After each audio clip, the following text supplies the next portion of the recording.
suggestion that the various organs of the Communist Party be moved from Shanghai to Guangzhou with the observation, "Anarchists are all over this place, spreading slanderous rumors about us. How can we move to Guangzhou?" 274. As late as 1922, the Soviet government in Moscow invited an anarchist group to visit the Soviet Union with the hope of converting them to the Bolshevik cause. 275. Anarchists may have been weak, but they were still the most numerous among proponents of radical social revolution.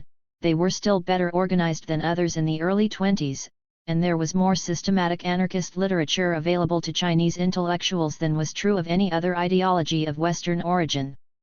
Although anarchists proved in the long run to be unable to organize themselves into a coherent movement, they had a large number of organizations scattered all over China in the early 20s, and, at least in the major urban centers, anarchist mobility provided these organizations with some measure of loose organization. In the immediate years after the May 4 movement, there were anarchist societies in Beijing, Shanghai, Nanjing, Tianjin, Guangzhou, Zhangzhou and Fujian, Hangzhou, Chengdu, and Changsha, with more than one society in some cases. Overseas, there were Chinese anarchist societies in France, Singapore, the Philippines, San Francisco, and Vancouver. 276. These societies published their own newsletters and periodicals to spread anarchist ideas. They also served as corps for mass mobilization when the political situation allowed, or instigated, such mobilization. The anarchist presence in the May 4 period was even more evident in the spread of anarchist literature in the Chinese press and of anarchist publications themselves. During the 2 years 1922 and 1923, more than 70 anarchist publications appeared inside and outside China. 277. To be sure, like the societies that published them, these publications were short-lived, many did not last beyond one issue. All that remains of them today are announcements of publication in other anarchist journals. These publications also had limited circulation and quite possibly did not reach beyond the locality in which they were published. Still, they provide evidence for the widespread popularity anarchism enjoyed at this time. There were anarchist publications of long duration and national scope. Minsong, published 1922 to 1927, first in Guangzhou and then in Shanghai. Suiwai, supplement to the Guofeng Ribao in Beijing. Gongaihu, published in Paris, and Chunli, followed by Jingzhi, in Guangzhou. These periodicals, on the one hand, propagated anarchist ideas, on the other hand, they concentrated increasingly after 1921 on criticism of communism and the Soviet Union. Through these publications, Chinese had access to the most recent developments in world anarchism. Perhaps more important for present purposes, by 1919 there was more anarchist literature available to Chinese than any other socialist literature. A survey of anarchist writings from this period shows that, through the accumulated efforts of anarchists over the previous decade, an interested Chinese reader could have gained a more comprehensive understanding of anarchism through Chinese language materials than was possible for any other Western social and political philosophy. A May 1918 list in the anarchist journal ZULU, Records of Freedom, included works by Kropotkin, Bakunin, Goldman, and Tolstoy. A March 1919 list in Jinhua, Evolution, cited additional works by Kropotkin, plus works by Grave, Reclus, and Louis Blanc. 278. The Rejuvenated People's Voice in 1922 published a list of works that had been published by that society between 1912 and 1920. The list included works by Kropotkin, Tolstoy, and Malatesta, among others, some of them published in editions of up to 5,000 copies. 279. Chinese could also see what their favorite anarchists had looked like, through the 50,000 postcards of Western anarchists, and of anarchist colonies such as the Colonie d'Aiglemont in France, the Society had published in 1913. All this was, of course, in addition to the writings by Chinese anarchists themselves. By 1919 anarchist works and writings appeared regularly in the mainstream press. Articles on Tolstoy's pan-laborism appeared not only in anarchist periodicals but in the radical and liberal press in general. including influential publications such as the Eastern Miscellany, Dongfangzizi, where even conservative authors found it a directly relevant idea. Even more widespread was the interest in the anarchist idea of mutual aid and its progenitor, Kropotkin, who in 1919 may have been the most revered European radical in Chinese eyes. His appeal to youth was to be responsible for converting, or at least turning, numbers of young radicals to anarchism. 280 works such as Mutual Aid, The Conquest of Bread and Fields, Factories and Workshops, as well as his autobiography, were readily available and found their way into periodicals with a broad readership. One Sichuan anarchist recalled that these were among the most popular readings of the day in 1919. 281 In March 1919, The Light of Learning, Suideng, Supplement to Current Affairs, Shishizhen Bao, in Shanghai associated with the anti-revolutionary research clique, began to serialize Li Shizhen's translation of Mutual Aid. Later in the year the Weekend Review, Xingqi Pinggluan, in Shanghai serialized The State, the only lengthy foreign work to appear in that journal. Articles on Kropotkin, or translations of his works, were staples of the reading public. Bakunin's God and the State was another popular anarchist work of the time. The proliferation of anarchists during the May 4th movement, and the diffusion of anarchist ideas, may be taken as prima facie evidence that the New Culture movement provided fertile ground for the efflorescence of anarchism in China. Indeed, the intellectual and social mobilization of the late 1910s, which was to become the New Culture movement, might well have seemed to the anarchists the fulfillment of their wishes for the direction of the revolutionary movement in China. For the previous decade, anarchists had been the most persistent, and the most systematic, exponents of the ideas on social change that rose to the forefront of radical thinking after 1915. As these ideas gained currency, anarchists and the social philosophy of anarchism moved from the periphery to the center of Chinese thought, not just metaphorically, in thought, but also geographically, from Guangzhou and places abroad to Beijing. The New Culture movement and anarchism.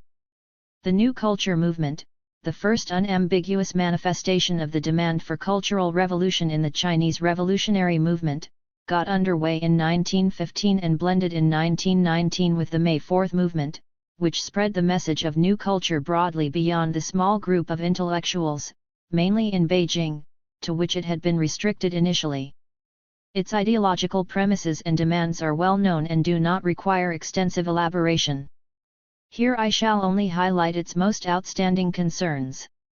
282.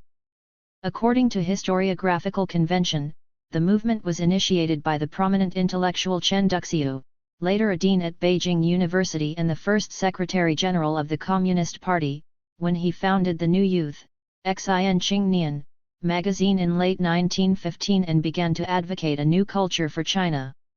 Over the next few years, Chen was able to recruit some of China's most prominent intellectual and literary figures, and the demand for a new culture came to encompass all aspects of intellectual life, from new ideas to new writing to a new ethical basis for Chinese society. In 1917, when Cai Yunpi was appointed Chancellor of Beijing University, the movement acquired an institutional basis in China's premier educational institution. The atmosphere created by the cultural movement contributed to the eruption of student protest in Beijing in May 1919 against foreign claims on Chinese territory. Though primarily patriotic in its orientation, the May 4th movement in turn created conditions for the further spread of the demand for a new culture, which by mid-1919 had become national in scope. The merging of the two movements in 1919 represented a major turning point in the history of the Chinese Revolution and has retained a paradigmatic significance since then. The movement originated, most immediately, in the accumulation of patriotic sentiment against foreign, especially Japanese, encroachment on China. More important from the long-term perspective of the Chinese Revolution is what it reveals about the ideological and social conditions of revolution.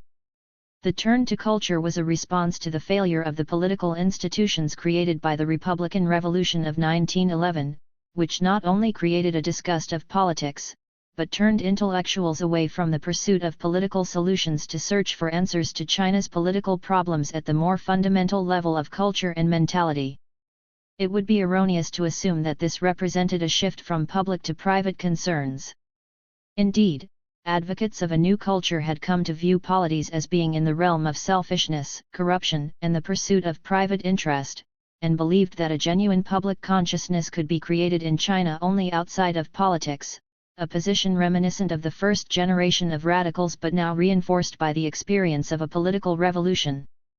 This intellectual reorientation in turn drew its significance from the coming of age of a new generation of Chinese intellectuals. The New Culture movement was not simply an intellectual movement, it was also a movement of new intellectuals who were intensely concerned with public and patriotic issues, but also sought to assert their presence in public affairs. It is possible to speak of the emergence in the late 1910s of an intelligentsia in China who no longer conceived of themselves as political servants but rather discovered an identity in opposition to politics. The new national institutions, and, to a lesser extent, professions, provided them with a social basis of their own, and the realm of culture articulated their orientation as a social group to problems of society. Their initially cultural radicalism was to be transformed by the May 4 movement, which brought them out of their universities into the streets. The encounter with the rest of the population would add a social dimension to their cultural concerns and transform the cultural radicalism of the New Culture movement into the social radicalism of the 20s. The ideology of the New Culture movement is best viewed at a number of levels. At the most formal level was its call for science and democracy, historically regarded as the movement's foremost characteristic. Leaders of the movement viewed the cultivation of habits of scientific thinking and democracy as the most fundamental elements in the creation of a new culture and a new generation of Chinese. This was to lead to an unprecedented affirmation of modern Euro-American culture and to a total repudiation of the hegemonic native tradition, Confucianism, which now represented all that was backward and superstitious against the enlightenment of modernity. The attack on the past included an attack on its textual and social underpinnings. A new culture demanded a new language, new culture leaders called for a new literature, as well as for the replacement of classical writing by a colloquial style, to overthrow the hegemony not just of the old texts but of the old elite, which derived its power from command over the texts. Socially, the attack on the past was carried over to an attack on the institutions through which the past lived on, chiefly the family, now seen as the vehicle for the transmission of Confucian social values.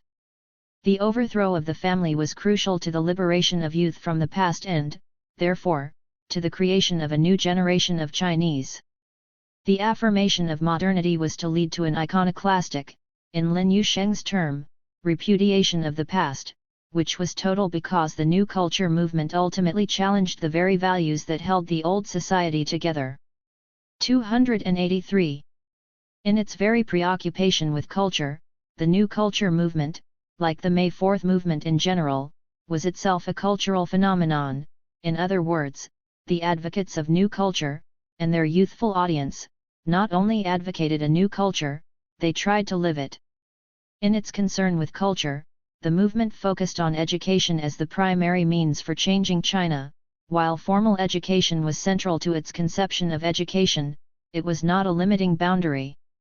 In bringing education closer to everyday life, the movement, intentionally or not, pushed education out of formal institutions. The result was the creation out of a movement of ideas a radical culture that sought the immediate fulfillment of those ideas in social practice. A byproduct of this culture was a profound idealism, both in the sense of a belief in the fundamentalness of ideas and in the sense of the immediate possibility of realizing their promise. As the Manifesto of New Youth magazine put it in late 1919, our ideal new era and new society are to be honest, progressive, positive, free, equal, creative, beautiful, kind, peaceful, full of universal love and mutual assistance, and pleasant labor, in short, happiness for the whole society. We hope that the hypocritical, the conservative, the negative, the bound, class divided, conventional, ugly, vicious, warring, restless, idle, pessimistic elements, happiness for the few. All these phenomena will gradually diminish and disappear. 284. Participants in the New Culture movement viewed it as a Chinese Renaissance. In later years, the movement in its emphases on science and democracy would be compared to the European Enlightenment, which still holds an important place in representations of the movement. Liberal historians have stressed the movement's liberalism. Communist historians on the whole have agreed with this assessment, adding as a social dimension the bursting forth of a bourgeois revolution in China. 285. I think we cannot identify the New Culture movement with any one ideology, if by ideology we understand an articulate conception of the world with an exclusive structure of social and political action.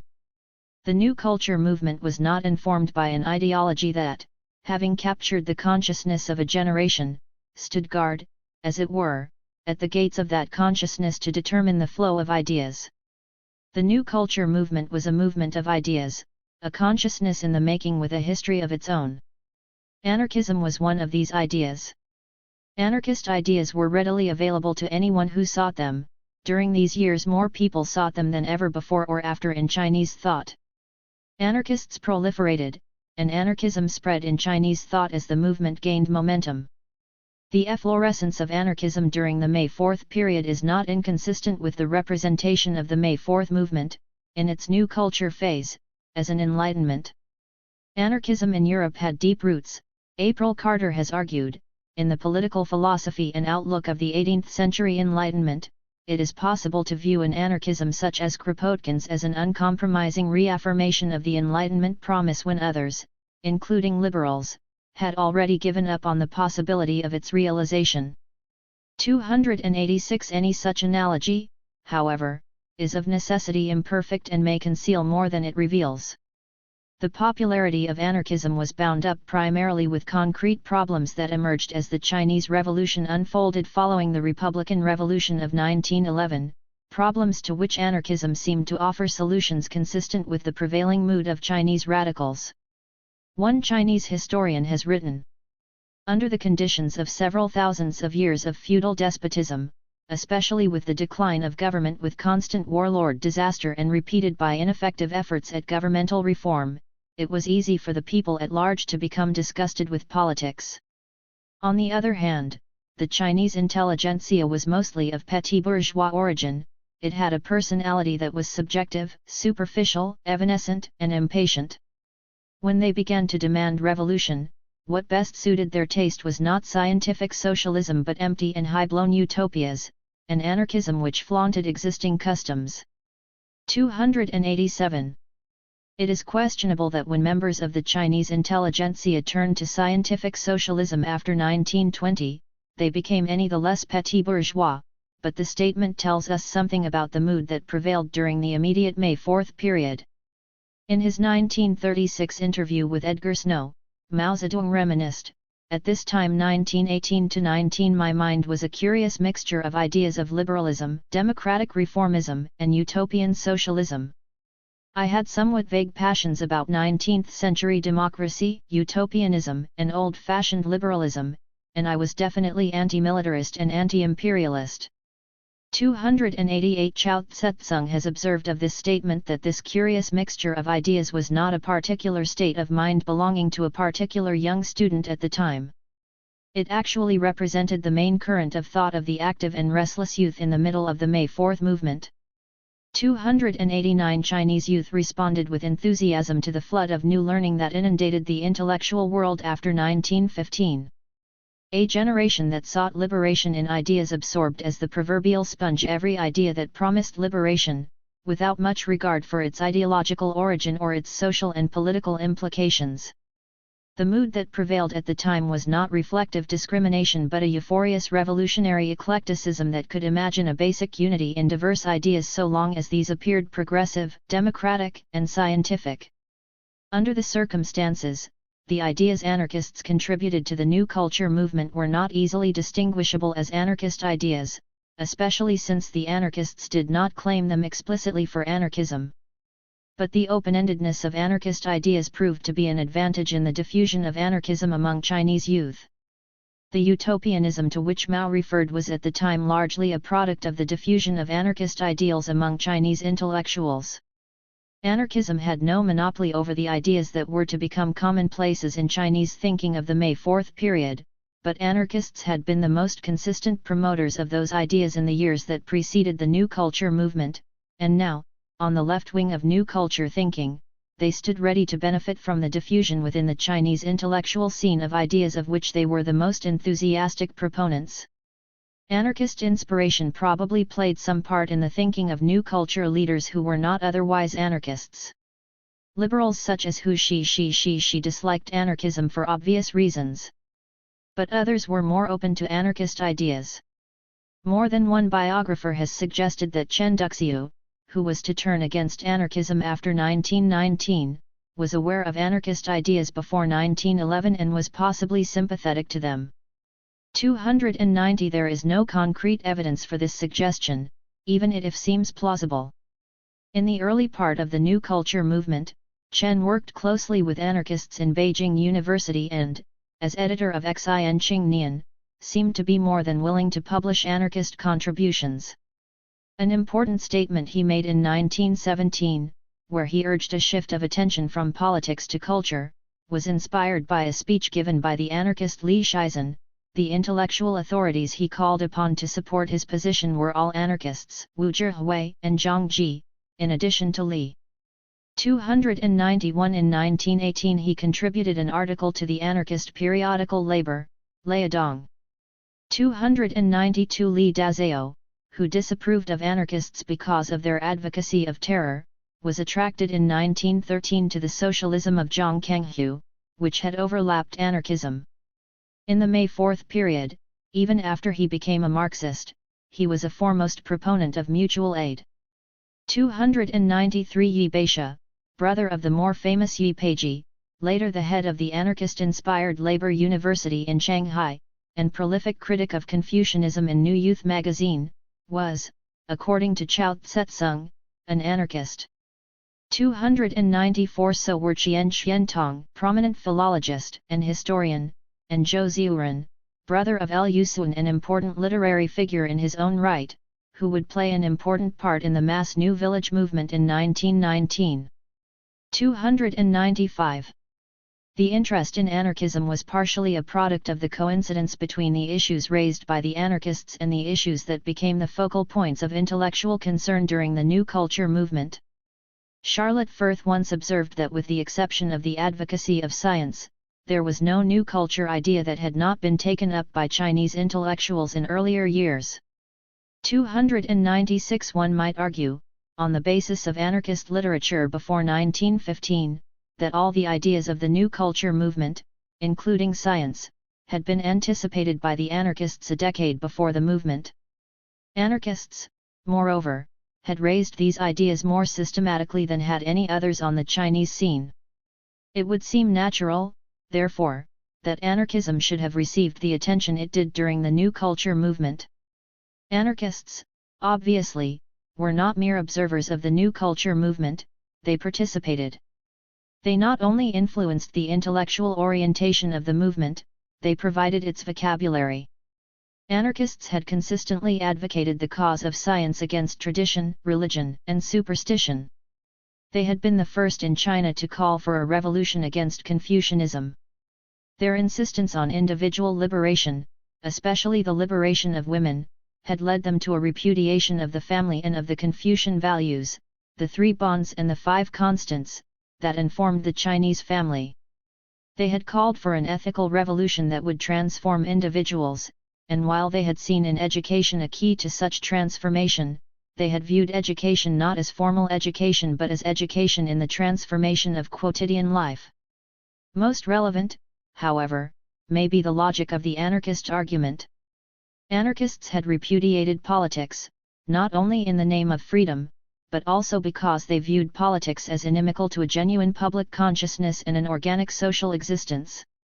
Their advocacy of social revolution, which set the social against the political, had focused on cultural revolution as a primary means to social change, not as a substitute for changing social institutions and relationships but as an indispensable moment in social transformation, with which a new generation could articulate concerns that were emerging into its consciousness. Anarchism as social philosophy lost its remoteness as social problems in China awakened youth to problems to which the anarchists had pointed a decade earlier. We are accustomed to thinking of the new culture movement in terms of its intellectual leaders and the abstract ideas they injected into the Chinese intellectual scene. While these ideas were significant moments in the unfolding consciousness of the movement, their significance lay not in their abstract power but in their relevance to the practical problems of a whole new generation of Chinese intellectuals. To appreciate the appeal of anarchism in new culture thinking, or of any of the currents of thought that went into the making of the new culture movement, it is necessary to view the movement not simply as an intellectual movement or as a revolution in the reified realm of ideas, but as a movement of real living people who sought in ideas solutions to concrete practical problems.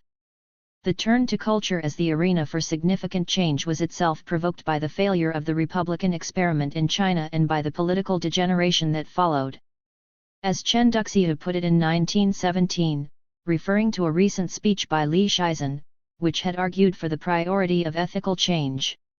If we desire to consolidate the Republic today, we must first wash clean the anti-republican thinking that infuses the minds of our countrymen, for the ethical basis that underlies the state organization and the social system of a republic is the diametrical opposite of the ethical basis that underlies the state organization and social system of monarchical despotism. One is founded upon the spirit of equality, the other on a distinction between classes of high and low. The two cannot be reconciled. 297. What China needed, Chen concluded, was re-education in republican ethics and literacy. Even the literary revolution, an important undertaking of new culture leaders, was tied to this practical question. The reform of writing was not an end in itself, at least not to everyone, but rather a means to purge the hegemony of old ideas and make new ideas accessible to larger numbers of people. The corruption of Chinese politics at this time gave to the message of a revolution in ideas a practical urgency it had not had earlier. Even more significant in this respect, I think, were the social implications of cultural revolution. If it was revulsion over existing politics that turned Chinese intellectuals to the realm of culture, the cultural revolution they sought to achieve was not simply a revolution in ideas but a revolution in the ethical basis of society that would transform not only the state but social organization as well. The message of cultural revolution was most powerful where it promised to transform existing social institutions, chiefly the family, because it licensed a struggle against the authority of the old where it impinged directly upon everyday life. Chinese youth was no doubt dissatisfied with the old-fashioned rulership over China, but it was the promise of the overthrow of authority in everyday life that drove it to the new culture movement and provided the movement with the social substance for its historical significance. Ultimately, the motive force of the movement was to be provided by the new generation of young intellectuals who came of age in the late 1910s, whose idealism only exacerbated the alienation they felt from a social system they had ceased, unlike their predecessors, to take for granted. Perhaps the most important contribution of the older generation of intellectuals who initiated the movement was to give Chinese youth the confidence to create a social space where it could breathe freely, and a vocabulary for its yearnings. As one new youth reader phrased it, "This spring I read your magazine for the first time. As if woken by a blow on the head, I suddenly realized the value of youth. We should emulate the West, and abolish the old and welcome the new. I am like somebody who is sick, and who must breathe in fresh air and exhale the old. Although at present I am not what you might describe as a new youth, I am sure that I can sweep from my mind all the old thoughts of the past. The credit for all this goes to the Save the Youth work you have been doing." 298. The struggle against the authority of the old was not some struggle between the old and the new in the realm of abstract ideas, it was a real-life struggle in a society where the culture that intellectuals rebelled against was very much alive in the social structures of power and authority. The icons that new culture youth sought to destroy were icons that watched over their everyday existence. The intellectual radicalism of new culture leaders found its fulfillment in the social radicalism of a generation to whom the burden of the past was not an idea but a lived experience. This youth was to take over the leadership of the movement rapidly, and when it did, it escalated the radicalism of the movement beyond the expectations of some of its original leaders, who discovered that they no longer controlled the events they had set in motion. When the new culture movement is viewed from this perspective, the increasingly ineffective efforts of those participants who took it as a movement of ideas pure and simple, and tried to keep it that way, appear not as the essence of the movement but as an ideological position within it, that held forth the intellectualism of the movement to keep in check the social radicalism their ideas had unleashed. The call for cultural revolution, though it obviously glorified the new and denigrated the old, did not necessarily reject all that was old, but focused on those aspects of the Chinese tradition that legitimized institutions that reproduced social relations of domination and subordination. 299, especially where it related to youth and women. Wu Yu, the uncompromising critic of Confucianism, attacked Confucianism not because it was old.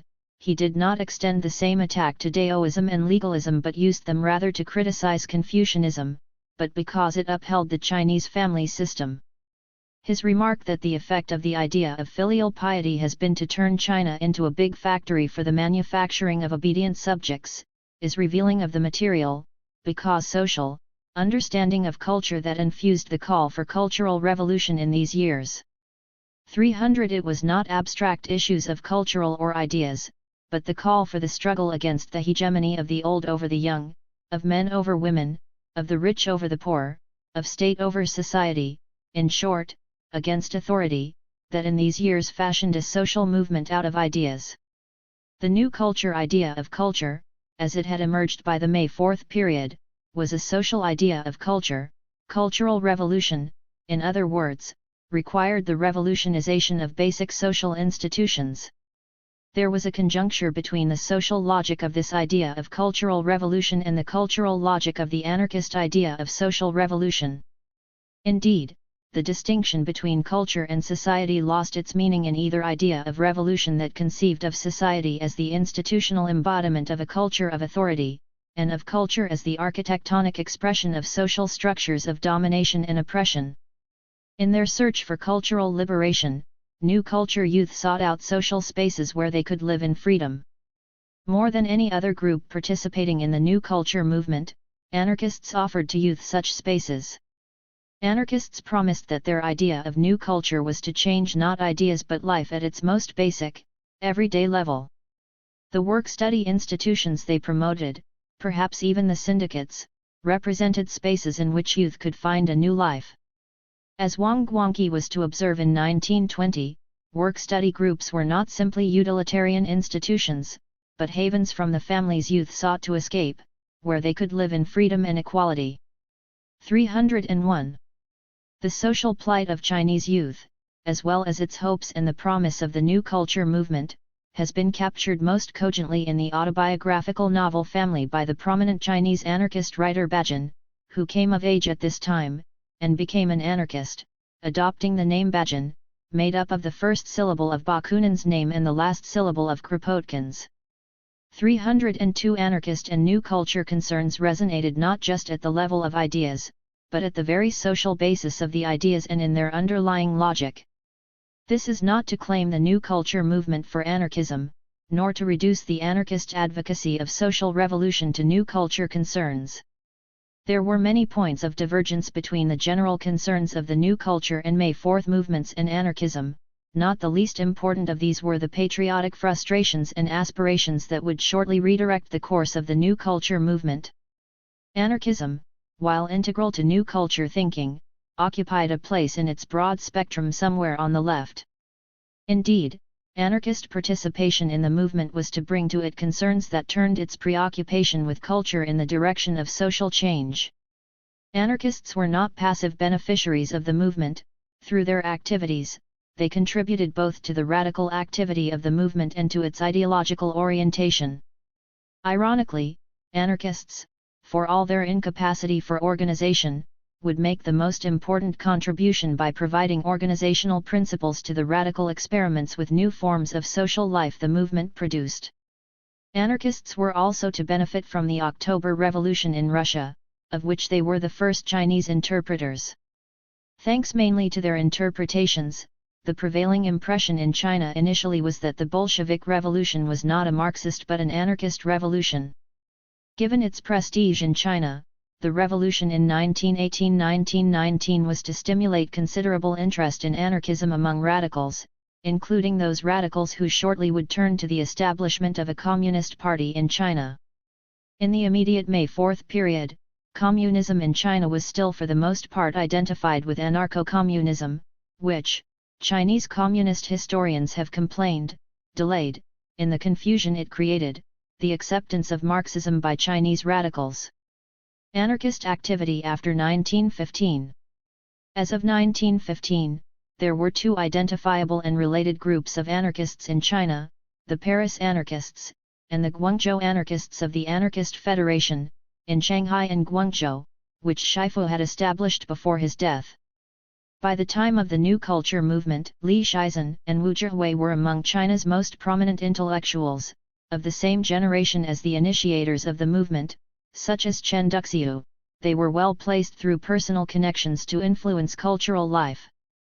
Guangzhou anarchists were younger and more local in orientation. They were also more puritanical in their loyalty to anarchist principles.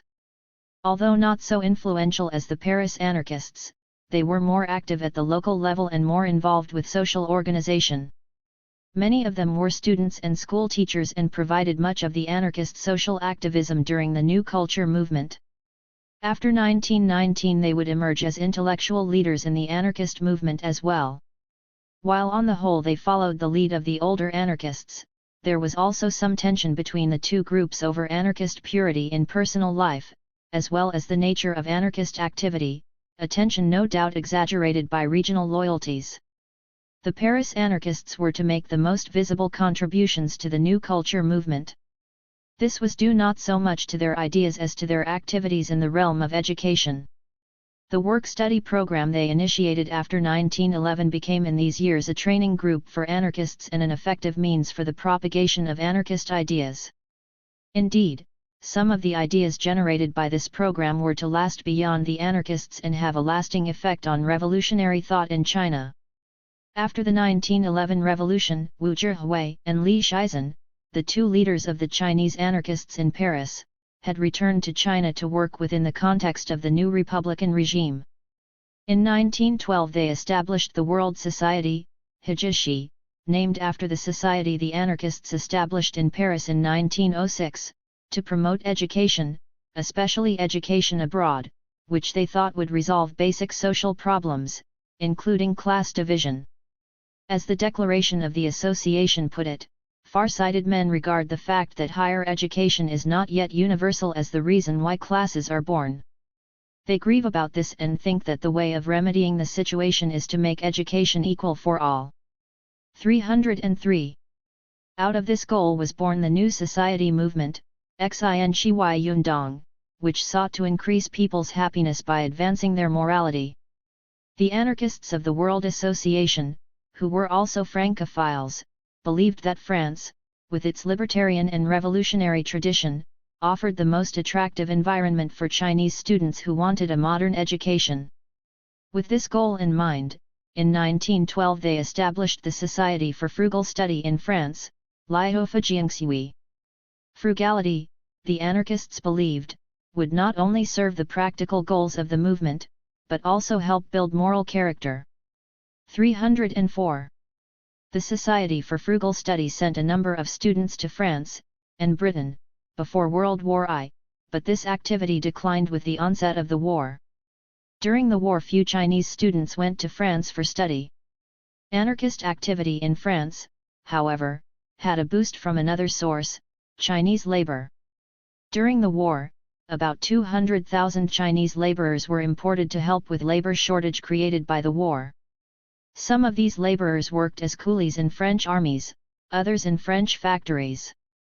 After the war many would stay on in France as workers. In 1914 anarchists had established the New Society for Diligent Work and Frugal Study, whose major aim was to educate Chinese workers in France. Before 1911 the anarchists had employed Chinese labor in their printing plant and in the bean curd factory they had established to support their activities. Their educational activities with these workers provided the model for the educational activity they would undertake later. Anarchists played a crucial role in the importation of Chinese workers into France during the war. In 1916 they established the Sino-French Educational Association in cooperation with French business and academic leaders. The major activity of the association was to recruit Chinese workers for France. In their school for the workers they devoted their efforts to the improvement of workers' behavior and morality. These workers were also given a rudimentary education in general subjects as well as in labor organization. Anarchists served as lecturers in the school. CAIUNPI was prominent among them. 305. After the war the Society for Diligent Work and Frugal Study turned once again to students. Applying to students their experiences in educating laborers, the Society arranged for students to find work in France in order to finance their studies. By 1919 there were about 10 schools in China to prepare students for study in France. By 1920 there were in France more than 1,000 students in the program of the Society for Diligent Work and Frugal Study. The work-study program was to have an important effect on radical politics in China. Not all of the Chinese students who went to France under anarchist auspices became anarchists. Among the program's graduates were those who would become leaders of the Communist Party as well as of the Patriotic Chinese Youth Party. Nevertheless, its immediate effect was the publicizing of the anarchist cause in China. Even those among its graduates who rejected anarchism went through an anarchist phase and were initiated into radicalism through anarchism. Equally important were the ideological ramifications of the anarchist programs. The extended contact with Chinese workers in France expanded consciousness of labor and the laborer, first among anarchists, and then among other groups in China. The work-study program meant different things to different people. To some it was merely a practical means for providing Chinese with a Western education. It also produced ideals that would have an important influence on new culture thinking and the generation of new culture youth. The anarchists connected with Shifu, or initiated into anarchism by the activities of his group, played a less visible but equally important role in spreading anarchist ideas in China at this time. Shifu's death at an early age in 1915 had left this group without a clear leadership in these years. Nevertheless, Guangzhou anarchists were to fan out from their base in the south to major metropolitan centers, spreading the anarchist message and organizing anarchist groups that were to serve as loads for anarchist activity. In Guangzhou itself the most significant anarchist activity revolved around labor organization. Before 1915 the anarchists had displayed interest in syndicalism and labor education. Their ideas, according to Ming Chan, had influence on labor even in these years. 306 Xia Yingbo, the influential labor leader in Guangzhou, had been associated with Shifu in the China Assassination Corps before 1911 and was himself a syndicalist. This connection possibly facilitated anarchist entry into the labor movement. Anarchists participated in the first celebration of May Day in China in 1918. In the same year they helped organize a Guangzhou Tea House Labor Union, which drew a membership of 11,000 workers from among trade guilds and tea house employees. 307 In the next year barbers in the area were organized under anarchist influence. Through Xia Yingbo, anarchists were also influential in the mechanics union. These unions have been described as the first modern labor unions in China. Shifu's brother, Liu Shixin, played a leading part in these activities. 308. Anarchists were also engaged in the propagation of anarchist ideas, usually under the guise of Esperanto schools. By 1915, after the Shifu group had been forced out of Guangzhou and moved to Shanghai, there was an anarchist school in Shanghai in addition to the one in Guangzhou. According to one source, by 1914 there were Esperanto schools in Tianjin, Fuzhou, Shanghai, Beijing, Chengdu, among others. 309 It is not likely that all these schools were established by anarchists, let alone anarchists of Shifu's group. Nevertheless, there was an intimate relationship in these years between Esperanto and anarchism, and Esperanto textbooks, such as the one edited by Ou Shenbei in Guangzhou, served to spread anarchist writings and some security from the authorities. 310. Some of the Guangzhou anarchists followed Chen Jiangming to Fujian in 1918 where, under his protection, they propagated Shifu's anarchism.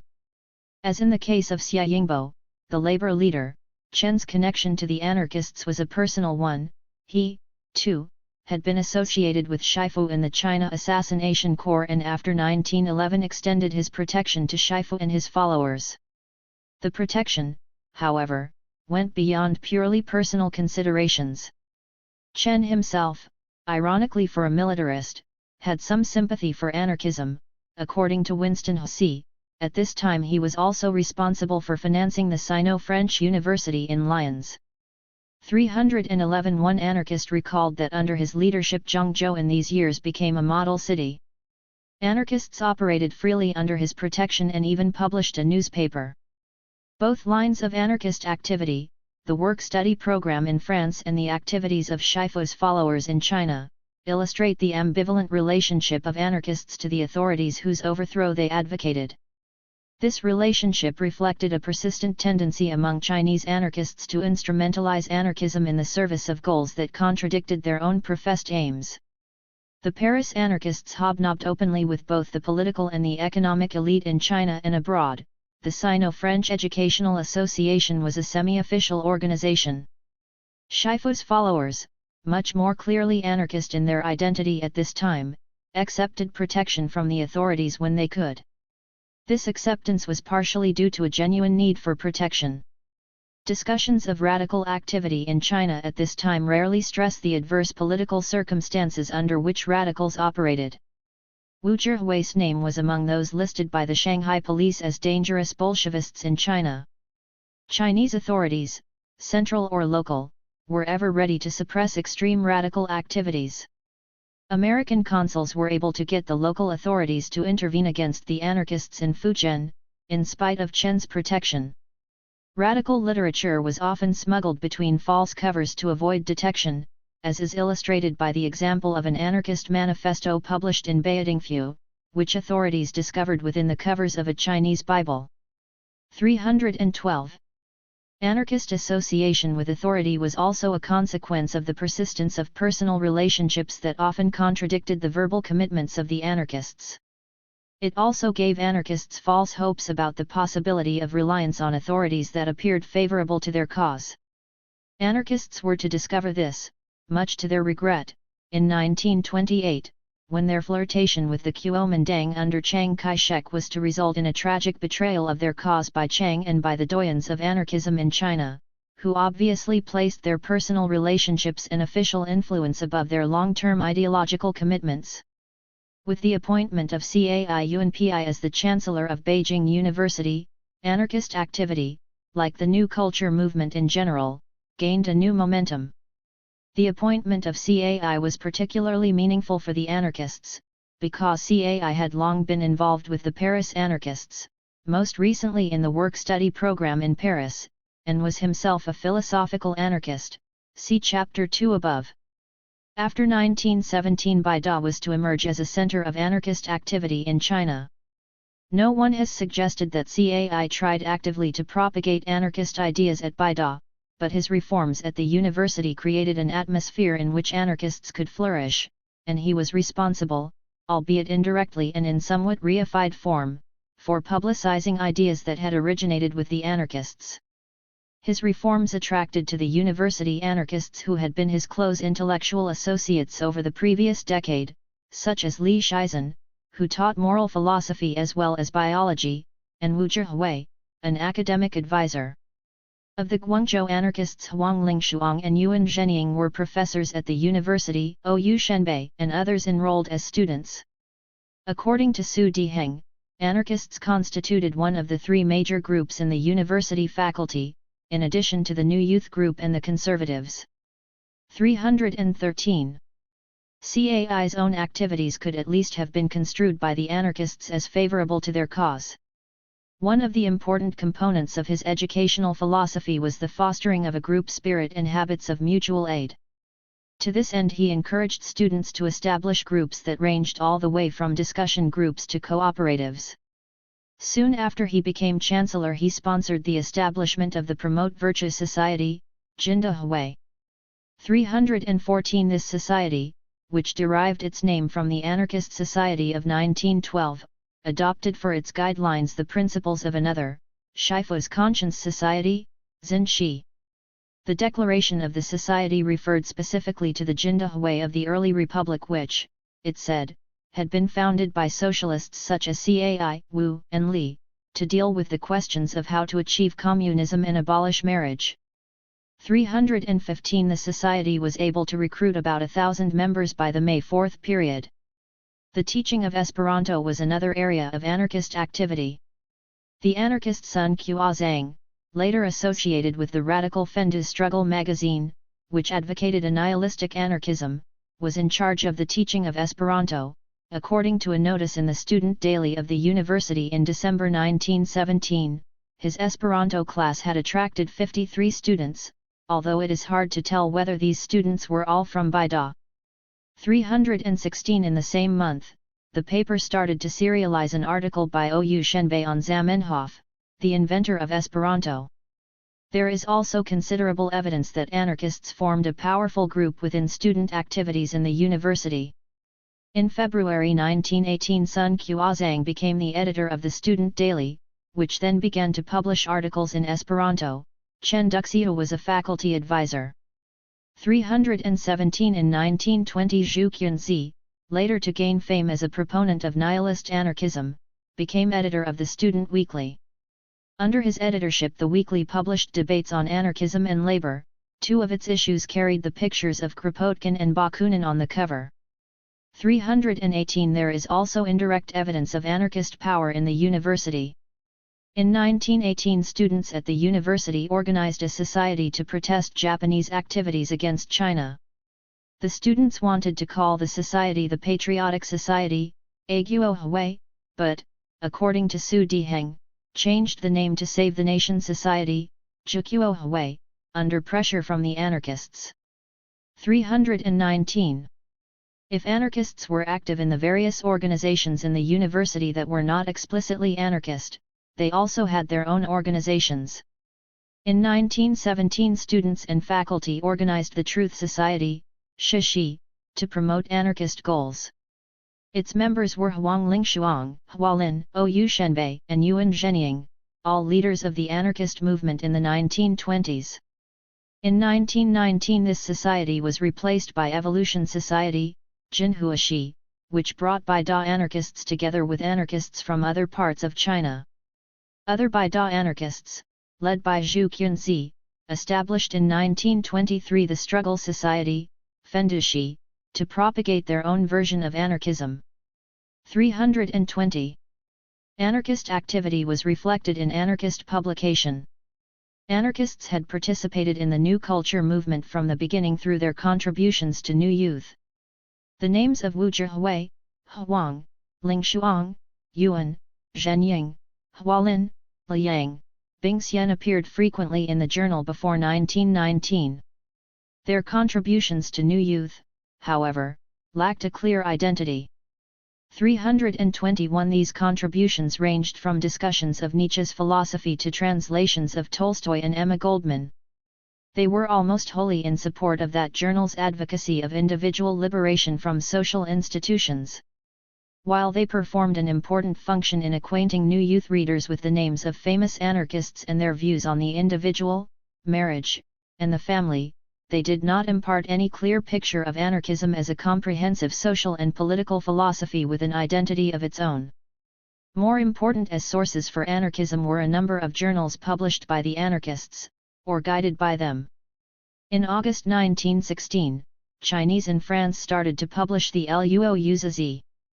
Ostensibly the organ of the Sino-French Educational Association, the journal publicized the views of the anarchists who dominated that organization. Its editor was Chu Minyi of the New Era anarchists. Among the most prolific contributors were Cai Yuanpi, Li Shizhen, Wang Jingui, and Wang Shijia.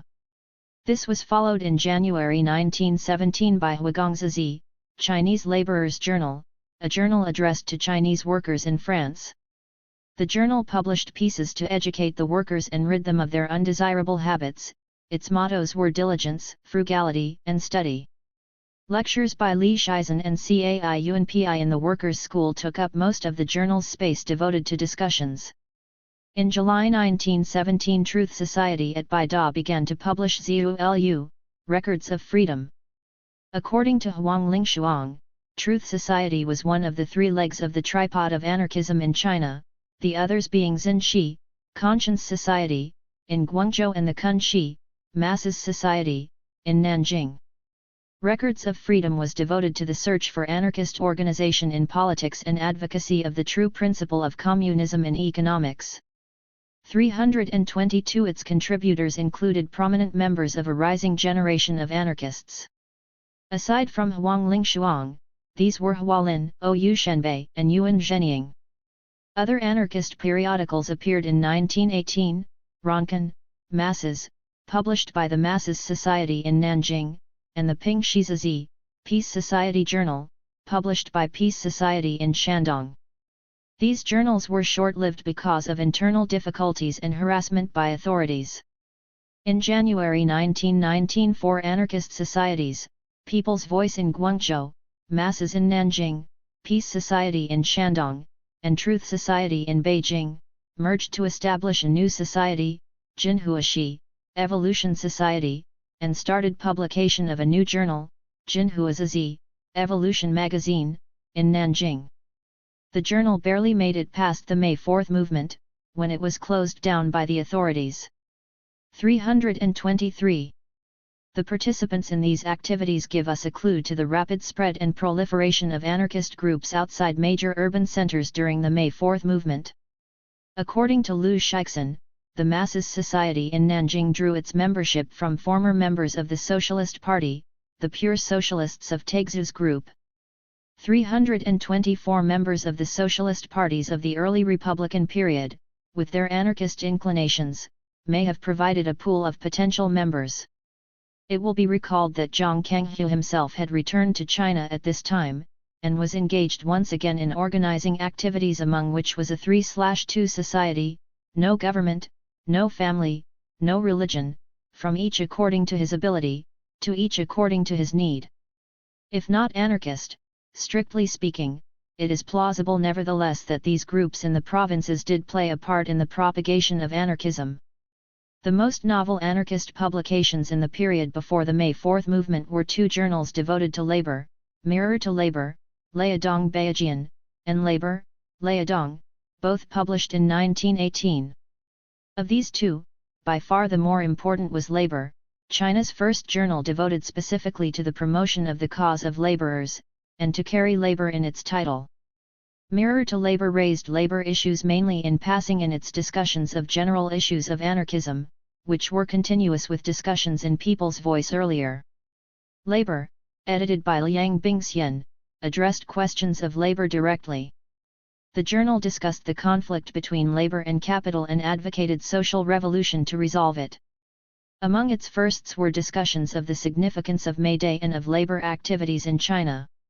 It was also the first journal in China to discuss the implications of the October Revolution in some depth, which unexpectedly would benefit the cause of spreading anarchism. The October Revolution and anarchism. There is some evidence that Chinese radicals initially viewed the October Revolution in Russia not as a Marxist but as an anarchist revolution, or at least a revolution that was consistent with anarchist goals. One Chinese historian has written of radicals in Guangzhou. At the time, i.e., before the May 4 movement in 1919, quite a few people thought that the victory of the October Revolution in Russia was the victory of anarcho-communism. Radicals who were dissatisfied with the situation in China and wanted a revolution began, therefore, to believe in anarchism. 325. Lest this be viewed as an idiosyncrasy of Guangzhou, where anarchism had strong roots, we may note that Xiao Litzi, prominent Kuomintang member and a participant in the early activities of the Communist Party, recalled the same tendency in Shanghai. 326. According to Maurice Meisner, following the October Revolution the name of Kropotkin began to appear with greater frequency in the writings of Li Dazhao, later China's first Marxist. Indeed, Li's own writings on the October Revolution in late 1918 were infused with the language of anarchism. 327.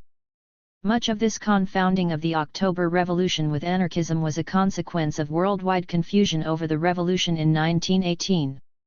Prominent anarchists, including Emma Goldman and Kropotkin himself, believed early on that the revolution, if not anarchist, at least had the potential for developing into an anarchist social revolution. In China, the confusion was compounded with the association of the idea of social revolution with anarchism. Until the 1920s, anarchists were the only ones in China consistently to advocate a social revolution from below. The October Revolution, which quickly came to be hailed by radicals worldwide as the first genuine social revolution in history, plausibly appeared to Chinese radicals as an anarchist revolution. That opponents of the revolution vulgarly labeled it anarchist may have confirmed the impression. Anarchists themselves, even anarchists in the Soviet Union, such as Emma Goldman and Alexander Berkman, would not renounce the association of anarchism with the Bolshevik Revolution until 1922, even if they had grown suspicious of it by early 1919. This was also when Chinese anarchists abandoned hopes in an anarchist-Bolshevik cooperation in the cause of social revolution. Anarchists in China in 1918 actively contributed to this association of anarchism with the October Revolution. The two discussions of the October Revolution published in the second issue of Labor in April 1918 are among the most detailed reports on the meaning and ideology of the revolution to be published in China in 1918. This was also the issue to celebrate May Day for the first time.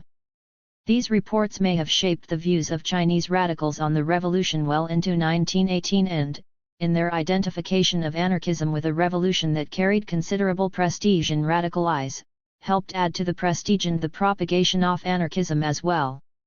An article by Wen Yikun, entitled The Political Strategy of the Extremists in Russia, Iguo Qiaji Pei Shixing Zi Zhenglu, described the revolution in terms of its internal and external policies. Quoting Trotsky, the author described the revolution as a revolution in the broad sense Guangia Dai Geming, meaning that the revolution was not restricted to politics but extended to the economic realm as well, and also that it was not merely national but global in its aspirations, as was shown by efforts to export the revolution. As the author put it, the revolution accomplished by the Russians is a world revolution, it is a social transformation, gauge. 328 It was a revolution, he observed, that bureaucrats and the wealthy feared but which laborers and the poor welcomed. There is little question of the sympathies of the author, who referred to the revolutionaries as brothers, Xiangdi, and compatriots, Tongbao. A similar tone pervaded the second article, a brief account of Lenin, the leader of the Russian Social Revolution, Iguo Zhiwai Geming Zi Xianfeng Lining Shilyu, which described Lenin as the most enthusiastic proponent of universalism, Datungzi, in the world. As in the first article, this discussion, too, stressed as the goals of the revolution the immediate termination of the war and the redistribution of property to relieve the poor.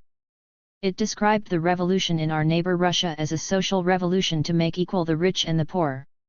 More significantly, the author stated that while people fear these two words, social revolution, it is nothing but a natural tendency of the world. 329 A similar statement was repeated in an essay in the third issue of the journal, An Analysis of Lenin, The Reality of the Russian Revolution, Lining Zgpi, Iguo Geming Zi Zhenxiang. Anticipating Li Dezao by 2 months, the author stated, the French Revolution gave birth to the civilization of the 19th century, the Russian Revolution represents the tendencies of the 20th century. 330. In ensuing issues, the last one was number 5 in July 1918, Labor published other discussions of the Russian Revolution, including one on the various socialist groups in Russia and their publication organs, an article on the consequences of peasant liberation, and brief biographies of Trotsky and Breshkovskaya. I have not seen these issues and am unable, therefore, to analyze their content. Suffice it to say here that these discussions were interspersed with the many articles the journal published on labor and anarchism. Prominent among its causes was Tolstoy's Laborism, Laya Dongzhi, which Li Dezao would hail a few months later as a basic feature of the revolution. On the basis of the articles in the earlier issues, it is possible to state that labor portrayed the October Revolution as a revolution in perfect harmony with anarchist aspirations. An article in the first issue, which was devoted to the discussion of labor's struggles against the war in Europe, described the ideology of the October Revolution as anarcho-communism, Chan, first, and freedom, equality, and universal love, second. The same piece described the goals of the revolution as the establishment of anarchy, the abolition of private property and religion, and the termination of the war. 331 The articles in the following issue of the journal, which I have already discussed, echoed these views in their depiction of Bolshevik policies as efforts to get rid of laws, and of Lenin as a thoroughgoing internationalist who had no conception of national boundaries. The article in number 3 cited above would seem to have corrected these views by pointing to the fact that the Bolsheviks traced their lineage to Marx, who had been at odds with anarchists. But the general impression to be gained from the journal, especially considering its overall anarchist context, was that the Russian Revolution did not deviate significantly from anarchist notions of social revolution. By early 1919 some anarchists would turn against the October Revolution and Bolshevism, others continued to view it favorably and even to regard it as basically anarchist. As late as 1920 the area of Fujian under Chen Jiangming, a hotbed of anarchist activity, was known as the Soviet Russia of Southern Fujian, and anarchists there, led by Liang Bingxian who now edited the anarchist journal in Fujian, served as a major source of information on the Soviet Union and the progress of the revolution. They were high on the list of people to contact of the Comintern agent Gregory Wodinsky when he arrived in China in March 1920 to organize communism. When the New Youth magazine became an organ of the incipient Communist Party in September 1920 and added a new section on the Soviet Union, Chen Duxiu asked the anarchist Yuan Zhenying to edit it. The Dialectics of Revolution, Social Revolution and Ethical Transformation. By the late 1910s anarchism in China had assumed a more complex visage. In addition to the social anarchists, there were anarchists for whom anarchism represented an extreme individualism of the kind that had been advocated by Max Stirner, Zhu Qunzi, or pointed the way to the fulfillment of an aesthetic conception of life, Zhou Ziuren and Hualin. Chinese anarchists also discovered new foreign anarchists, notably Emma Goldman, whose writings on love and the family, and later on the Soviet Union, acquired enormous popularity during the New Culture movement.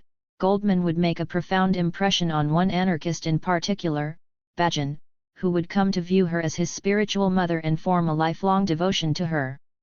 The increasing variety of anarchisms, and the proliferation of anarchist groups in the aftermath of the May 4 movement, makes it nearly impossible to summarize the thinking of Chinese anarchists at this time.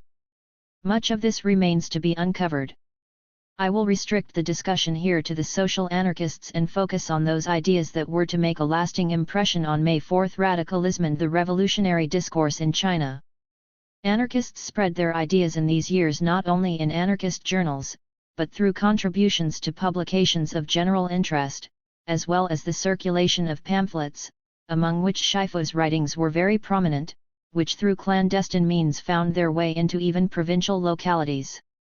No less important as texts on anarchism were anarchist activities, which were particularly important in the emergence of a radical culture among May 4 youth.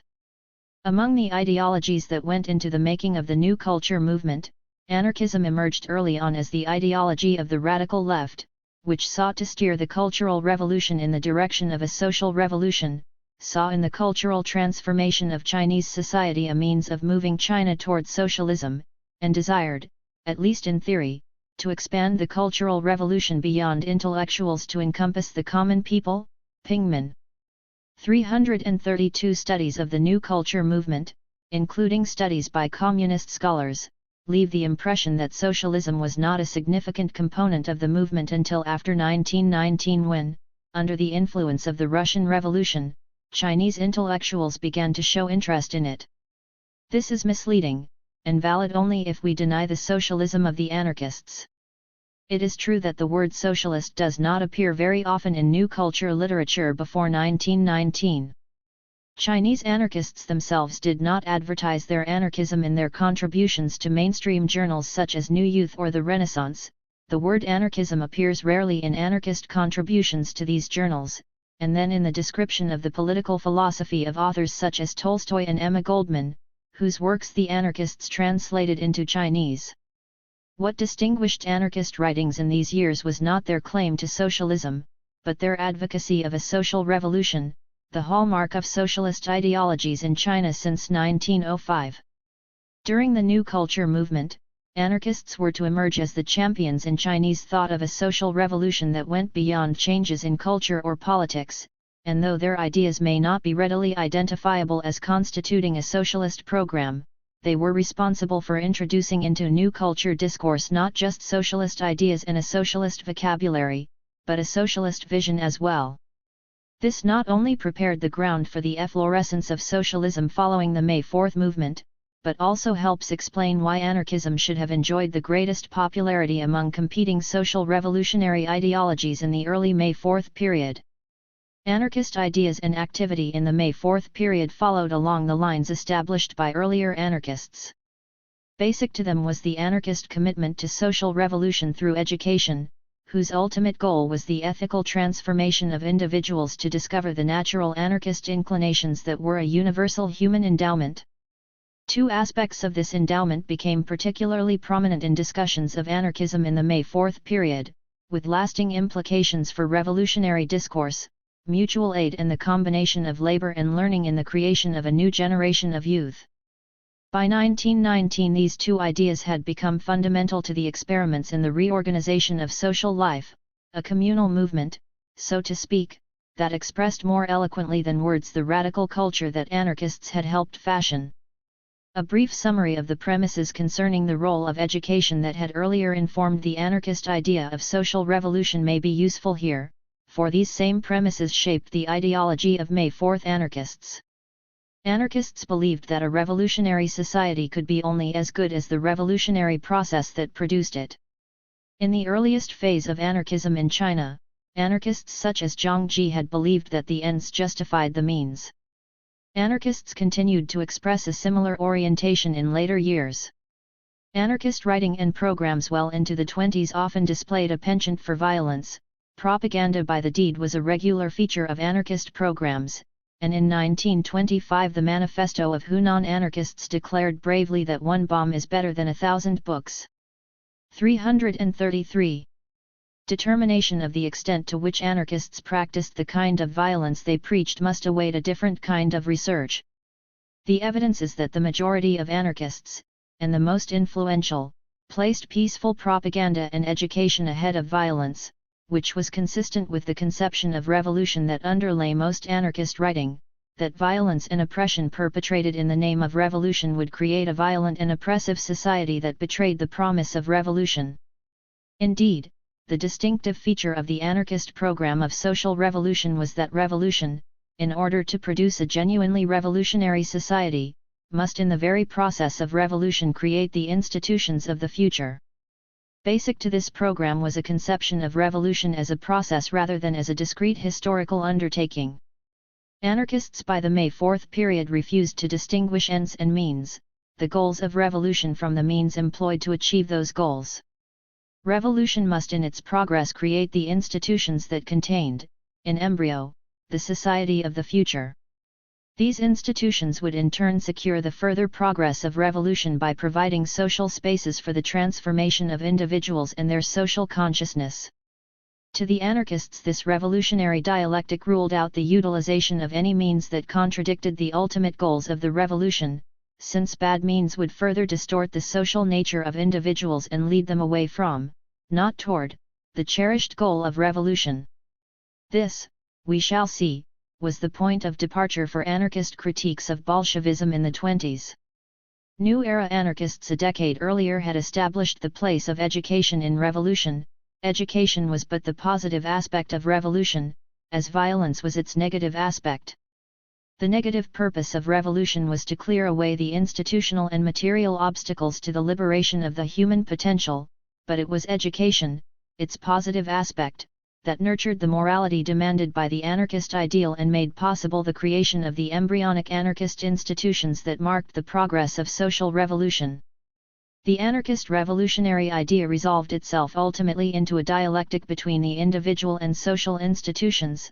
The diffusion of anarchist morality among individuals would lead to the substitution of embryonic anarchist social institutions for authoritarian institutions, which would, in turn, further promote the progress of anarchist morality until, eventually, anarchism came to encompass all aspects of life for all of humanity. Education, in other words, was revolution, education. Anarchists viewed learning, especially scientific learning, as an important component of the education they proposed. There is no morality other than learning, Wu Zhihui had proclaimed in the new era. The Truth Society in Baida adopted as its basic guideline the slogan of advancing morality and cultivating knowledge. 334 The Declaration of Progress Society in 1919 stated, quoting Thomas Huxley, "If the present advance of learning cannot fundamentally alter the decadent condition in which the great majority of humankind lives, then I can say only one thing: let us quickly call upon that merciful comet to wipe out this globe, and us with it." 335 Anarchists commonly held that the morality of a people was proportionate to their learning. The progress in learning, in other words, was in itself a progress toward the kind of society they envisaged. As in earlier years, this underlay their call for the universalization of education, which they believed was the prerequisite to human progress. The stress on education is a reminder of the basically reformist and evolutionary approach to revolution that characterized Chinese anarchism. In the Declaration of Evolution, Jinhua, Society in 1919, Huang Lingshuang reiterated Li Shizhen's explanation in New Era of Revolution as re-evolution, as a means of securing the inevitable advance of society. 336 Nevertheless, anarchists assigned a deeply radical function to education. The goal of education, as of revolution, was to eliminate authority, Jiangquan, and thereby enable individuals to discover their true selves. Anarchists saw in authority the fundamental cause for the distortion of the natural goodness of people and believed that, once authority had been eliminated, the basic goodness of humanity would reassert itself in the formation of an anarchist society. Authority was diffused throughout present society, embodied in its various institutions. In the words of Huang Lingshuang, what we mean by authority is not merely the militarism of Germany and Austria, or the supermanism of Nietzsche, but the politics, religion, law, and capitalism of present society which obstruct the realization of freedom and happiness by humanity as a whole. Huang neglected to spell out one institution of authority whose repudiation by the anarchists would add enormously to their appeal during the May 4 period: the family.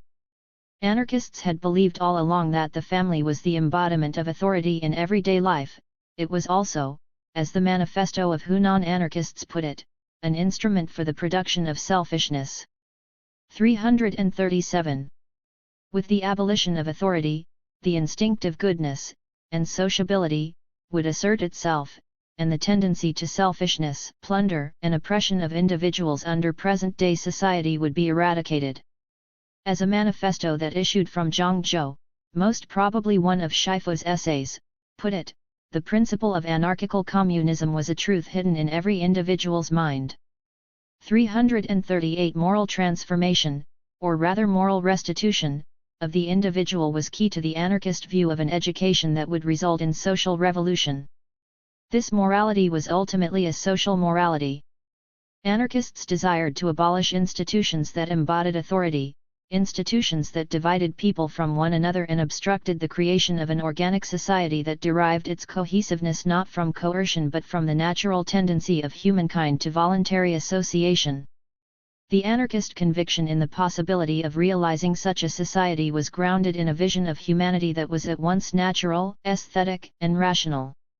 Anarchism is the means to achieving beauty, communism is the way to achieving goodness, Huang Lingshuang wrote in his prefatory essay to Records of Freedom in 1917.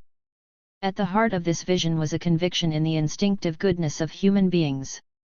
A letter in the same issue of the journal stated, "The morality of anarchism is equality, universal love, boat, and freedom. There is not one among these that is not in accord with the spontaneous growth of human natural endowments." 339. The principle of anarchical communism is a truth hidden in every individual's mind, the Zhangzhou Manifesto had declared, and explained that this truth, anarchical morality, was nothing but labor and cooperation, both of which are natural gifts to human beings and are not derived from the outside. Cooperation presumably was huzu, mutual aid, in the original. By 1918 the creation of institutional spaces that would permit the practice of mutual aid and the combination of labor and learning appeared as the most prominent aspects of the anarchist conception of the process of social revolution, and for all the reformism implicit in the insistence on education as the means to revolution, these goals were quite radical in their cultural implications. Mutual aid was to the anarchists the cornerstone of anarchist morality, as it had been to Kropotkin. In his Anarchist Morality, Kropotkin had written, "The ant, the bird, the marmot, the savage have read neither Kant nor the Fathers of the Church nor even Moses. And yet all have the same idea of good and evil. And if you reflect for a moment on what lies at the bottom of this idea, you will see directly that what is considered as good among ants, marmots, and Christians or atheist moralists is that which is useful for the preservation of the race, and that which is considered evil is that which is hurtful for race preservation." Italics in original. Kropotkin viewed solidarity, therefore, as a natural law of far greater importance than that struggle for existence, and concluded that the law of mutual aid, not competition, was the law of progress. 340. Chinese anarchists, following Kropotkin, took this natural tendency to mutual aid as the essential content of human goodness, Liang Xin. They endowed this tendency with the status of a universal scientific principle, Gongli, and set it against Darwinian notions of conflict, which, they believed, encouraged men to eat men. Hualin argued that 19th-century science had proven that man was a social animal. 341 Cai Yunpi lectured to Chinese workers in Paris that division of labor and social interdependence were fundamental characteristics of human society. 342 Mutual aid was rational, not only because it was natural to humankind, and the rational operation of the cosmos, but because it had the blessings, the anarchists believed, of modern science.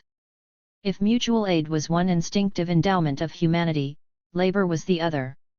Anarchist morality, Schiffer wrote in 1914, was nothing but mutual aid and labor, the two are instinctive to humanity. He went on to explain that labor is humankind's natural duty and mutual aid its inherent virtue. 343 In the anarchist conception labor was not simply utilitarian, a necessity for the sustenance of life, but was a moral imperative of human existence. What made labor unpleasant was its coercive nature. With the liberation of humankind, labor would realize its true nature as a fundamental human endowment. The stress on mutual aid as an instinctive endowment of humanity was present in Chinese anarchism from its origins in Paris before 1911, spread through the writings and translations of Li Shizhen, who himself had been trained as a biologist, and was responsible for introducing to China Kropotkin's ideas on mutual aid as the motive force of progress in nature and society alike. Labor received scant attention in Chinese anarchist writings before 1911.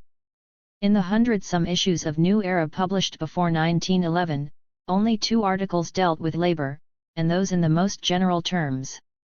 Labor as a necessity of anarchist society had received greater attention from Liu Shipai, the leading light of the Tokyo anarchists, who had incorporated into his anarchist utopia the performance of manual labor by each individual.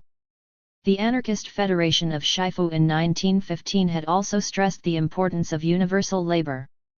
The increasing attention Chinese anarchists devoted to labor in the late 1910s was possibly a consequence of their intensifying relationship with laborers, both in China, in the syndicalist activities of the Guangzhou anarchists, and in Paris, where anarchists were involved in the education of the laborers they had imported into France.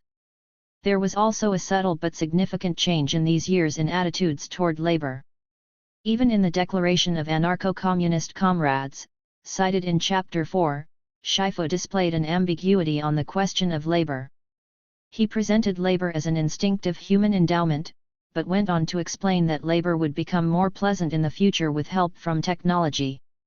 By the time of the New Culture movement, however, anarchists presented labor, not as a necessary evil, but as a manifestation of the essential beauty of anarchist morality and human instinct. This was possibly due to greater familiarity with those writings of Kropotkin that extolled the virtues of labor, the conquest of bread and fields, factories, and workshops, both widely read in China in the late 1910s. All that is possible to say with certainty, however, is that the stress on labor as one of the two natural endowments of humanity, and a moral imperative that was an expression of the natural goodness and beauty of the human spirit, appeared more and more frequently in anarchist writings as the anarchist involvement with labor gained in momentum in the years after 1915. By 1919, mutual aid and labor appeared to many as cornerstones of anarchist philosophy and the means to achieve the good society of the anarchist vision. The anarchist argument for universal labor sheds light on anarchists' approach to the question of class and class conflict. Anarchists called for the abolition of class oppression, or the authority exerted by one class over another, which they viewed as another manifestation of the selfishness created by a social order based on the principle of authority. The anarchist position on the question of class, however, was problematic. While their analysis of class oppression overlapped with Marxist explanations of this problem, they differed from Marxists, at least mainstream Marxists of the day, in the causes to which they attributed class oppression and, therefore, in the solutions they offered. Anarchists took account of the economic basis of class oppression and placed the abolition of private property and production for profit high on their agenda of social revolution. Schiffu, who was more radical than the Paris anarchists in this respect, pointed to capitalism as one of the twin evils of contemporary society, the other being the state. Nevertheless, anarchists in general exhibited a more moralistic appreciation of class oppression than the materialist Marxist understanding of class division and conflict in terms of the process of production. While anarchist analyses often referred to the bourgeoisie and the proletariat, their descriptions of classes, more often than not, juxtaposed the rich against the poor, those who did not labor against those who did, and mental against manual labor. This was consistent with the anarchist view that, ultimately, power and authority, and the selfishness they generated, were the cause rather than the effect of economic inequality. Beneath their radical class rhetoric, anarchists rejected class conflict as a means of resolving class oppression. This was to be articulated fully after the May 4 movement in the course of anarchist critiques of communism, but it was already expressed in anarchist writings in the 1910s. Anarchists believed that class conflict was just another expression of selfishness in society and, instead of resolving social questions, merely perpetuated them in another guise. Anarchism offered a means to resolving this problem peacefully. As Wu Zhihui stated in Liaodong in 1918, so the Labor magazine wishes to make clear the principles of class war and to research methods of pacifying it, so that along with the laboring people of the whole world, we can resolve this problem and seek a correct life. 344 classes, the anarchists believed, could be abolished only with the abolition of authority as the architectonic principles of society. 345. To summarize, then, anarchists perceived two interrelated functions in education. First was the accumulation of learning necessary to purge individuals of their superstitions, which encompassed all the ideological convictions that undergirded authoritarian society. More important, education must create those spaces where, free from the authority of existing institutions, individuals would be able to realize their natural propensity to social existence. Especially important in this regard were institutions that promoted mutual aid and the free exercise of labor. The one prepared the ground for the other in a dialectical interplay between consciousness and social institutions, which the anarchists viewed as the essential content of the social revolution they espoused. Anarchist activity during the New Culture movement was a direct expression of this idea of social revolution. Anarchist writings in these years promoted these ideas, but much more eloquent in conveying anarchist philosophy, and much more effective in the propagation of anarchist ideas were the efforts of anarchists to translate their vision into the beginnings of an anarchist reality in the womb of contemporary society. Anarchist social activity not only provides us with an ideological text in which the utopian vision of the anarchists assumes concrete form, it also enabled the anarchists themselves to articulate the practical constitution of their vision of humanity. These activities ranged from the diligent work frugal study program in France to the syndicalist activities of the anarchists in China, from the Jindahui at Baida to the New Village movement, Zinc and Yundong, of which Zhou Ziuren was the major proponent, but especially the work-study movement, which, around the May 4 movement, assumed the proportions of a thought tide in the Chinese student world. While these activities differed widely in scope and constituency, they had one purpose in common: to provide youth with an institutional environment in which to cultivate habits of mutual aid and labor. For some anarchists, they also represented small organizations that were the starting point of anarchist reorganization of society as a large association of small-scale organizations. Of these activities, the syndicalist movement and the work-study movement in France were most significant. The anarchist syndicalist movement represented the emergence of the modern labor movement in China. Anarchists spearheaded the labor movement in Guangzhou and Hunan and possibly in Shanghai. With the exception of Guangzhou, these anarchist origins would be short-lived. Anarchists began to lose ground to the communists almost immediately after the establishment of the Communist Party in 1921. 346 Nevertheless, anarchists showed a consciousness of Chinese labor before any other radical groups and contributed to the diffusion of this consciousness during the New Culture movement. Moreover, the tactics the anarchists employed in the organization of labor were to become common tactics of labor organization in China: establishment of workers' schools and clubs to educate labor in the process of organization. These tactics were partially a consequence of anarchist belief that Chinese labor was too backward culturally to permit immediate labor organization. As late as 1918, Wu Zhihui wrote in Labor that the establishment of a labor party, Gongdang, in China must await the education of the working class. 347 Anarchists believed that if labor organization was to be effective, and in accordance with anarchist principles, laborers had to do their own organizing. The education of laborers must accompany any efforts at labor organization in order to enable laborers to take charge of their own organizations. These tactics also reflected, however, the deep-seated anarchist belief in social revolution as a process of education. To the anarchists, syndicates were not merely organs for representing labor interests but new social institutions in which to promote anarchist morality. When the time arrived for the final social revolution, these institutions would serve as the units of anarchist social organization. 348 This goal was possibly more important to some anarchists than the promotion of labor interests, which may have been a reason that anarchists found themselves unable to compete with the communists in the 20s. Whatever the reasons may be for the success or failure of anarchist syndicalist activities, it was important that these activities brought Chinese labor and students together for the first time. It is difficult to say what effect this may have had on the consciousness of Chinese laborers. It certainly left its imprint on the consciousness of students. The encounter would ultimately result in the explosive mixture that burst forth in the 1920s in urban social revolution. More immediately significant was the work-study movement in France, of which the anarchists were the architects and which was basically a product of anarchists' experiences in educating the laborers they had imported to work in their doufa factory before 1911, and then the large numbers of Chinese laborers who, through their agency, had gone to work in French factories during the war. These experiences had inspired in them the idea of laboring intellectuals that was the basis of the work-study program. Indeed, it was in such journals as the Journal of Chinese Students in Europe, Luoyuzi, which began in 1916, and Chinese Laborers' Journal, Huigongzi, which began in 1917, both in Paris, that anarchists first started propagating the idea of combining labor and study. 349. The reasoning underlying the work-study movement was quite practical. As in the case of the laborers whose education the anarchists had conducted as spare-time education in night schools, students who went to France on the program would work part of the time to finance their education, and would also study part-time. To many in China, including participants in the program, the appeal of the work-study program lay in its practical aspects.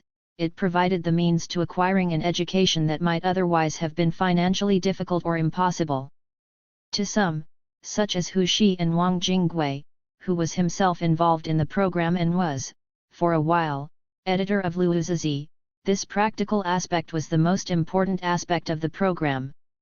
Hu Shi saw in it a parallel to the part-time work part-time study programs he had encountered in the United States, but he objected to the more idealistic aspects of the program as obstacles to its success. 350 Many of the Chinese students who participated in the program seem not to have shared the idealistic zeal of its sponsors, who often complained that students cared little about labor and were concerned mainly with making it by acquiring an education. 351. To the anarchists who had initiated the program, the idea of combining labor with learning had a much more ambitious significance. Hualin remarked that if China was to change, the change would be accomplished by those who participated in work-study. 352 An article in Labor stated, with work and study combined, workers will become scholars, scholars will become workers, to create a new society that will realize the goal of from each according to his ability, to each according to his need. 353 Possibly the most eloquent advocate of work-study was Cai Yunpi, who saw in this combination the solution not only to the problem of youth acquiring an education, but to the weightiest problems of China and the world. 354. As the work-study movement gained momentum, there was a noticeable change in anarchist writings toward the glorification of labor. Liaodong magazine in 1918 adopted as its guidelines reverence for labor and the promotion of laborism, Liaodong Ziyi. 355 Labor was to be valued beyond its contribution to production. Ethically, labor was the greatest obligation of human life, and the source of civilization. Morally, labor was the means to avoid moral degeneration and help moral growth, it was a means to forging spiritual willpower. Work, the guidelines stated, helped not only the individual but society as a whole. Laborism was to become a common term of new culture vocabulary during the May 4 period, comparable in its popularity to mutual aid. Anarchism and cultural radicalism in the May 4 period. By late 1918, anarchist writing and activity had brought anarchist ideas of social revolution through education into the language of the new culture movement. Two leaders of the movement were particularly important in publicizing these ideas. One was Cai Yunpi, the Chancellor of Beijing University, who himself had long been an associate of the Paris anarchists and participated in their activities in Paris. Starting at this time and for the rest of the decade, Cai would be one of the foremost advocates of combining labor with learning and education. In the late 20s he was to play a leading part in the founding of the anarchist-inspired Labor University in Shanghai. The other was Wang Guangqi who, though not of equal prominence, had a strong influence on Chinese youth as head of the Young China Association, Shaonian Zhongguo Suiwai, possibly the most important student organization of the immediate May 4 period, which included in its membership some of the most important figures in the founding of the Communist Party in 192,021, including Li Dazhao, Mao Zedong, Yun Daiying, and Deng Zhongxia, as well as young radicals who would later found the Chinese Youth Party, Zhongguo Qingnian Deng.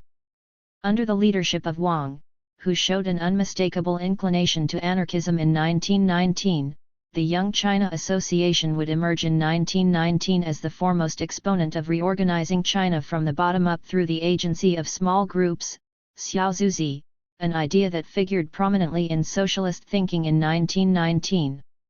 Wang himself became a major promoter of the communal experiments in 1919 that went under the name New Life Movement, Xin Shen Guo Yundong, that displayed a clear anarchist inspiration and orientation.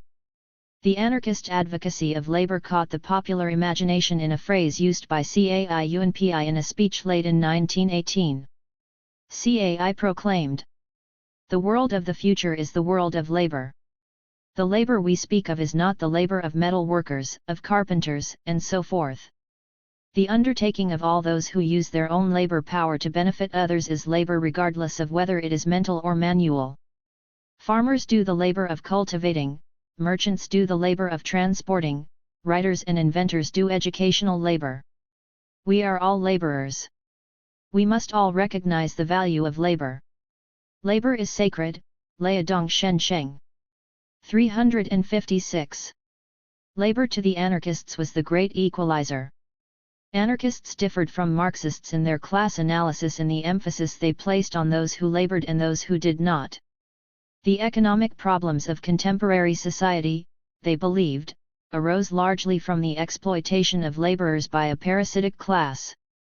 The major distinction, as CAI's statement implies, was not between the proletariat and the bourgeoisie, but between those who labored and those who did not.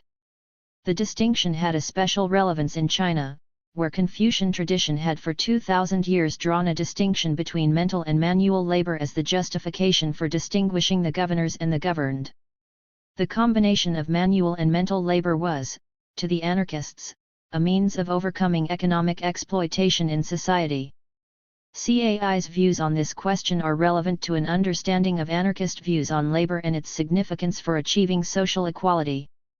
In our ideal society, all people will live according to the principle from each according to his ability, to each according to his need. According to his ability points to labor, whether it is manual or mental, all is labor that contributes to the existence of humankind and the advance of culture. Needs are of two kinds, physical needs such as clothing, food, and shelter, and spiritual needs such as learning. Now there are some people who do not do any work, or do work that is not real work. Those who do real work cannot but work bitterly and work long hours. Aside from them, the rest use special privileges to take and waste in huge quantities what humankind needs. Consequently, the real workers do not get enough of what they need. Perhaps they get some of what they need physically, but they are totally deprived of what they need spiritually. Is this not a great obstacle to the advance of culture? If we want to eradicate this obstacle, we must first realize a life where labor and learning proceed together. 357. This, the anarchists believed, would be a revolution from below and would avoid all the bloodshed of a violent upheaval, which must follow if the human condition is not ameliorated. The work-study program in France, and the ideas it generated, served as the inspiration for communal experiments around the idea of work-study that assumed the proportions of a tide in 191,920. These experiments went by different names. The most famous was the Labor Learning Mutual Aid Group, Gongdu Huzutuan, established in Beijing at the end of 1919 and sponsored by Wang Guangqi, who himself had participated in the work-study program in France and who went through an anarchist phase at that time. Almost equally famous was the Work-Study Association, Gongsuhut, established on May 3, 1919, by students at Beijing Higher Normal College. The following day a member of this group, Kuang Hushan, was to lead the attack on Cao Rulin's house. Also part of this tide was the New Village movement, in which Zhou Ziuren played a leading part. These experiments in turn inspired similar experiments in other major urban centers, such as Tianjin, Shanghai, Fujian, Nanjing, and Guangzhou. Although these work-study groups were not identical, they shared certain characteristics that point to their anarchist inspiration. Mutual aid and labor were essential to their functioning. Work-study groups were supposed to finance the educational activities of their members through income from group enterprises or individual labor. In either case, the income of the group would be pooled as the basis for a communal, gongtong, life. Division of labor within the group was to be organized to enhance interdependence among the members. The guiding principle in most cases was from each according to his ability, to each according to his need. 358. The New Village movement is interesting because of its peculiarities. Unlike the other work-study groups, the major goal of New Villages as conceived by Zhou Ziuren was not study, but the promotion of labor, except for those with special talents. What makes the New Village idea most interesting, however, was an agrarian impulse that lay at its origins. New villages were conceived as agrarian communes that would carry the anarchist message into the countryside. The New Village movement of the May 4 period was inspired by a similar movement in Japan, in particular the movement initiated by Mushakaji Seinitsu, which itself had taken its inspiration from Tolstoy and Kropotkin. Nevertheless, before the May 4 period, both the socialists of Zhongkanghu and the anarchists of Shifu had experimented with new villages of their own. The new village movement was not comparable in its influence to the work-study experiments, but it did have some influence in Beijing where, in a number of schools, students organized their own new villages and engaged in some agricultural cultivation to meet their own subsistence needs. 359. All these experiments were quick failures. The Beijing Labor Learning Mutual Aid Group lasted only about 4 months before it foundered upon the economic difficulties it encountered. This was to be the common fate of all May 4 communal experiments. In a situation that made economic enterprise and employment difficult, the groups rapidly fell victim to financial difficulties. Some were to conclude, as Dai Ji Tao did, that the work-study groups did not offer a solution to problems that went deep into the economic structure of the society in which they had hoped to achieve their utopian aspirations. 360. As long as they lasted, however, the work-study groups seemed to offer a glimpse of Chinese intellectuals of the good society. One author, writing in Liberation and Reform, Zhifang Yu Gaizao, saw in labor learning the beginning of a new era in human history. The principle of labor learning, Gongduzi, is a new stage in the evolution of human life. It is a beautiful product nurtured by the new thought tide of the 20th century, and the foundation for the new society of the future. 361 Wang Guangqi, the sponsor of the Labor Learning Mutual Aid Group in Beijing, was even more ecstatic about the possibilities offered by work study. Labor Learning Mutual Aid Groups are the embryo of a new society, the first step to the fulfillment of our ideas. If the Labor Learning Mutual Aid Groups succeed, the ideal of from each according to his ability, to each according to his need will be gradually realized. The present Labor Learning Mutual Aid movement may well be described as a peaceful economic revolution. 362. Neither, however, equaled in ecstasy the contributor to Gongsu, Work Study, magazine of the Work Study Association, who saw in labor and learning the two tracks of the railroad to heaven. 363. In terms of the long-term significance of anarchist ideas in revolutionary discourse, most important may have been the initial attraction to anarchism at this time of the radical activists who would later emerge as the leaders of the Communist Party.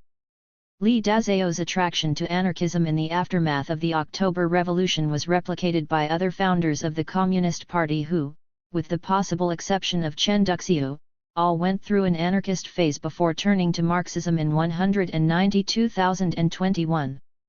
According to Liang Bingxian, both Mao Zedong and Chu Kaibai were correspondents with the People's Voice Society. 364 Yun Daiying acknowledged in his diaries that he was an anarchist in the late 1910s. Zhang Peigong recalls that he was also a contributor to labor in 1918. 365 In 1917 Yun established a mutual aid society, Hezuoshi, in Wuhan. Many other later communist leaders were participants in the work-study program in France, among them Zhou Enlai and Deng Xiaoping and lesser-known names such as Su Tili who would later play important parts in the communist educational establishment. The Communist Party, when it was established in 192,021, was founded on student associations that arose during the radical movement and culture of the early May 4 period. 366 As with other societies of the time, anarchist principles played an important part in their organization in providing guiding principles of social life. Mutual aid and the practice of labor to sustain the societies appeared in this context not as remote ideals but as functional principles in the organization of new styles of collective living. Before they were recruited into the incipient Communist Party organization in 1920, these societies in their ideological orientation were inclined to anarchism rather than to Marxism, as their members have acknowledged in their recollections. It was also through anarchist inspiration that many of the later communists were introduced into social activism. Mao Zedong became involved in labor activity in Hunan through his association with anarchist labor leaders, as did Deng Zhongxia and Zhang Qiutao in Beijing, who were among the foremost labor organizers of the Communist Party in the 1920s. The work-study program in France, which brought students and laborers together, produced some of the most effective labor leaders in the communist movement.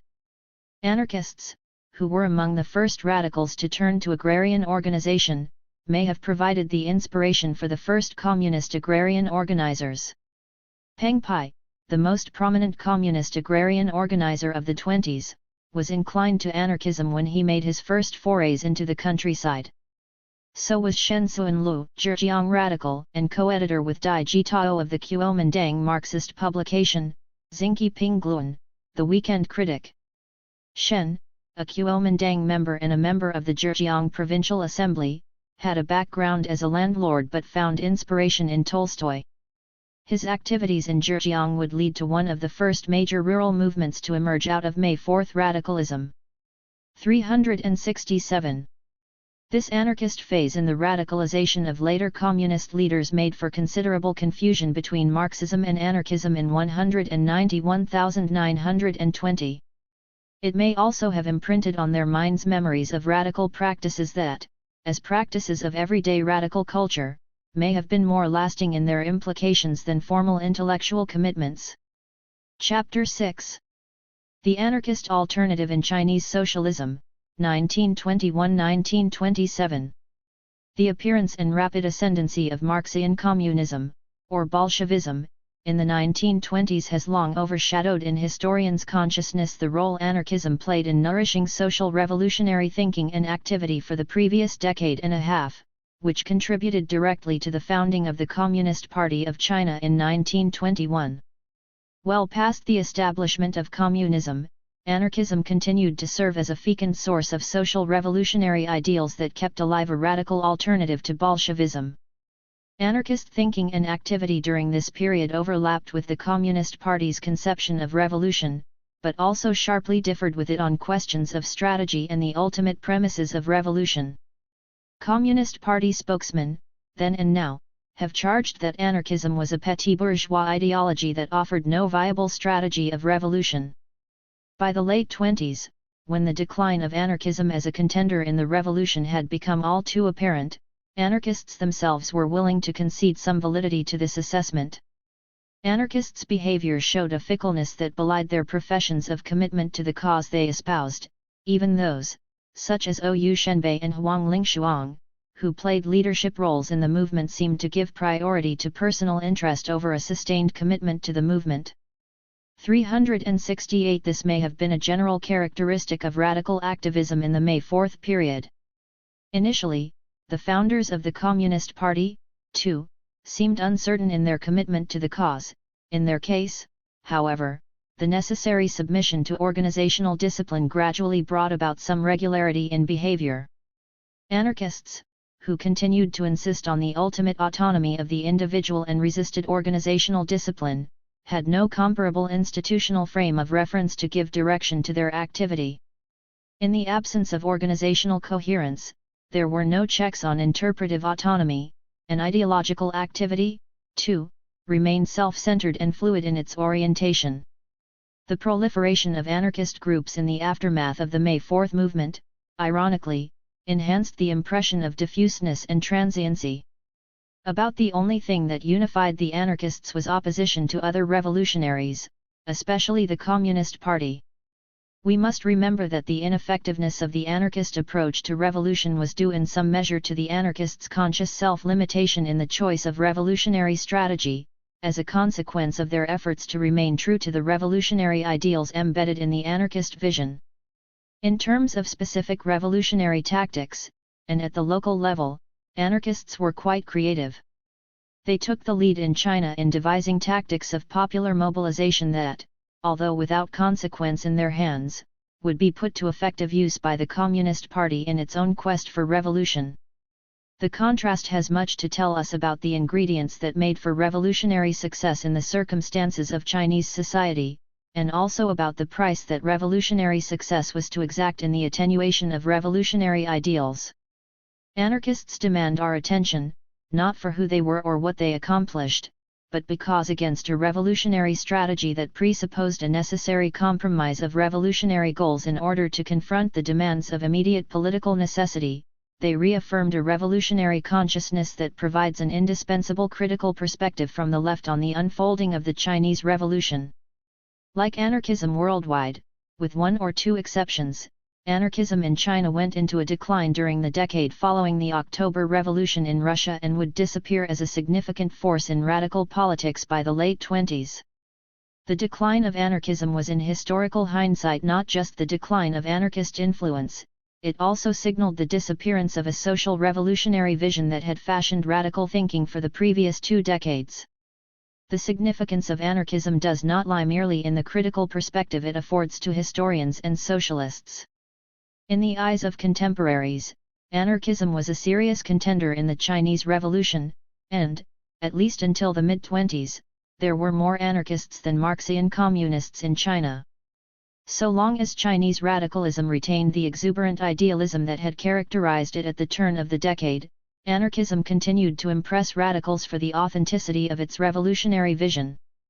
In the midst of the mass mobilization of the 1920s, the revolutionary movement in China appeared not as the work of revolutionaries, as it had earlier and would again after 1927, but as the outburst of a spontaneous popular revolutionary fervor that not only sought to break with the past but also promised seemingly limitless possibilities for the future. In this environment, anarchism exerted considerable appeal, and revolutionaries continued to imagine the real possibility of a China reorganized along the lines of anarchist social models. 368 According to a British report in Hong Kong, 40 anarchist leaders left for France in 1922, considerably weakening the labor movement in Guangzhou. See Daniel Y.K. Kwan, Deng Zhongxia and the Shengang General Strike, 1925–1926, Ph.D. Dis. University of London, 1985, 45. Ouyou Shenbei and Huang Lingshuang left Guangzhou in 1923, the former for France, the latter for the United States. In 1922 Chen Duxiu published a letter from Huang stating that he had decided to follow Chen Duxiu into Bolshevism, which worried the anarchists. In 1923 Huang sent an open letter to anarchist journals reiterating his commitment to anarchism. Xin Qing Nian, New Youth, July 1, 1922, for the letter to Chen. For Wang's confirmation of his anarchism, see Lingshuang Zhimo Junhan, a letter from Lingshuang, Chun Li Yukan, Spring Thunder Monthly, No. 1, October 10, 1923 105. Anarchists and Marxists, Collaboration and Split. Some anarchists expressed opposition to the Bolshevik government in Russia as early as spring 1919, and a major debate between Chen Duxiu and the anarchist Ouyou Shenbei in early 1921 would draw the boundary between anarchist and Marxist conceptions of revolution, but a definitive split between the two groups did not become apparent until 1922. Indeed, for nearly 2 years following the May 4 movement anarchists and Marxists collaborated in revolutionary activity, and there was considerable confusion over the relationship of anarchism to Marxism. The confusion had much to do with the context of radical activity in the immediate May 4 period and with the circumstances of the founding of the Communist Party. 369. The May 4 movement in 1919 marked a shift in the attention of Chinese radicals toward an unprecedented concern with social change. Cultural change, which had preoccupied radical intellectuals for the preceding 3 years, appeared by summer 1919 to be part of a broader problem of social transformation. The October Revolution in Russia had already stimulated a sharper awareness of the problem of social revolution before May 1919. The participation of Chinese laborers in the May 4 movement from early June 1919 drew Chinese intellectuals' attention to the cleavages in Chinese society, which they took to be a consequence of an emerging capitalist economy, and brought the question of social change to the forefront of radical consciousness. The result was an increasing concern with class relations in Chinese society, and a turn to socialism as a means of resolving the problems presented by class cleavage and conflict. In the long run, this new concern would help the spread of Marxism among radical intellectuals. The immediate result, however, was to provoke attention, not to Marxism per se, but to a variety of socialisms that were at odds with Marxist premises of revolution, especially Marxism of the Bolshevik variety. We have noted that because of a prior association of social revolution with anarchism, the immediate effect of the Bolshevik Revolution in China was to stimulate interest, not in Marxism but in anarchism. Now other varieties of socialism were added to the radical repertoire. Social revolution had become a prominent issue in Chinese radicalism, but there was considerable uncertainty over the course it should take. In the years 1918–1920, Chinese anarchists like anarchists elsewhere were ambivalent toward Bolshevism. The initial anarchist response to the October Revolution was one of enthusiasm, which not only created a favorable impression toward the revolution among radicals, but also suggested to some that the Bolsheviks were guided by anarchist intentions. By early 1919, as news of the Bolshevik suppression of anarchists reached the outside world, anarchist reports grew more somber. A piece in the anarchist journal Evolution accused the Bolsheviks of piratism, denying that the Bolsheviks were socialists, because to call them socialists would be to admit that socialism permitted people to eat one another. Others in 1919 objected to the Bolshevik promotion of class struggle because, they believed, it betrayed the humanitarian goals of revolution. These criticisms were sporadic, however, and other anarchists were quick to rush to the defense of Bolshevism. While Bolshevism fell short of the ideals of social revolution, they argued, under contemporary circumstances it provided the only viable model of revolution. Anarchists should defend the revolution and help move it along the path of a true social revolution. Whatever qualms anarchists may have had concerning Bolshevism, these did not stop them from propagating favorable news of the revolution or even responding positively to the first Comintern overtures in China. 370 Their differences were as much a function of internal differences over the conception of social revolution and of the foreign sources to which they had access as they were of the conflicting evidence issuing from the Soviet Union. A similar ambivalence characterized the attitudes of other social radicals toward the Bolshevik Revolution, issues of class conflict, and Marxism, including those radicals who in 1920–21 would establish the Communist Party.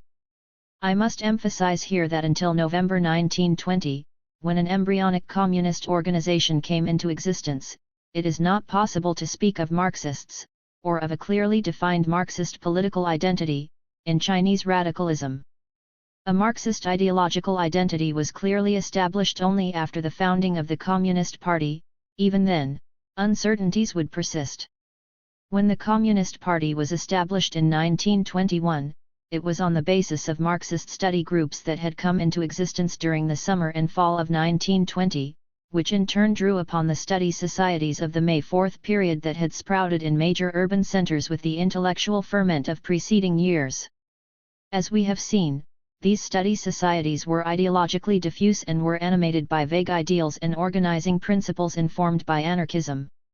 While the Bolshevik Revolution had stimulated interest in Marxism among the intellectuals in these societies, in general intellectuals shared in the prevailing suspicion of the Bolshevik Revolution in Russia and were committed to a peaceful social revolution through social reorganization from below. When some of them did convert to Marxism and assumed a communist identity in late 1920, they did so as the result of a prolonged period of transformation that required them to break with their May Fourth legacy. 371. The uncertainties of this period of transformation were the condition for anarchists' collaboration with the radicals who were to establish the Communist Party.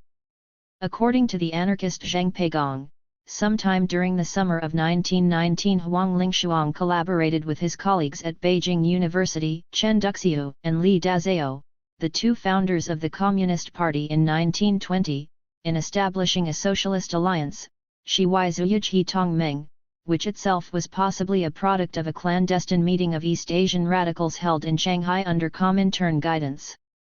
372 similar alliances were established elsewhere, though details are not available. It is not clear whether there was a direct connection between these alliances and the Marxist study societies that came into existence in 1920, following the arrival in China of the Comintern organizer Gregory Wodinsky. These societies were to provide the immediate building blocks for communist organization, but anarchists continued to participate in their organization and activities. In the Marxist Study Society in Beijing, anarchists may have outnumbered those who later became Marxists. The society in Guangzhou initially consisted exclusively of anarchists and 2 Soviet advisors. In other places, too, there was initial collaboration. Anarchists, moreover, played an important part in these societies. Out of deference to its anarchist members, the Beijing Society abstained from establishing organizational regulations. More important, both in Beijing and in Guangzhou, anarchists were responsible for publishing the labor journals that the study groups initiated. These journals promoted an attitude toward labor that was consistent with the syndicalist views of their anarchist editors, including the repudiation of the political involvement of laborers. 373. While this collaboration was largely a product of the internal dynamics of Chinese radicalism, it was also encouraged by Comintern advisors in China, who were quick to recognize the importance of anarchism in Chinese radicalism and hoped to recruit anarchists to the Bolshevik cause. As late as spring 1922, well past the establishment of the Communist Party, anarchists were invited to send delegates to the Congress of the Toilers of the East in Moscow. Effective collaboration came to an end in November 1920, when an embryonic communist organization came into existence with the reorganization of regional Marxist societies into a national organization. The communist organization at this time announced a draft program, central to which was the establishment of a dictatorship of the proletariat, and organizational rules intended to enforce a uniform discipline nationally. Anarchists, who were unwilling to condone dictatorship of any sort or a regulated organizational discipline, withdrew from the new organization. The first polemics between anarchists and communists accompanied this split. Communist historians in general present these polemics as a defense of Marxism against its opponents. There is no doubt some truth to this, although it is only a partial truth because it misses the crucial significance of the debate for the ideological unification of the Communist Party itself. According to this view, anarchists had been on the attack against Bolshevism since 1919. At this time, communists took up the cudgel in defense of their ideology.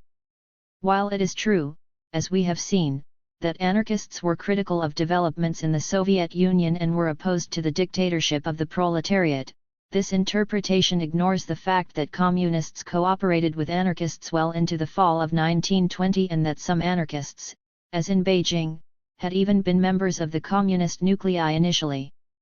Besides, when the attack was launched against the anarchists, it was in the internal party organ, the Communist, which suggests that the attack was initially directed not against anarchists in general but against anarchists in the party and, even more important, non-anarchist party members who were yet to shed the anarchist ideas with which they had been tainted since the May 4 period.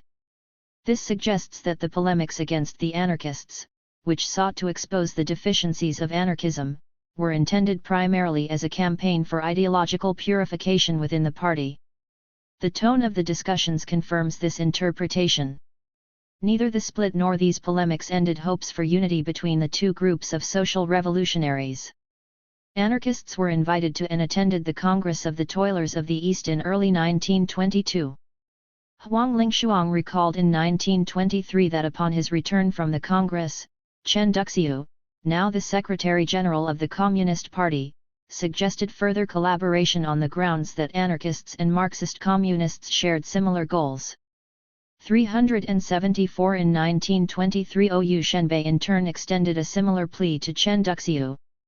Such hopes would never completely die out, and in later years some anarchists would join the Communist Party. Nevertheless, it is possible to speak of a break in 1922 between the two movements. The Second Congress of the Communist Party in July 1922 brought about a more tightly regulated organization than the First Congress had done in 1921, which further discouraged the anarchists from collaboration. It is possibly more important that with the Second Congress the Communist Party initiated efforts toward an alliance with the Kuomintang, which in the expansion of power it promised marginalized the need for recruiting anarchists to the communist cause. Both sides may have given up on the possibility for further collaboration, which may account for the fact that, compared with the earlier debates, the polemics after 1922 assumed a much more virulent tone. The anarchists' turn against Bolshevism after 1922 was part of a worldwide anarchist abandonment of hope in Bolshevism as a possible means to a genuine social revolution. Anarchism and Bolshevism, the parting of the ways.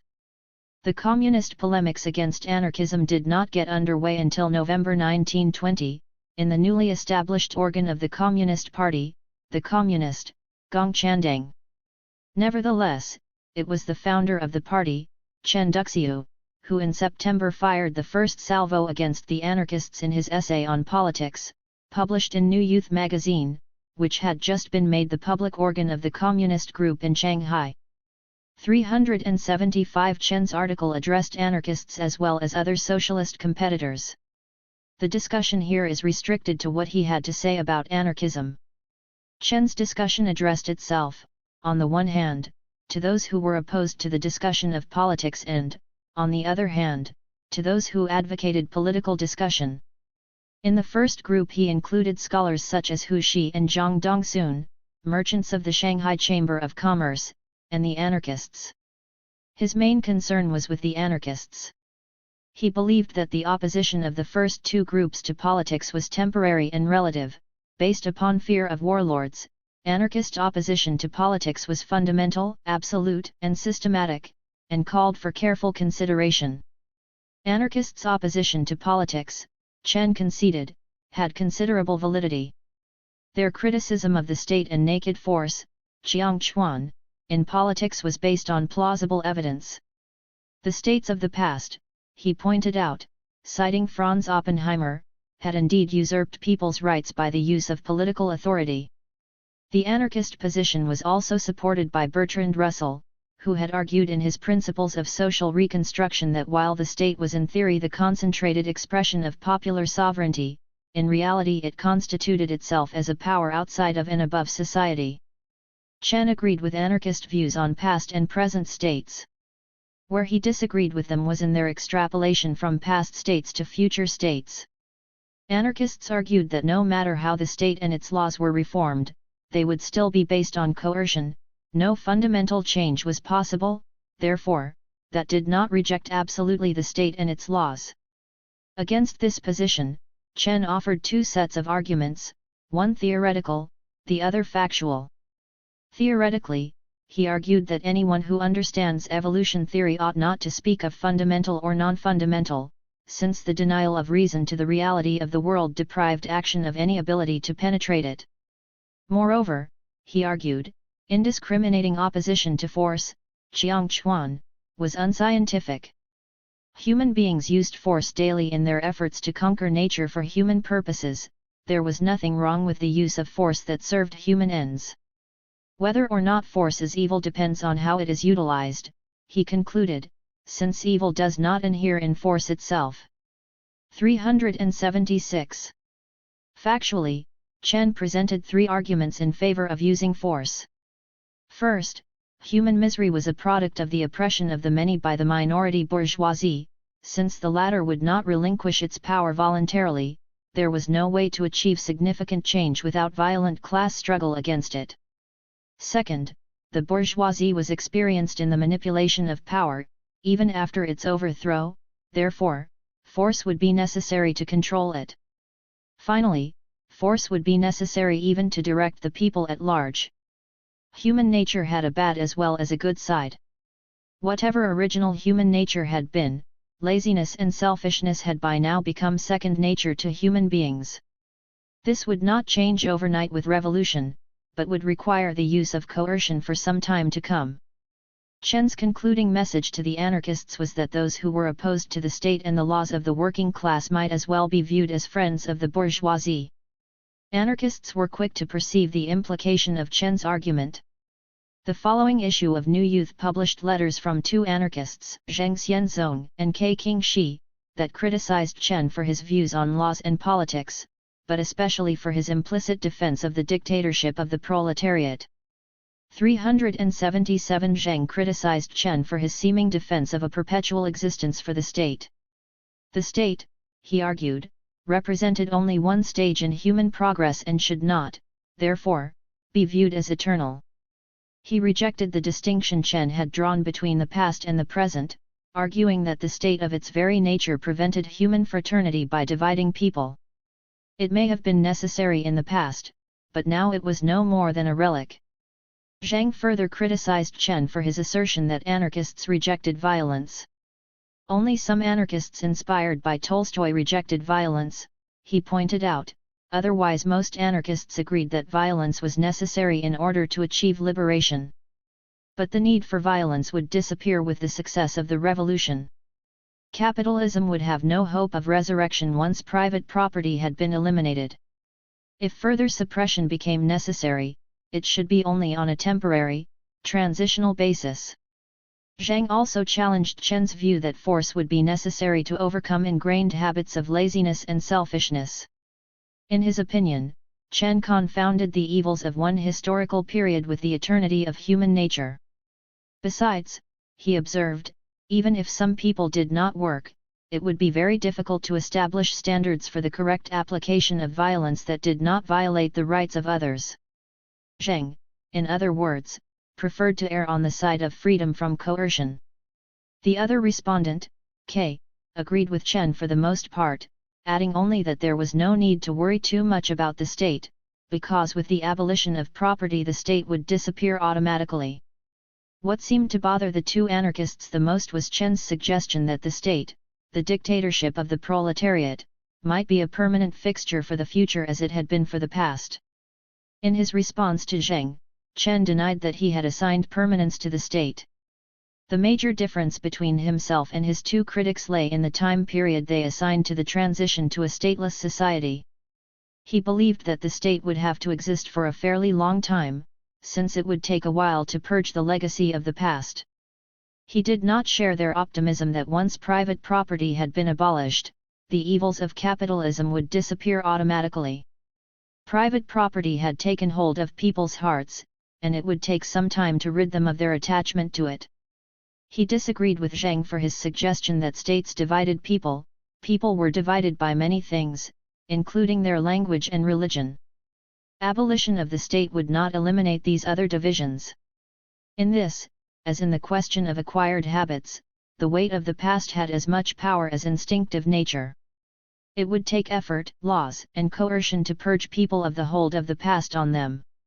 As for standards, he argued, equal sharing of responsibilities and the periodic shifting of unpleasant tasks provided sufficient means for resolving the distribution of labor. To Chen, revolution was not a single act but a continuing process, since he was not sure how long it would take for reason to conquer instinct.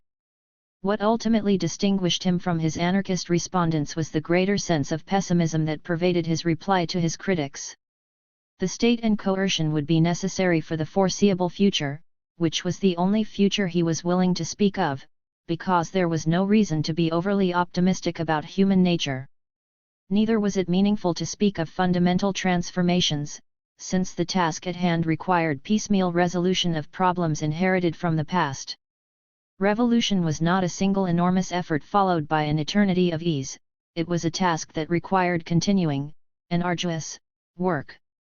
The recognition of this, of the material constraints imposed by society and history on human action, was to Chen the characteristic that distinguished the scientific from the utopian socialist. Chen's answer to K was brief, as K's letter had been brief. Many opposed proletarian dictatorship, he pointed out, because it was not democratic. How democratic was it for workers not to be free in the present society? This initial clash between Chen and his anarchist respondents was carried out in a courteous tone that would characterize communist debates with the anarchists in 1920-21. The debate itself appeared to be a debate within the same camp of radicals who agreed on the purpose of revolution if not on the means to it. Communists' attack on anarchism began in earnest with the publication of The Communist in November. The communist critique of anarchism is interesting because it was clearly an internal party affair, intended to purge the influence of anarchism among party members. If there was an immediate cause for the discussion of anarchism that got underway almost with the first issue of The Communist, it was the tightening of party organization at this time, which was to result in the exodus of anarchists. Initially, moreover, the discussion was a one-sided affair. To repeat what has been stated above, Some anarchists had been attacking Bolshevism since early 1919, but it would be erroneous to view these attacks as the provocation for the discussion in the Communist. Other anarchists had been members of the communist groups since the summer of 1920, and in the initial period of party formation, communists and anarchists cooperated all over China.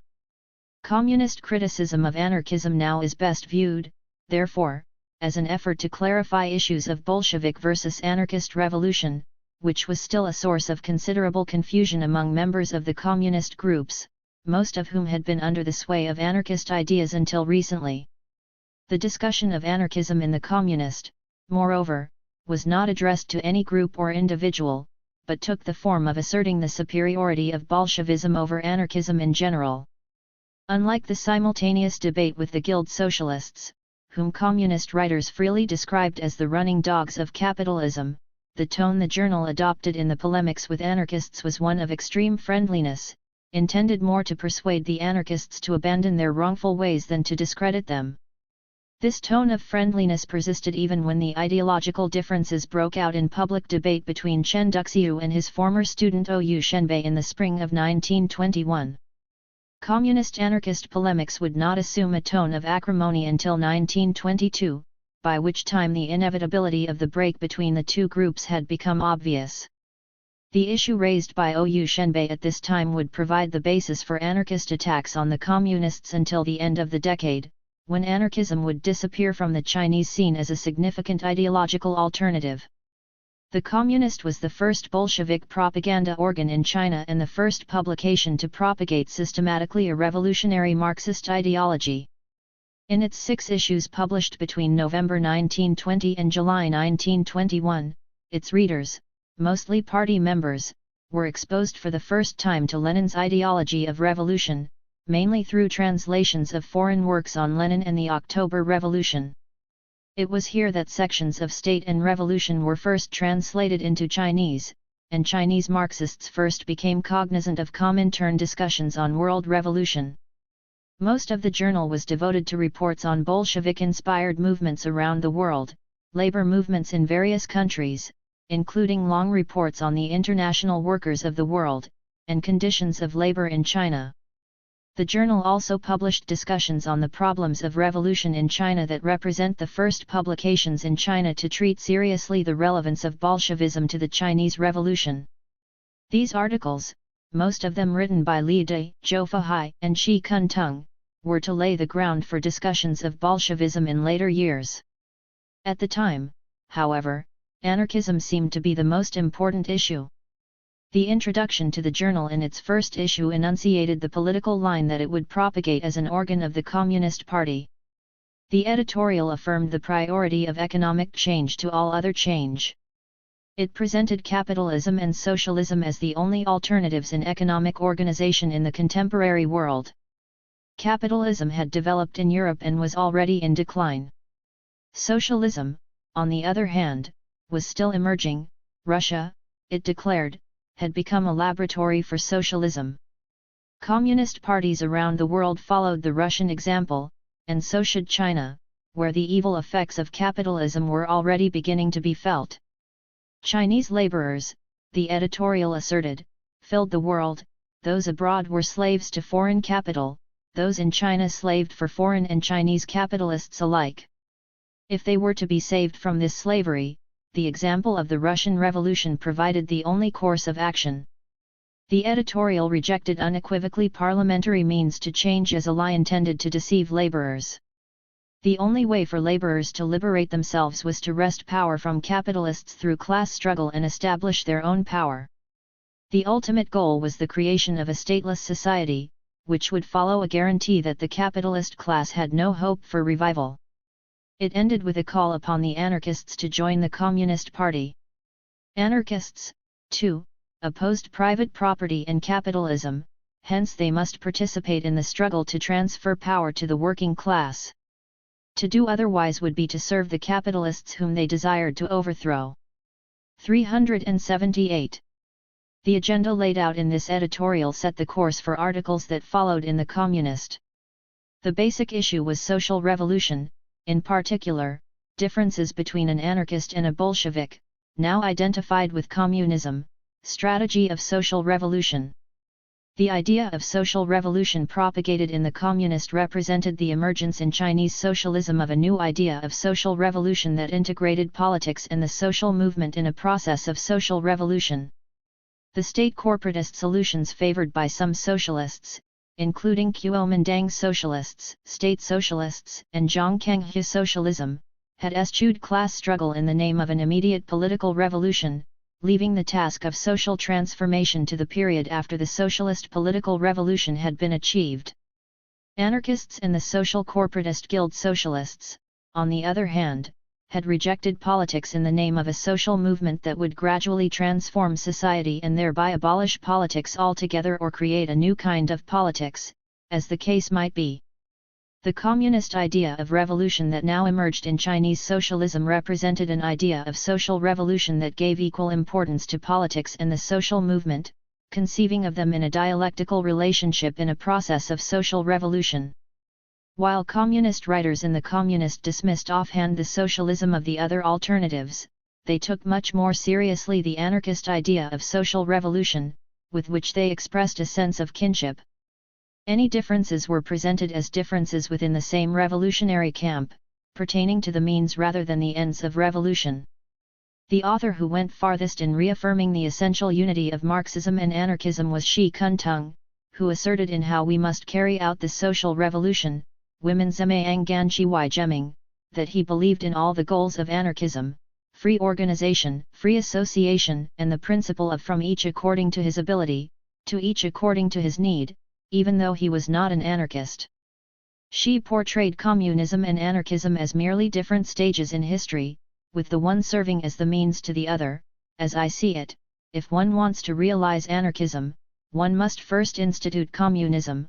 Only when communism has been fully developed can there be anarchist communism. 379 Shi, however, was not the only one to identify the two. Li Dai, who may have stood at the other end of the spectrum from Shi in his suspicion of the anarchists, nevertheless stated in his important essay, The Anatomy of Anarchism, Wahan Fuzuyazi, that even if the anarchists were not comrades of the communists, they were still friends, since they shared in the goal of overthrowing capitalism. The problem with anarchists was that they had no method for overthrowing capitalism and acted out of emotion rather than reason. It was revealing that Li noted not only the popularity of anarchism, but that the number of anarchists was still on the rise. He invited them to join communist ranks to speed up the overthrow of capitalism and the establishment of socialism. Li agreed with Shi that communists and anarchists desired to achieve the same kind of society. Like Shi, he added that the achievement of that society, where the principle of from each to each would prevail, must await the realization of limitless economic abundance, which must be its material precondition. The author who went farthest in reaffirming the essential unity of Marxism and anarchism was Shi Kuntung, who asserted in How We Must Carry Out the Social Revolution, Women's Ganchi Geming, that he believed in all the goals of anarchism, free organization, free association, and the principle of from each according to his ability, to each according to his need, even though he was not an anarchist. She portrayed communism and anarchism as merely different stages in history, with the one serving as the means to the other. As I see it, if one wants to realize anarchism, one must first institute communism. Only when communism has been fully developed can there be anarchist communism. 12 Shi, however, was not the only one to identify the two. Li Dai, who may have stood at the other end of the spectrum from Shi in his suspicion of the anarchists, nevertheless stated in his important essay, The Anatomy of Anarchism, Wahan Fuzuyazi, that even if the anarchists were not comrades of the communists, they were still friends, since they shared in the goal of overthrowing capitalism. The problem with anarchists was that they had no method for overthrowing capitalism and acted out of emotion rather than reason. It was revealing that Li noted not only the popularity of anarchism, but that the number of anarchists was still on the rise. He invited them to join communist ranks to speed up the overthrow of capitalism and the establishment of socialism. Li agreed with Shi that communists and anarchists desired to achieve the same kind of society. Like Shi, he added that the achievement of that society, where the principle of from each to each would prevail, must await the realization of limitless economic abundance, which must be its material precondition. 380. Against the anarchists, the communists argued the greater realism and rationality of their method of social revolution. Their reasoning took three related directions: that communism was superior to anarchism in its plans for economic development, which was essential to revolution and was particularly important in backward China; in accepting organization, it offered a better means of carrying out the class struggle, which would have no direction without organization; and, finally, that communism was more realistic in accepting the necessity of politics. In his considerations on the social revolution, Shi Wai Geming Changzhu, Lida offered the most comprehensive argument for the economic superiority of communism over anarchism. Revealing a clearly Marxist appreciation of the problem, Li stated that while anarchists were concerned mainly with the problem of distribution, communists focused on production, which was essential to the creation of an economic basis for socialism. In advocating a centralist, Zhizhong, approach to production, communism promised a means to achieving this end. Anarchists, on the other hand, with the economic dispersal, Fenson, they favored, offered no means to balance production against consumption or to increase the wealth of society. For a socialist society, economic development required central intervention. This should be especially obvious to anarchists who proposed a society that presupposed limitless abundance. 381. Li argued further that communism was superior to anarchism not only in showing the way to increased production but in the realm of distribution as well.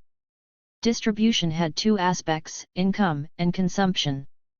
Anarchists desired to equalize the latter. Communists, the former.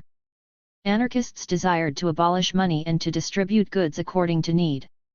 While this might be possible in the future, it could not be instituted at present, when there were not enough goods to go around.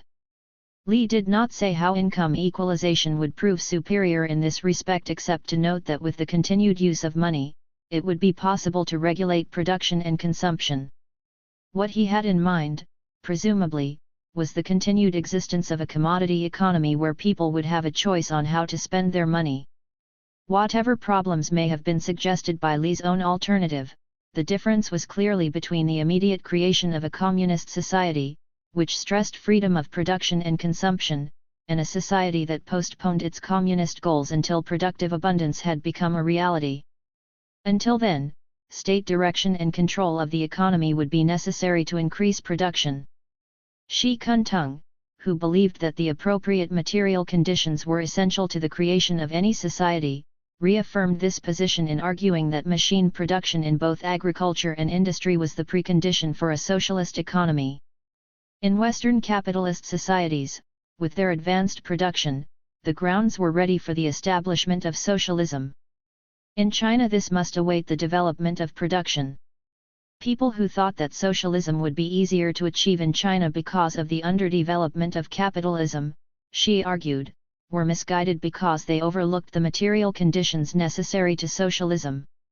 382. Economic backwardness also provided a major reason for communist arguments in favor of continued existence of the state. Especially because China was economically backward, argued Xi, the task of development must devolve upon the state.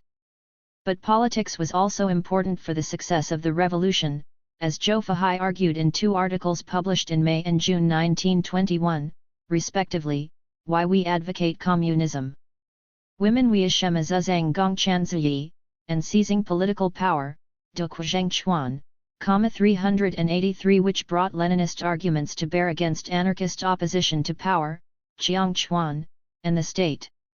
Recalling Chen Duxia's statement in On Politics that politics did not leave alone even those who wanted to leave it alone, Zhou argued that without the use of power, there would be no way to achieve revolutionary success or, if it could be achieved, to defend revolution against a bourgeois resurgence. A dictatorship of laborers was necessary not just to keep the bourgeoisie down after the revolution, but also to transform society and purge it of its past legacy. This would take a long time. Anarchists were too optimistic, he pointed out, about the good-heartedness, Liangzhen, of people who, they believed, would abandon all their selfish habits once the revolution had taken place. Shi Kuntung added that the free, self-governing bodies that the anarchists advocated as the basis for communist society would be crushed right away unless there was a power to defend them. 384 Ironically, these authors conceded that organized state power was all the more important in the creation of socialist society in backward China, where it was not even clear that the majority of the population favored revolution. 385. Finally, communists argued that while social conditions for revolution existed in China, organization was necessary for the conversion of class consciousness into a weapon of revolution. In his considerations on social revolution, Lida argued that there were already classes in Chinese society. There had long been class division in agriculture. With industrial development, a class division had also emerged between the bourgeoisie and the proletariat. While the Chinese bourgeoisie was small in numbers, it was indistinguishable from the foreign bourgeoisie, and the proletariat suffered at the hands of both. There were many possibilities for the organization of the proletariat, ranging from economistic trade unions to politically motivated organization. The possibility of these alternatives indicated that while class consciousness was a social phenomenon, it did not necessarily lead to spontaneous unity of the class in class struggle. The only way to achieve such unity was through political organization of the class. It was necessary to unify workers, peasants, soldiers, and intellectuals whenever possible, and to engage in direct action against the ruling classes and their state. While direct action was a Sorlean idea, and the Communist did publish a piece by George Sorel on Lenin, that anarchists also shared, what Lee had in mind was a Bolshevik-style direct action, such as that which had led to Bolshevik success in 1917. The spontaneous, free association in which the anarchists believed offered no means, in the Communists' view, of unifying class consciousness into the political force necessary for revolutionary success. 386. In the absence of debate, Communist writers did not feel it necessary to explain how the goals they professed to share with anarchists could be achieved through means that clearly stood at odds with those goals. A basic anarchist proposition throughout had been that means and ends were inseparable in the process of social revolution, that undesirable means would inevitably lead to undesirable ends, that freedom could not be achieved through dictatorship. The question of ends and means would be important in anarchist attacks on the communists later in the decade. For the time being, they were irrelevant to the communist advocacy of revolution in the communist, which was concerned not with ultimate goals but with immediate revolutionary strategy, and whose primary goal was to purge within the Communist Party any continuing qualms about a Bolshevik strategy of revolution.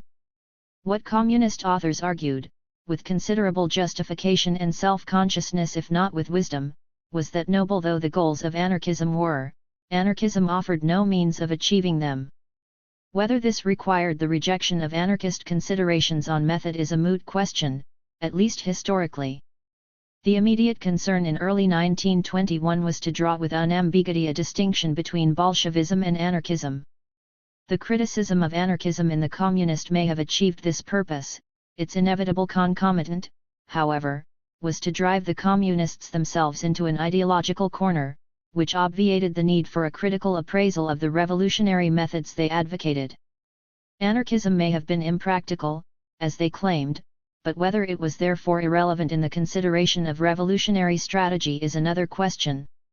The refusal to entertain this question, which had been of central importance to Chinese radicals of the May 4 period, was the most cogent indication of the rapidity with which Bolshevism had taken hold of the revolutionary imagination of the communists.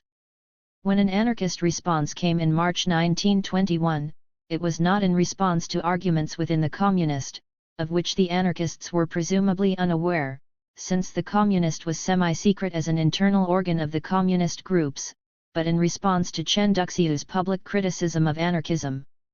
The first debate between Marxists and anarchists following the establishment of the communist nuclei erupted in March 1921, when Ou Shenbei responded in People's Voice to statements on anarchism by Chen Duxiu in a lecture at Guangzhou in the Law and Political Science University, The Critique of Socialism.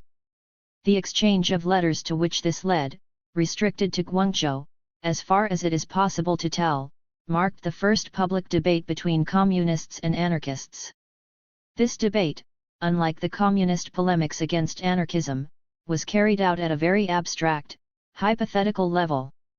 Neither Chen nor OU enunciated the concrete implications of their debate until the end, when Chen finally stated outright what had been in their minds all along.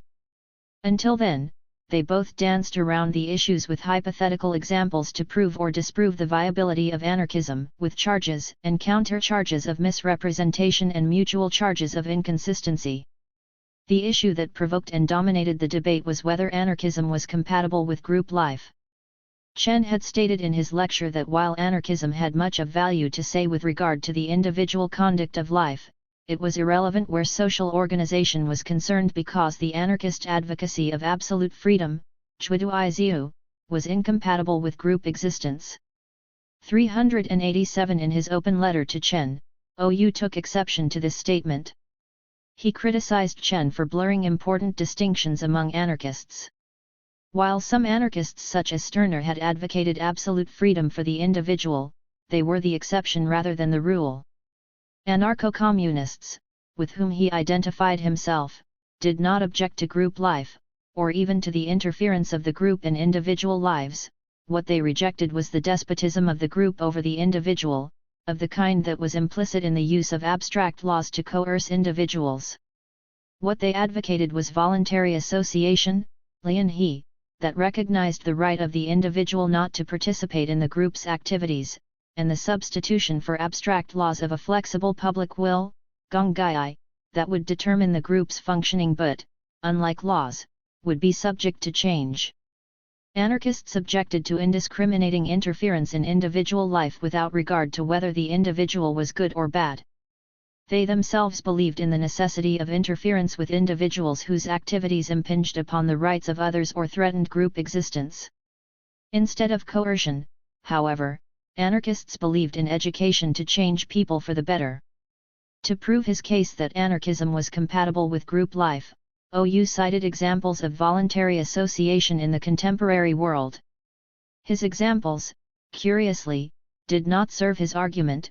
They included examples not only of temporary association such as cooperation in firefighting, but even of associations of capital established to build railroads in Europe. They were, at any rate, rather easy for Chen to dispose of. 388. The rest of the debate was devoted to threshing out these issues. Chen conceded that there were indeed differences among anarchists on the issue of freedom, but he insisted that all anarchists suffered from a basic contradiction over this issue. Indeed, he observed, anarchists such as Stirner were preferable because they at least recognized the contradiction, whereas anarcho-communists such as Kropotkin tried to cover it up under a guise of communism. Chen was not sympathetic to OU's other arguments. The insistence on the freedom not to participate in group activity, he argued, would only make group life impossible and unpredictable.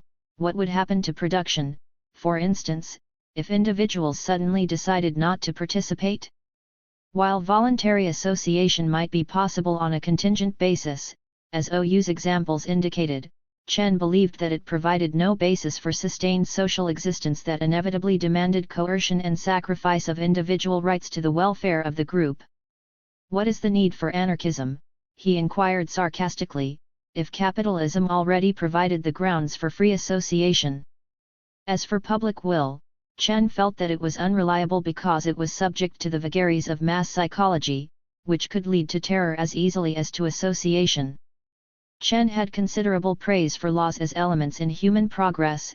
International laws, he pointed out, had made possible for the first time in history the creation of a global society. Public will, on the other hand, smacked of primitive society, which had been based on the despotism of the tribe over the individual. He rejected the distinction OU had drawn between laws and contracts between individuals, on the grounds that the one was undesirable because it was above society, while the other was desirable because it was based on individual consent. To Chen, contracts were just another form of law and would be meaningless without the backing of abstract laws. 389. These arguments became more elaborate as the debate progressed. Two differences, however, were evident throughout. Chen believed that individual rights must be sacrificed to the interests of the group, OU did not. It followed also that Chen believed in the inevitability and functionality of coercion in social existence, OU did not. Chen upheld the importance of laws in social existence, while OU believed that laws prevented people from doing what they would do naturally, associate with one another freely, since he believed as firmly as did Chen that social existence was the premise of individual freedom. OU was hopeful that education would gradually correct antisocial behavior by purging people of their acquired habits.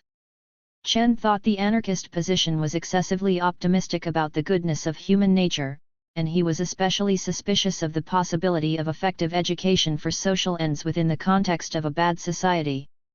Perhaps nothing illustrates better how far Chen had traveled ideologically since the May 4 period than his skepticism regarding the potential of education for social change, a belief in which he had done so much to instill in his students and followers, including OU, as a leader of the new culture movement.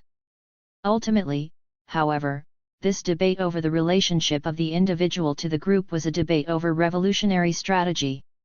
In his last response to OU, Chen finally drew out the practical implications of the debate when he drew a distinction between different kinds of coercion. He himself was opposed to coercion, he stated, where it deprived people of their humanity. Such was the case with class oppression, where one class deprived another of its humanity, or with gender oppression where the humanity of women was sacrificed to the interests of men. But these standards did not apply where the interests of the individual coincided with the interests of the group. Where interest was not private interest but public interest, there was no need to speak of coercion, since any sacrifice of the individual represented a sacrifice for the welfare of the group of which the individual was an integral part, and this merely added up to sacrifice for one's own self. To Chen, the rights of labor unions under capitalism and communism illustrated this distinction. In capitalist society, labor unions had the right to strike in defense of their rights because that represented the self-interest of laborers against the self-interest of the capitalists. In communist society there would be no need for the right of workers to strike, because all production would be for society, and its benefits would accrue to members of the society equally. For laborers to strike would be equivalent to striking against themselves. 390. A double standard, perhaps, but it pointed to the dilemmas of both communists and anarchists, who shared an organic conception of society where, once the evils of class division had been overthrown, any conflict between private and public interest would gradually disappear. As in the case of the communist criticisms of anarchism, the difference between Chen and OU concerned not the ends but the means of revolution. OU believed that revolution could be achieved without coercion, through the agency of education. Indeed, to introduce coercion into the process of revolution was to nip in the bud its promise of a good society. Chen Duxiu, having lost his faith in the power of education, thought that other means were necessary to bring about the seamless society whose individuals had long lost the ability to associate freely, if indeed they had ever had it. One demanded a consistency that transcended history, the other saw inconsistency and obliviousness to history that would only perpetuate human oppression at the hands of the past. The differences between Chen and OU, as with Marxists and anarchists in general, were not simply political but philosophical as well. In his critique of anarchism in The Communist, Zhou Fahai had argued that anarchists were overly optimistic about human nature, which deeply flawed their conceptions of change. Not only did anarchist optimism lead to unduly optimistic expectations of human beings in the future, it also made it impossible to explain the emergence of social evils in history. If people were naturally good and sociable, there was no way to explain the historical emergence of social division and oppression. 391 Chen Duxiu brought similar arguments to bear against OU Shenbei when he criticized OU's claim that people would be good in anarchist society because it was in their nature to be good, that their very sense of shame would prevent them from doing evil. Their skeptical view of human capability for good, the communists believed, made their approach to change more realistic. This was true to some extent, but the differences were relative rather than absolute. While some anarchists in China held an unqualified optimism concerning the goodness of human nature, such optimism was not shared by anarchists such as Ou Shenbei. Ou was not against interference with individual human beings, he was against coercion. What distinguished him from Chen in his debate was his insistence that education could achieve all the improvement in human behavior that was necessary for the establishment of a good society, even where education proved helpless. Denial of social participation to recalcitrant individuals would do the job. What he criticized about present-day society was its immediate resort to coercion and punishment in the name of abstract laws, which left no room for individual improvement. Ou was even willing, as Chen was to recognize in the end, to consider the necessity of a transitional period of Bolshevism to prepare society for anarchism. Communists, on the other hand, rejected the goodness of human nature only in an immediate sense, as a sufficient precondition of social revolution. They, too, shared in the belief that ultimately socialism, in its anarchist expression, was a possibility. To deny that possibility would in fact have been tantamount to denying the vision in the name of which they legitimized their own revolutionary effort.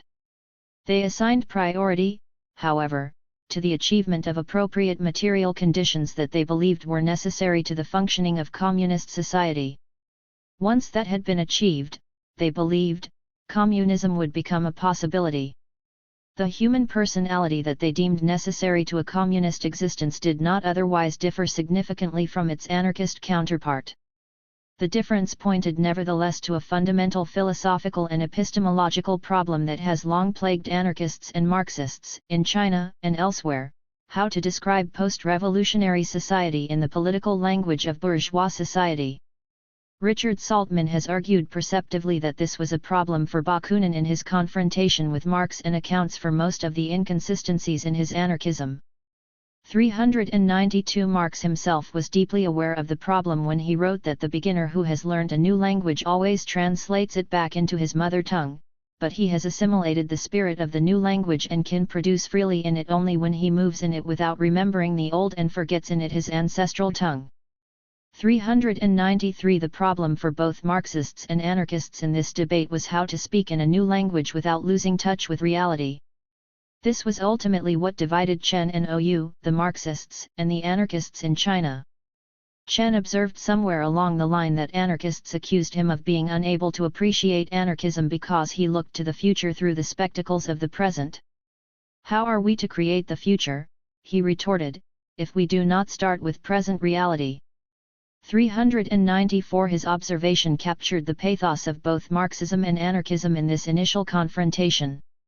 Perhaps because of their mutual appreciation of this problem, the debate between Chen and Ou, as with the prior criticism of anarchism in the Communist, retained a certain level of courteousness and mutual respect in spite of an occasional note of acrimony.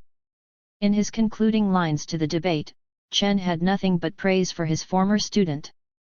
Even if Shenbei was an anarchist, he noted, he recognized the necessity of class struggle and revolutionary activity, and even of a transitional stage in the revolution.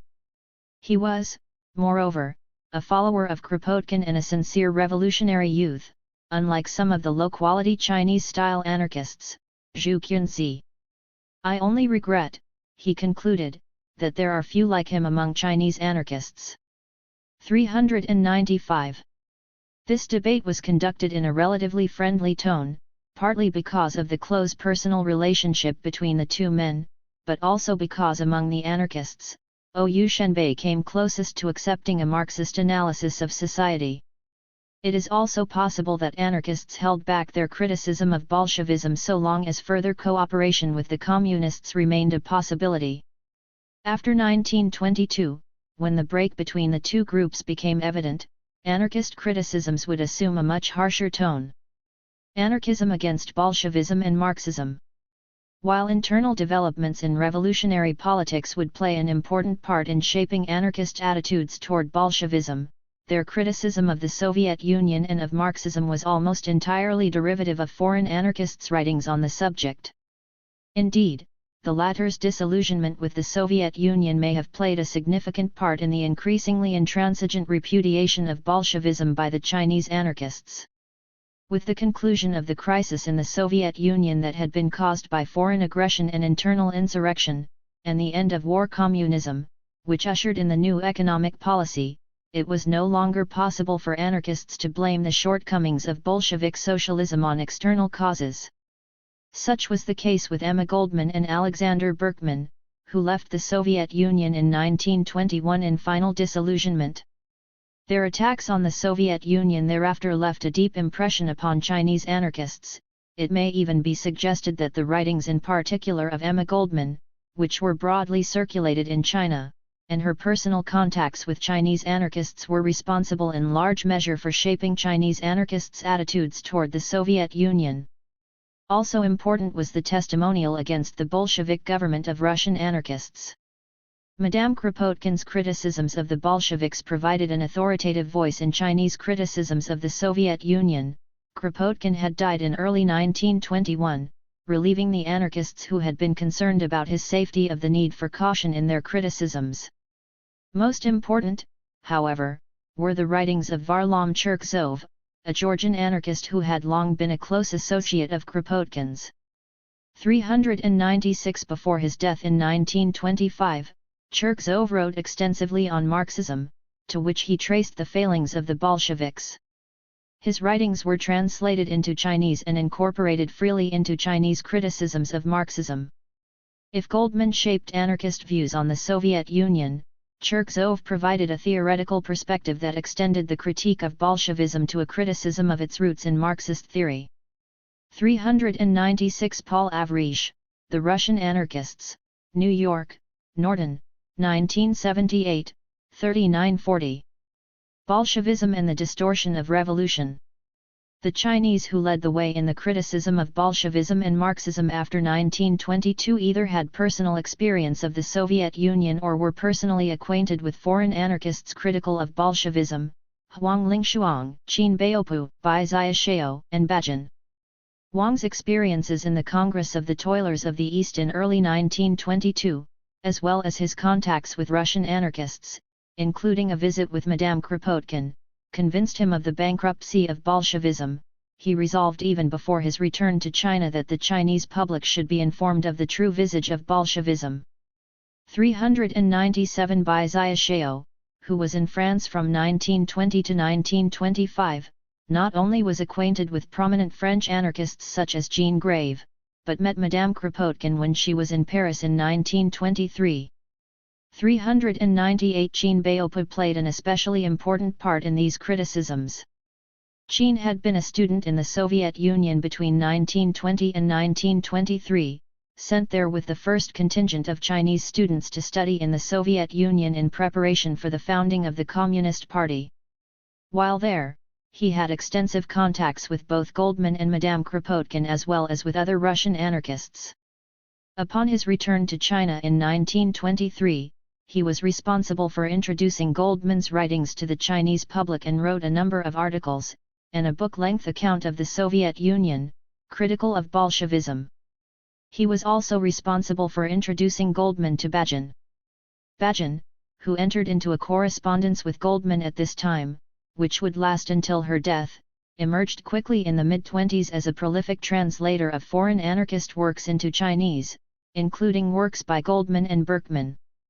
He was the author of a number of pieces sharply critical of Bolshevism. 399. The anarchists were by no means the only ones to engage in polemics against Bolshevism. They are singled out here because of their strategic role in introducing to China the writings and the views of foreign anarchists. As was noted above, the agenda for Chinese anarchist criticisms of Bolshevism was set in 1920-21, in Ou Shenbei's polemics with Chen Duxiu. The major issues of debate had been the dictatorial organization of the nascent Communist Party and the inclusion in its program of the dictatorship of the proletariat as an immediate goal. Ou, voicing the feelings of many anarchists, had argued, against this program, that a genuine social revolution could be achieved only through voluntary association, which would guarantee to the revolution the accomplishment of its goal of a free communist society. Key to his conception of revolution was a transformation of social consciousness in the process of revolution, which would obviate the need for coercion when the revolution finally came about. OU believed, with other anarchists, that the goal of revolution was not to create a new class rule but to abolish classes altogether, which would also eliminate the need for the state and politics, since he believed, with Marxists, that the state was a product of class conflict. The dictatorship of the proletariat would merely reproduce the evils of old society. 400. Anarchist criticism of Bolshevism after 1922 further developed these objections. Anarchists rejected the view of the Bolshevik Revolution as a genuine social revolution and portrayed it instead as a political revolution that had merely brought a new group into the control of an old-fashioned state. Huang Lingshuang recalled Madame Kropotkin's telling him that Bolshevik socialism was not real socialism, because real socialism could not be built upon a centralized state power. This, she said, had been Kropotkin's view before his death. 401. The Declaration Against Anarchist Bolshevik Cooperation of a Red Society, Angshi, in 1923 stated that in order to achieve the goal of revolution, another revolution would be necessary to overthrow this new power structure, which merely increased the number of revolutions necessary to achieve socialism and would lead unnecessarily to further sacrifice and bloodshed. If we are to rely on Bolshevism as a transitional stage in moving from present society to anarchist society, it means that we have to go through two revolutions, one to achieve Bolshevism and another to achieve anarchism. Is this not a great sacrifice? 402.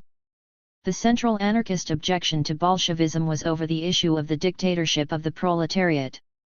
In the last installment of his polemics with Chen, OU Shenbei had observed that what the revolution ought to abolish was not merely oppressors but oppression itself, since as long as oppression existed, it did not matter who did the oppressing. 403. Bajin described the dictatorship of the proletariat as mere revanchism, which not only did not create a better world but opened the way to further conflict. If workers became the new dictators, others would seek to overthrow them. Besides, he argued, dictatorship of the proletariat was meaningless because at the present the proletarian class constitutes the majority in society, and there has been no such thing historically as a majority oppressing a minority. 404. As early as 1921, an unattributed piece in People's Voice observed, rather cleverly, that if the proletariat, following the overthrow of the bourgeoisie, itself climbed the political stage as the ruler, it would no longer be the proletariat, literally, common people, Pingmen. 405. In his report on the Soviet Union, Huang had observed that the dictatorship of the proletariat was nothing but a mask for a dictatorship of intellectuals in the Communist Party. 406. Sanbo, Bai Xiaoxiao, added in his polemics with Zhou Enlai in Paris that the dictatorship was nothing but the dictatorship of a single party and, within the party, of a few leaders. It ought to be called in reality a dictatorship of the leaders of the Communist Party. 407. As Liu Jianbo put it in an extensive discussion of the dictatorship of the proletariat published in Light of Learning in 1924, facts tell us, the inner lining of the dictatorship of the proletariat is the dictatorship of a single Leninist party. The Soviets have already been captured by bureaucratic socialists. Anarchists found ample evidence of this dictatorship, not only in the suppression by the Bolsheviks of other revolutionaries, the anarchists in particular, but also in the readiness of the Soviet government to turn its guns on the people, as in the Kronstadt Rebellion of 1920. 408. Economic dictatorship, anarchists believed, exacerbated the political dictatorship of the state, in the failure of Bolshevik socialism. Political centralization, Jiquan, was the other side of the coin to economic collectivism, Jikan. Chinese anarchists had since the mid-1910s drawn a distinction between collectivism and communism, Gongchan. Anarchism was truly communist, Marxian communism was in essence collectivist. The failure of Bolshevik socialism, they now argued, rested not only in its repudiation of democracy for dictatorship, but in its economic basis in state collectivism, which was merely capitalism in a different form. 409. Since all it accomplished was the replacement of ownership by individuals with ownership by the state. This new form of ownership exacerbated the exploitation of the people, since the state now had a monopoly over employment and could set its terms as it pleased. The anarchist argument was summarized by Ou Shenbei in a cogent statement. Marxian socialism advocates the centralization not only of political power but also of capital. The centralization of political power is dangerous enough in itself, add to that the placing of all sources of wealth in the hands of the government, and the so-called state socialism becomes merely state capitalism, with the state as the owner of the means of production and the workers as its laborers, who hand over the value produced by their labor. The bureaucrats are the masters, the workers their slaves. Even though they advocate a state of the dictatorship of workers, the rulers are bureaucrats who do not labor, while workers are the sole producers. Therefore, the suffering of workers under state socialism is no different from that under private capitalism. Besides, while the power of individual capitalists to exploit the worker is relatively limited, the state can back up its exploitation with military force, hence the wretchedness of the worker at the very least equals that under capitalism. 410. Ironically, anarchists perceived in the relaxation of economic controls with the new economic policy a confirmation of their view that Bolshevism was but a transmuted capitalism. Qin Baopu, who wrote extensively on this issue, found in the Bolshevik call on foreign capital to help develop the Soviet Union evidence of collusion between Bolsheviks and foreign capitalists against the interests of the people. The Bolsheviks, he believed, were less concerned about the people and socialism than about the economic development of the state. 411 The Communist alliance with the Kuomintang in China was to provide anarchists with additional evidence of the essentially capitalist nature of Marxian socialism. The critique of Marxism. The anarchist critique of Bolshevism, of its economic policies as well as its stance on the question of classes, implicated Marxism in the failure of Bolshevik socialism. Some continued to blame the failure of socialism in Russia on the backwardness of Russian society, which, as an agrarian society, did not fulfill the conditions upon which socialism could be built. 412 Increasingly, however, anarchists traced the failure of the revolution to its Marxist premises. Cherkessov's analyses of Marxism provided them with the theoretical weapons they needed.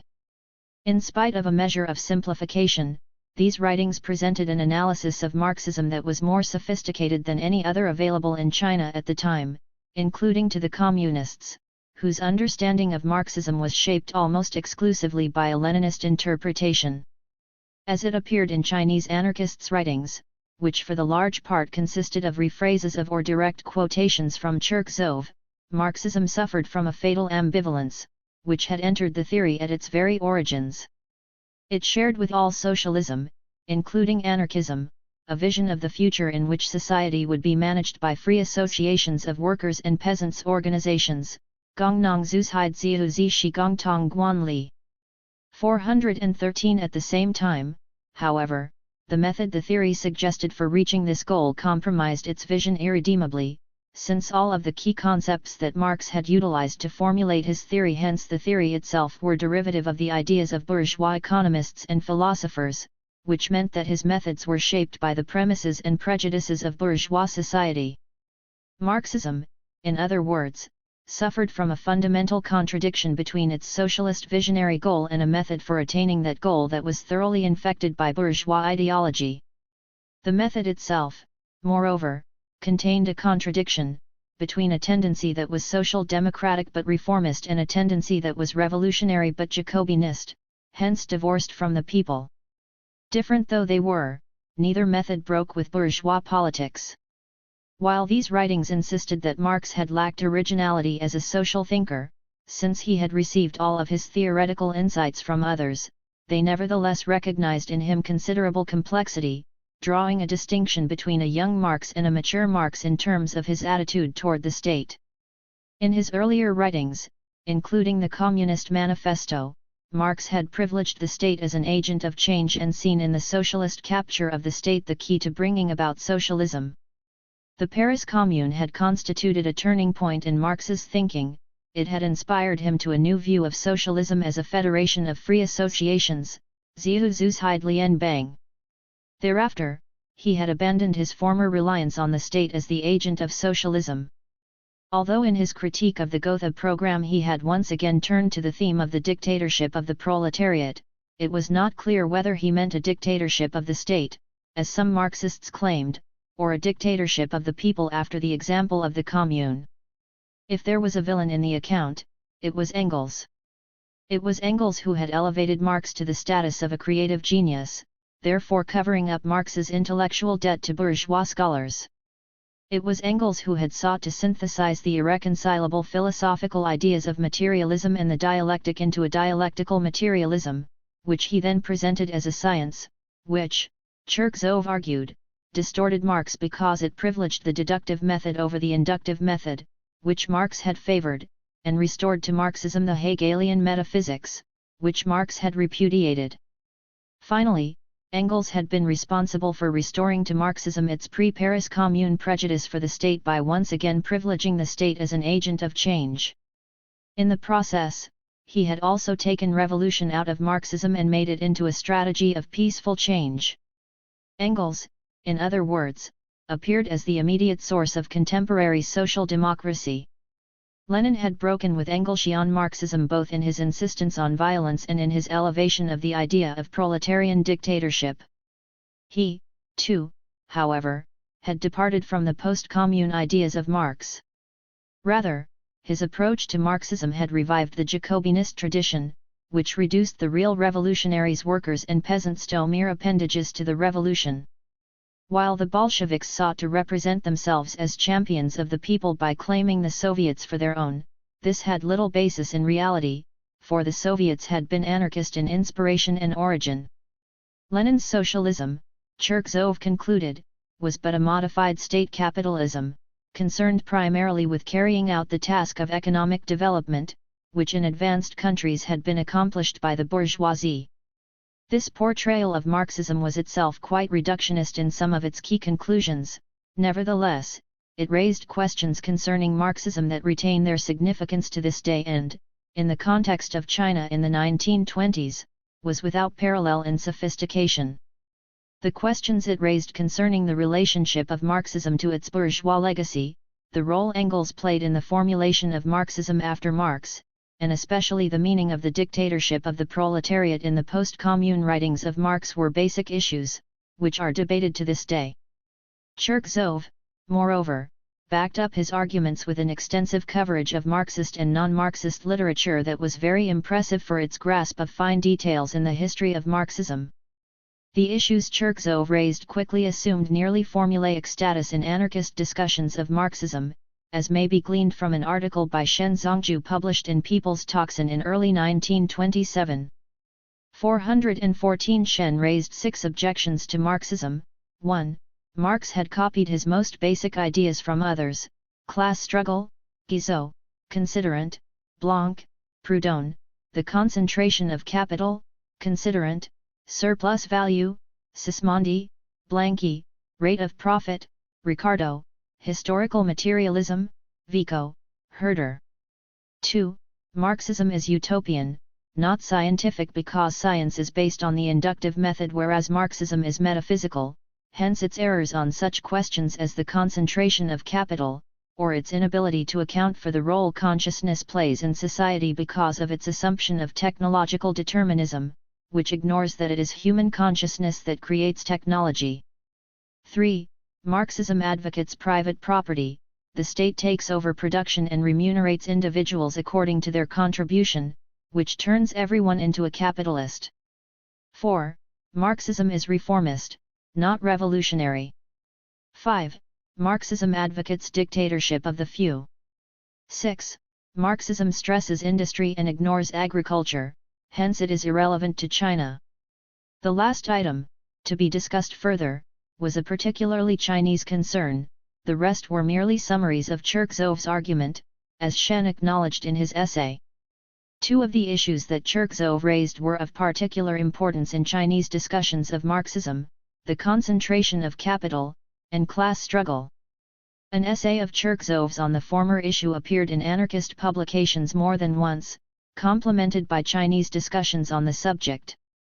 The essay argued, based on empirical data, that Marx had been wrong in predicting a progressive concentration of capital and suggested to the contrary that the number of independent businesses had been on the rise since Marx's time.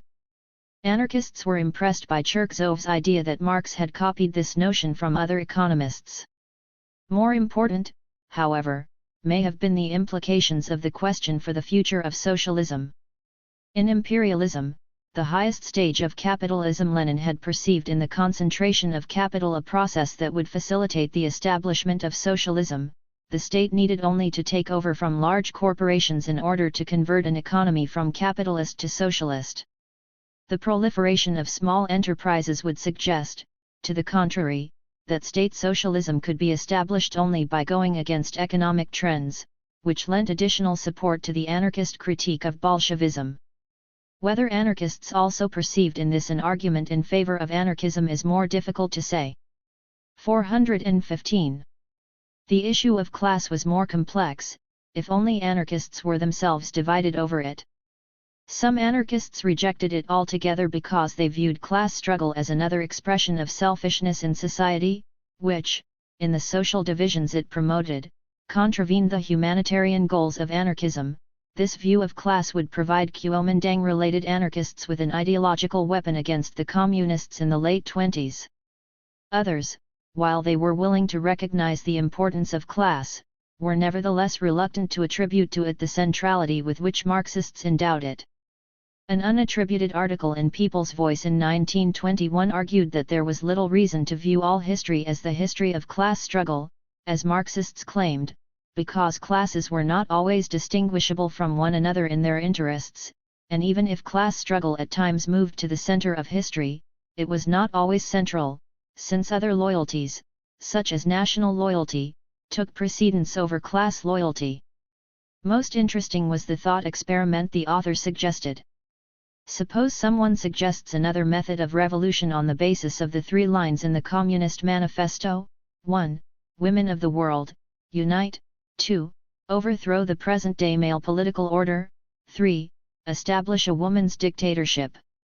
Put simply, male-female struggle, dictatorship of women. They also suggest that this is the method of social revolution, and the means to the transition to communism. Should our social revolutionary method be the former, Marx's, or the latter, women's? Or should we let each follow its own way? Whatever the choice might be, we think that people have no wish to heed this kind of theory. 416. It would be possible but erroneous to read this statement as derogatory of women. The struggle of women for liberation was after all a primary concern for anarchists and a probable reason for questioning an exclusive focus on the proletariat.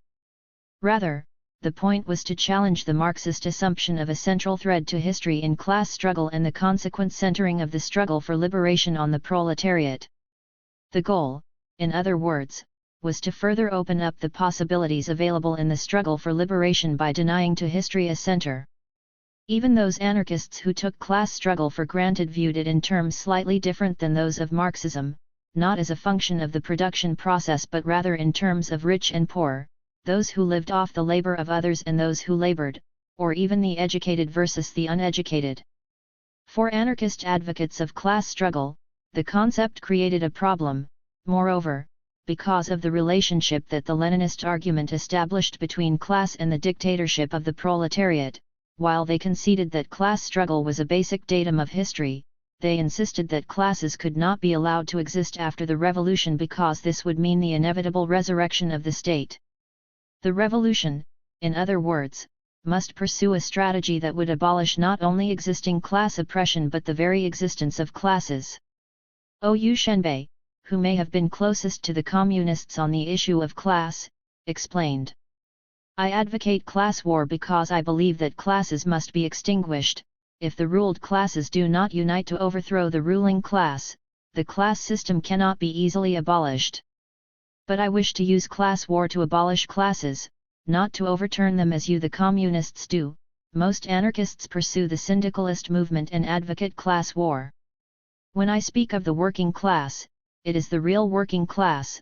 I do not mean, as you do, organize a political party and view it as the working class, make the working class into a tool of the political party, or make the party into a dictator over the working class. Although I have refrained from criticizing the system in Russia, there is much about it that is not satisfactory. Under the present capitalist system, capitalists are our mutual enemy, and instead of attacking one another, we must give one another support. But if you try to carry the Russian system to China in its entirety, I cannot go along with it. 417. Anarchist objections to the dictatorship of the proletariat further illustrate the ways in which anarchists found communism to be wanting in its conception of the role of classes in revolution. Suffice it to say here that where this particular issue was concerned, Chinese anarchists had already elaborated arguments that they now developed further in their criticisms of Marxism. The portrayal of Marxism by Cherkessov lent additional support to these arguments. Marx's views on class were lacking in authenticity, Cherkessov suggested, because they had been copied from others. They were counter-revolutionary because they were rooted in bourgeois conceptions of politics. Marx's only difference from his teachers Guizot and Lawrence von Stein, both defenders of private property and the bourgeoisie, had been that whereas they had justified the dictatorship of the bourgeoisie, he had argued for a dictatorship of the proletariat. Class struggle, which to the anarchists and syndicalists meant economic struggle for liberation, meant to Marxists a political struggle, which basically differed little from bourgeois conceptions. 418. Anarchists and revolution in China. For all their brave talk about the bankruptcy of Bolshevism and Marxism, anarchists were well aware by the mid-20s that they were inexorably losing ground to the communists. The alliance with the Kuomintang, formalized in early 1924, significantly increased communist access to the mass movements. By the time of the Second National Labour Congress in 1925, communists had replaced anarchists in the leadership of the labor movement. Their influence over labor would draw further force from the mass mobilization that followed the May 30 incident in 1925, as would their influence over youth and women's movements and, starting in 1925, over the growing agrarian movement. Anarchists themselves had the option of bringing their movement under the Kuomintang umbrella. The Kuomintang had its own ideology in Sun Yat-sen's Three People's Principles, of course, but unlike the Communist Party, it was loose organizationally and accommodated disparate political positions under its ideological umbrella. As Shen Zongju would write in 1927, the Three People's Principles were quite flexible in their broadness and their emphases could change with changing circumstances. 419. Besides, the doyens of anarchism in China, such as Li Shizhen and Wu Zhihui, were important members of the Kuomintang. They now pressured their younger followers to join the Kuomintang to compete with communists. After the Kuomintang suppression of communism in 1927, many anarchists would collaborate with the Kuomintang under the slogan "Use the Three People's Principles as a means to achieve anarchism." Yi Sanmin Zuyi Wei Xiaoduan, Yi Wuhan Fu Zuyi Wei Mu Biao, literally, take the Three People's Principles as method, anarchism as goal. 420. In the early 20s, however, the more activist among the anarchists, especially those connected with the Guangzhou and Sichuan anarchists, were reluctant to enter such an alliance. While anarchists collaborated with Kuomintang labor leaders in the syndicalist movement in Shanghai in 1924-25, and possibly also in Guangzhou, because of their opposition to politics they remained wary of any alliance with a political party. In 1912 Shifu had criticized Zhang Ji and Wu Zhihui for their participation in the Kuomintang. His heirs now directed similar criticism at Wu Zhihui and Li Shizhen for their political activities. Radical anarchists were also opposed to the nationalist goals of the revolutionary movement led by the Kuomintang Communist Alliance. At the height of the nationalist movement in China, anarchists continued to criticize nationalism and patriotism as obstacles to the progress of humankind, rooted in selfishness and self-aggrandizement. They bemoaned the growth of patriotic sentiment since the May 4 movement, for they believed that nationalism inevitably strengthened the government and built walls around people that separated them from one another. 421. When Jean Grave in a letter gently rebuked Chinese anarchists for their inflexibility on this issue, reminding them that he and Kropotkin had supported World War I as a necessary compromise, Bai Xiaoxiao, who had known Grave in France, responded that while anarchists were opposed to imperialism because of its oppressiveness, they could not support a nationalist movement that glorified patriotism. 422. Beyond these issues of principle, anarchists opposed the Kuomintang as a bourgeois organization that was counter-revolutionary in nature. Indeed, anarchists perceived in the Communist alliance with the Kuomintang confirmation of their belief that Bolshevism was essentially bourgeois in orientation. In a long essay criticizing communist rationalizations for joining the Kuomintang, Mao Yubo pointed out that the so-called revolutionary Kuomintang spent much of its time suppressing real revolutionaries. 423. Anarchist attitudes toward their competitors on the revolutionary scene were summarized in 1926 in a manifesto of the Hunan Anarchist Alliance, Hunankwahan Fuzuyuchi Tongmeng Swanyan. We must break down the errors of other doctrines so that the masses may be led on to the correct path. The evil doctrines of the contemporary world, such as imperialism, militarism, capitalism, need not be broken down by us, the masses already oppose them. As for the others, such as Marxism, i.e., Bolshevism and Leninism, integral nationalism, Kuajiazui, Three People's Principles, etc., they have on the surface some truth to them, and there are those among the masses who blindly pursue them. A little examination will show, however, that they are no more than modified revanchism, Baofuzui, commandism, Shaolingzui, and aggressionism, Qinluzui. These doctrines not only cannot resolve humankind's problems, they are, on the contrary, themselves obstacles to revolution in the path of human progress. 424. Revolution and organization. Anarchists continued to phrase their own revolutionary goals in broad humanitarian terms. The declaration of the Anarchist Federation in 1923 described the goals of revolution as the elimination of all that was contrary to reason, and the creation of a society of mutual labor, mutual aid, and mutual love, Hulao, Huzu, Hawaii.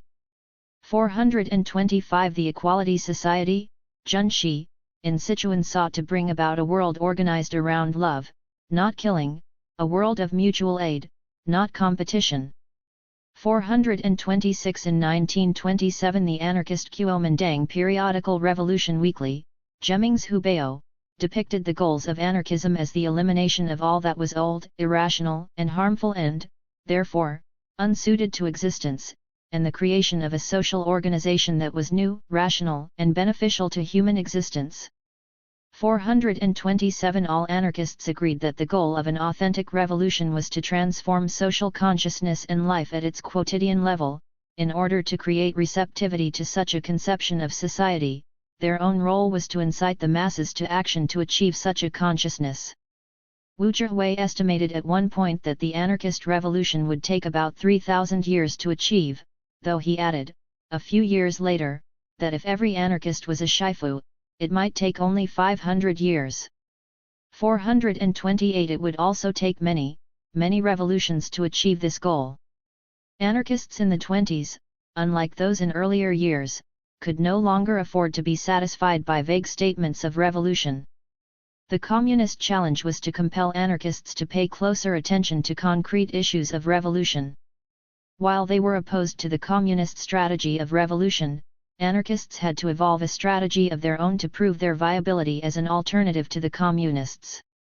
This was the most important development in Chinese anarchism in the 20s. It was evident in the increasing attention devoted to three questions with which the communists presented them: organization, revolutionary strategy, and the defense of revolution, an alternative, in other words, to the dictatorship of the proletariat. The need to organize, and to find a suitable means of organization, were major anarchist preoccupations.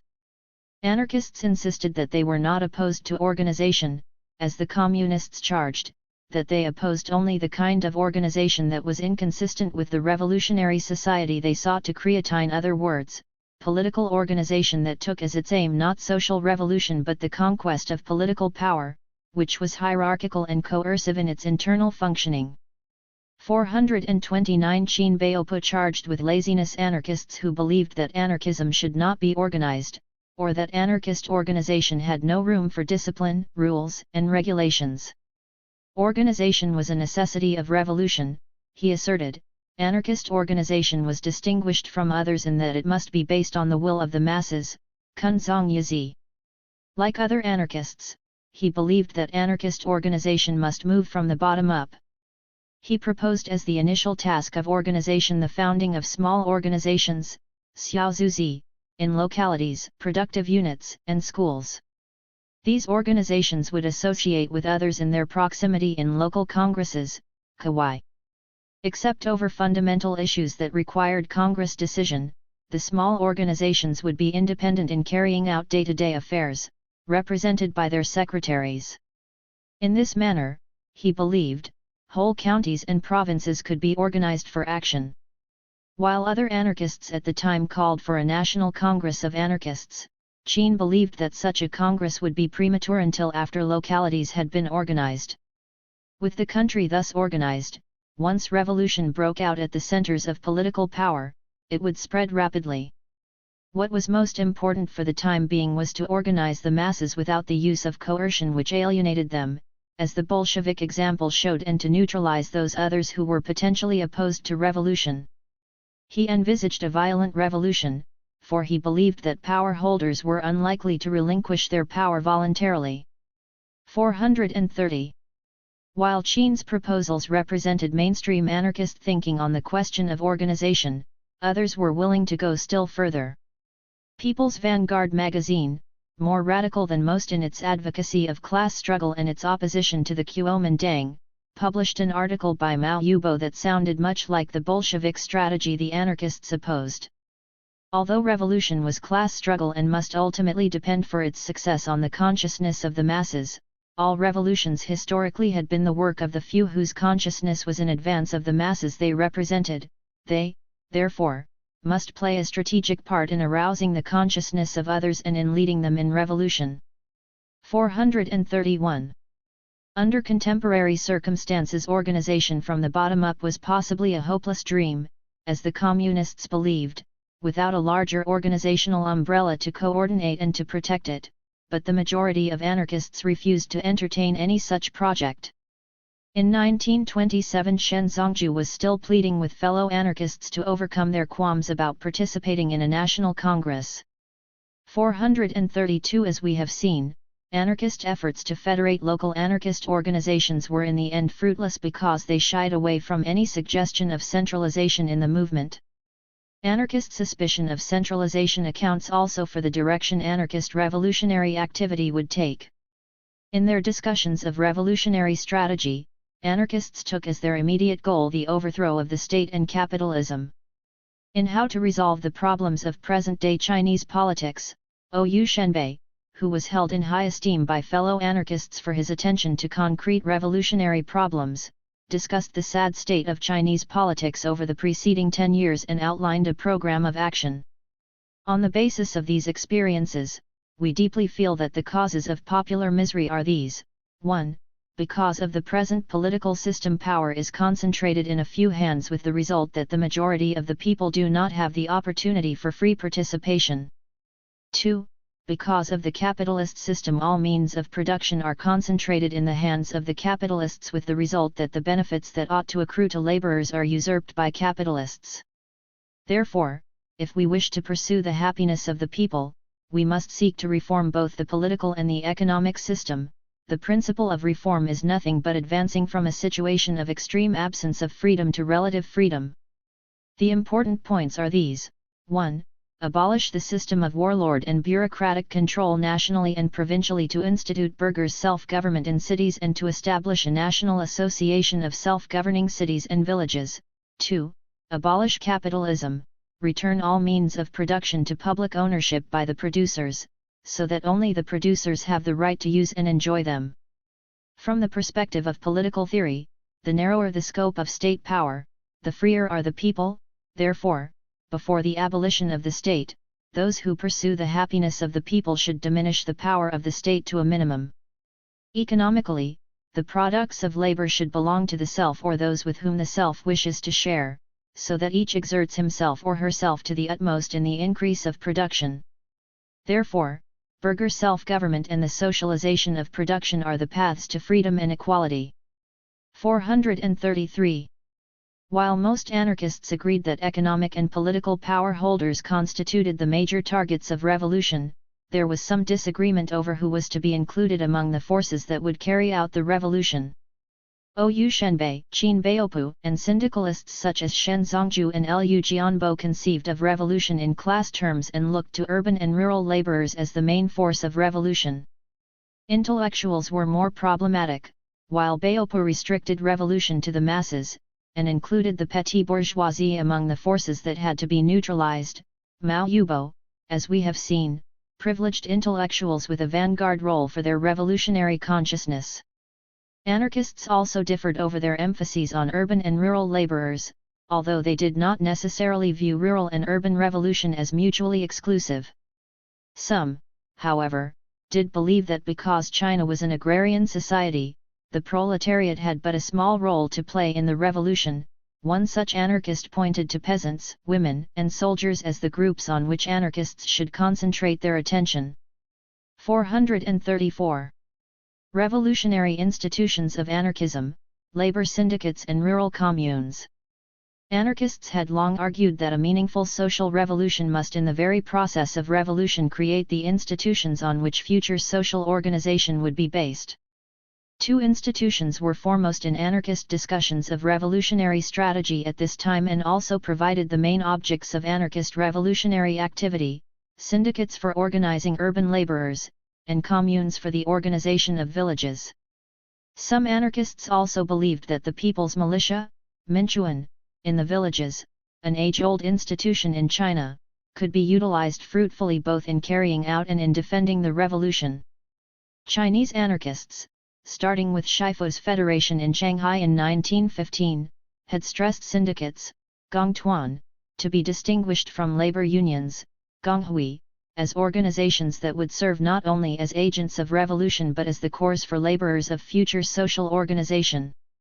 The declaration of the Shanghai branch of anarcho-communists stated in 1924, "The society of the future not only will stamp out bureaucrats, capitalists, and their appendages, but also put an end to distinctions between intellectuals, workers, peasants, and merchants. Everyone will labor for society and become laborers who will work both with their minds and their hands. In order to meet the needs of production for necessities or luxuries, to satisfy general or particular needs, these laborers will organize themselves in a variety of groups, 20. These groups will federate freely with other groups, and replace present-day political organization. In order for these freely organized groups to fulfill their promise, it is absolutely necessary to overthrow the present system. But these groups cannot be established overnight, if a basis for them is not instituted presently. When the revolution comes about and the old system is overthrown without a new one to replace it, all will be chaos. It is best for the workers of the whole world or the whole country to unite, Tuanja Qilet, to declare war upon capitalists and the government through such methods as the general strike, Zongtong Men Beigong, on the one hand, and, on the other hand, to establish a foundation for future society. It is because of this that many anarchists also advocate syndicalism." 435. Shanghai was in the 20s the center of anarchist syndicalist activity. Anarchists had been the first to organize modern labor unions in China, first in Guangzhou and then in central China, in Hunan. Their influence in labor unions declined, though it did not disappear, in Guangzhou after the alliance with the Kuomintang allowed the communists to make inroads into labor organization in the south. In central China the bloody suppressions of labor organization in 1922-23, and once again the increase in communist influence, drove Hunanese anarchists to Shanghai, where they quickly assumed an important role in the burgeoning syndicalist activity.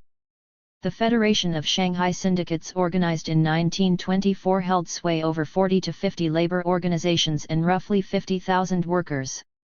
436 The Federation, which the communist labor organizer and historian Deng Zongzia would describe as an organization of vagabond unions, was not an anarchist organization. Kuomintang labor leaders played an important part in it, and some of its member unions were less interested in the promotion of labor interests than in reconciling labor and capital, which was not necessarily inconsistent with the anarchist wish to bring about a revolution that transcended class interest.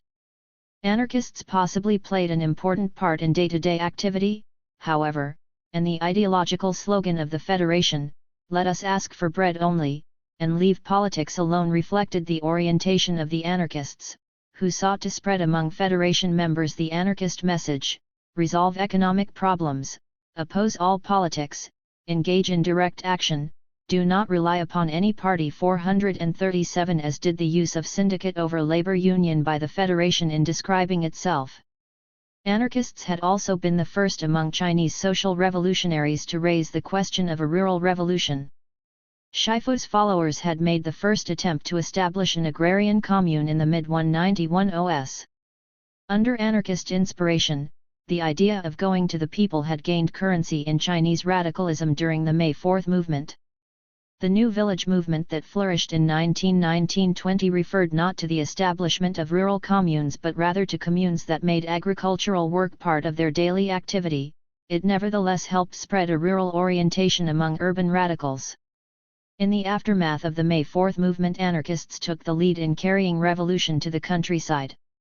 It is also possible that communists who distinguished themselves in agrarian activity in the early 1920s, such as Peng Pai in Guangdong, turned to agrarian activity initially under anarchist inspiration.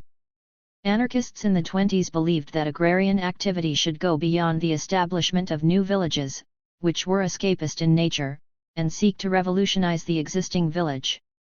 438 At least some among the anarchists took this to heart.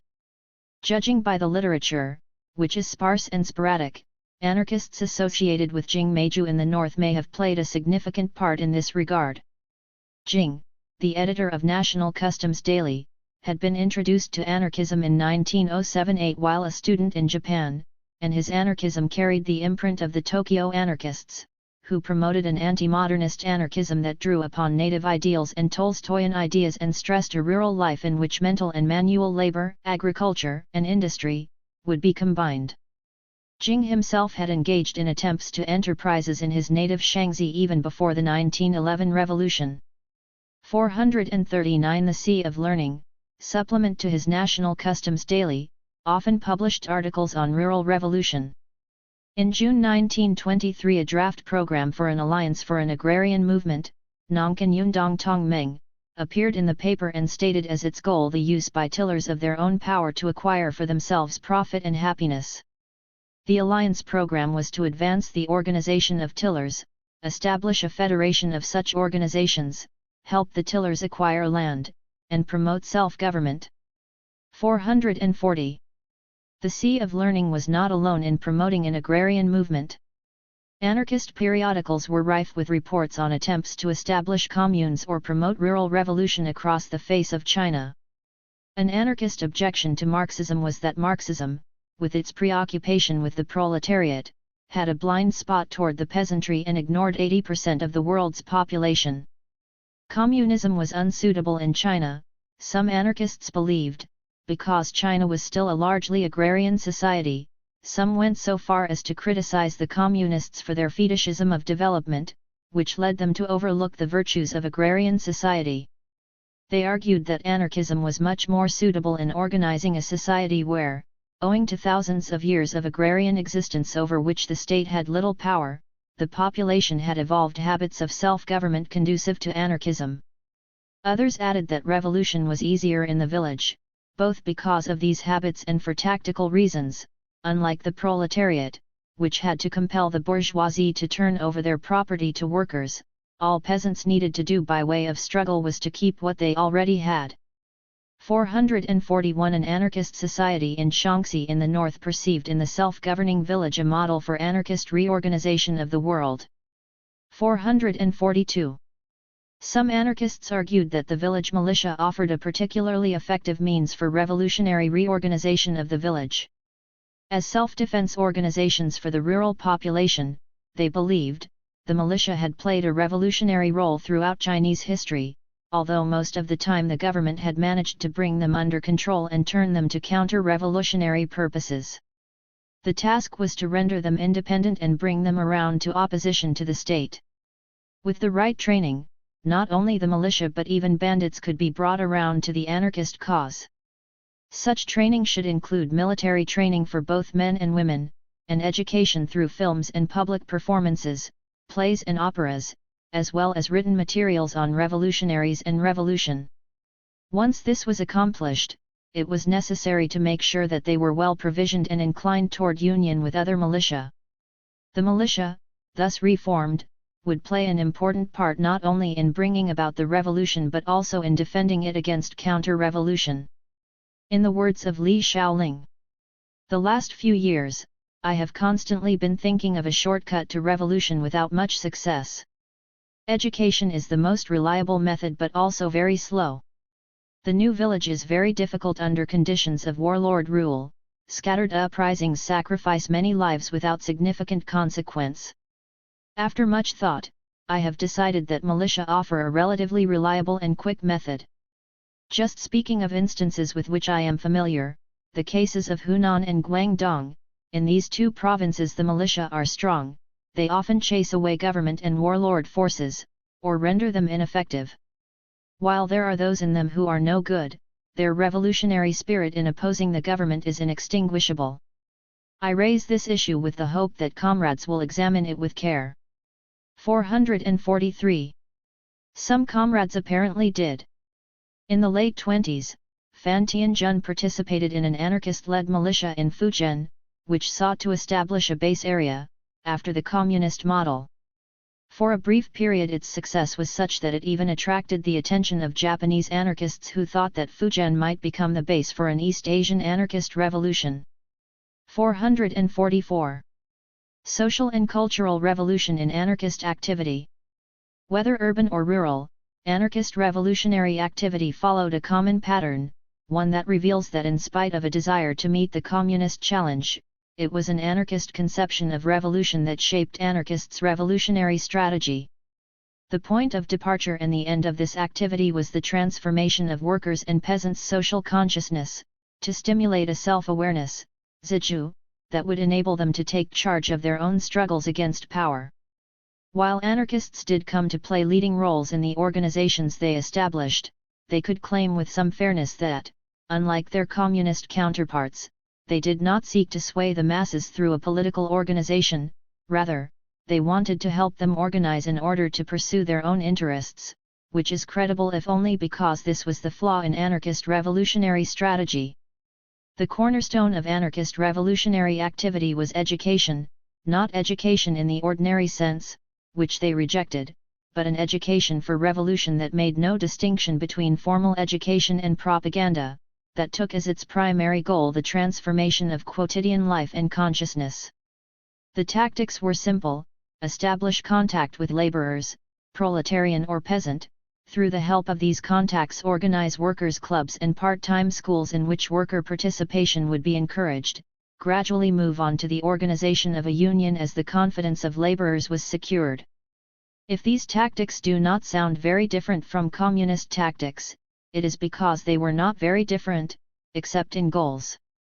Anarchists, however, had been using these tactics for nearly 3 years when communists adopted them in their first overtures to labor in 1920. 445. We have glimpses of these activities from 2 reports published in the Anarchist Federation Journal, Spring Thunder, one on urban, the other on rural activities. The former was a report on anarchist activities in Shanghai published in early 1924.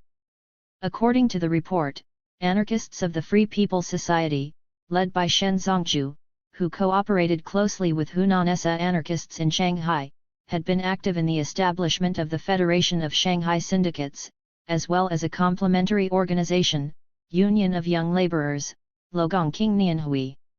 They published their own periodical, Free People, as well as 2 labor journals associated with these organizations. Labor 10 Daily, Lea Dong Sunken, and Young Laborers 10 Daily, Logong Qing Nian Sunken. They conducted educational activity in factories with unions associated with the Federation, spreading the message: resolve economic problems, oppose all politics, engage in direct action, Do not rely upon any political party.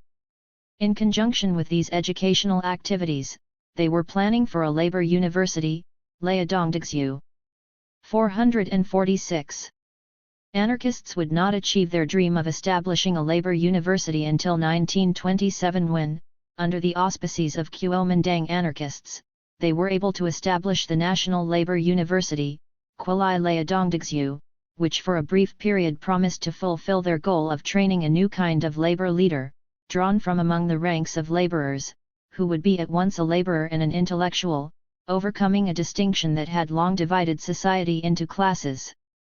The plans for such a university were laid as early as 1924. The statement of intention anarchists drew up at the time is revealing of their approach to labor and, therefore, of the ultimate intention underlying their revolutionary activities. What is laborer education? It is the kind of education to advance the self-awareness of laborers. It is the kind of education that will help laborers advance from the status of slave to that of human being, Ren. It is the kind of education that will help laborers' abilities and show them how to pursue a labor movement. Simply put, laborers' education is the education of laborers to become human beings. It is an education in revolution because for laborers revolution and becoming human beings are inseparable. If they want to become human beings, to be independent and free, to sustain life, to satisfy their spiritual needs and not be exploited, controlled, or oppressed, is there any way other than revolution? 447. The Report on Agrarian Activity, published December 1923, concerned an unnamed village in Guangdong where anarchists had been active for the previous 2 years. According to the author, Danenge, a pen name, the village school had played an axial role in these activities. Recalling the experiences in establishing a peasants' association, he related that they had started off with a night school where, in addition to teaching the villagers basic reading and arithmetic, they had told their pupils stories of world revolution and revolutionaries, which gradually made the villagers feel that revolution might bring about an improvement in their lives.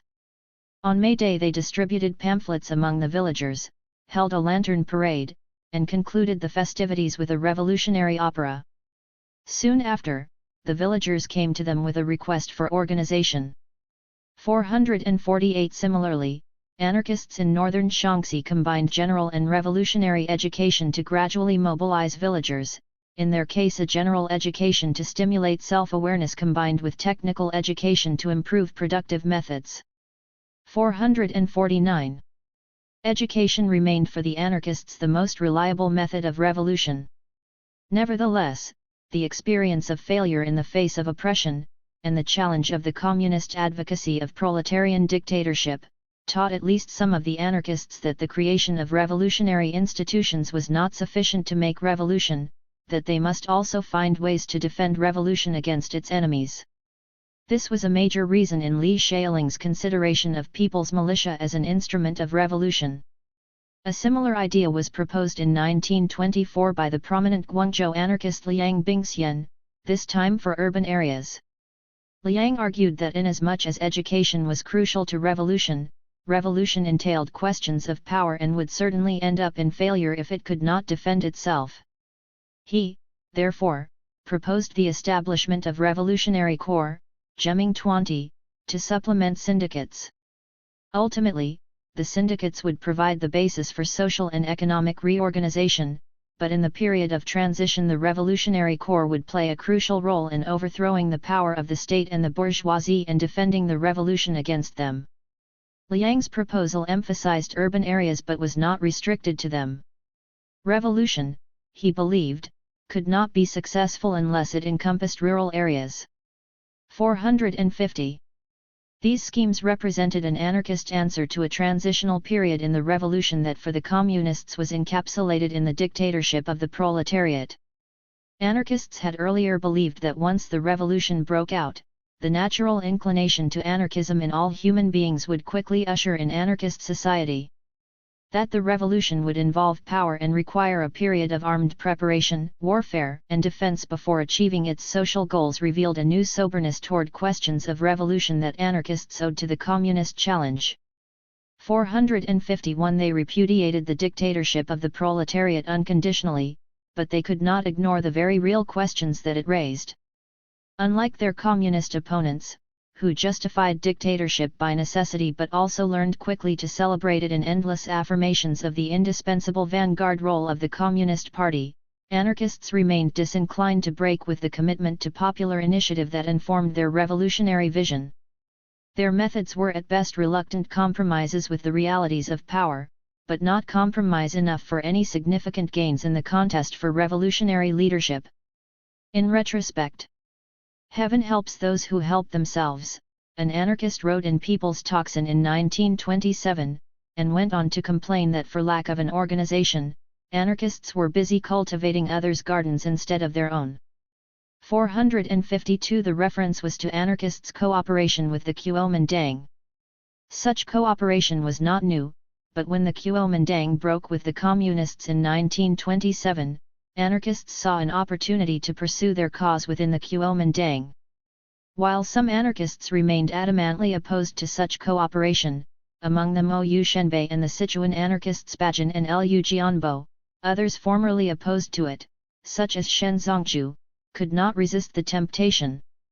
The most visible manifestation of the cooperation was the Labor University and the journal Revolution Weekly associated with it, in which Shen Zongju, Bai Xiaoshao and Hunan Essa anarchists, as well as foreign anarchists such as Jacques Reclus, grandnephew of Elisée Reclus who had first inspired Li Shizhen to anarchism in Paris, played important parts, under the sponsorship of the Kuomintang anarchists Li Shizhen and Wu Zhihui.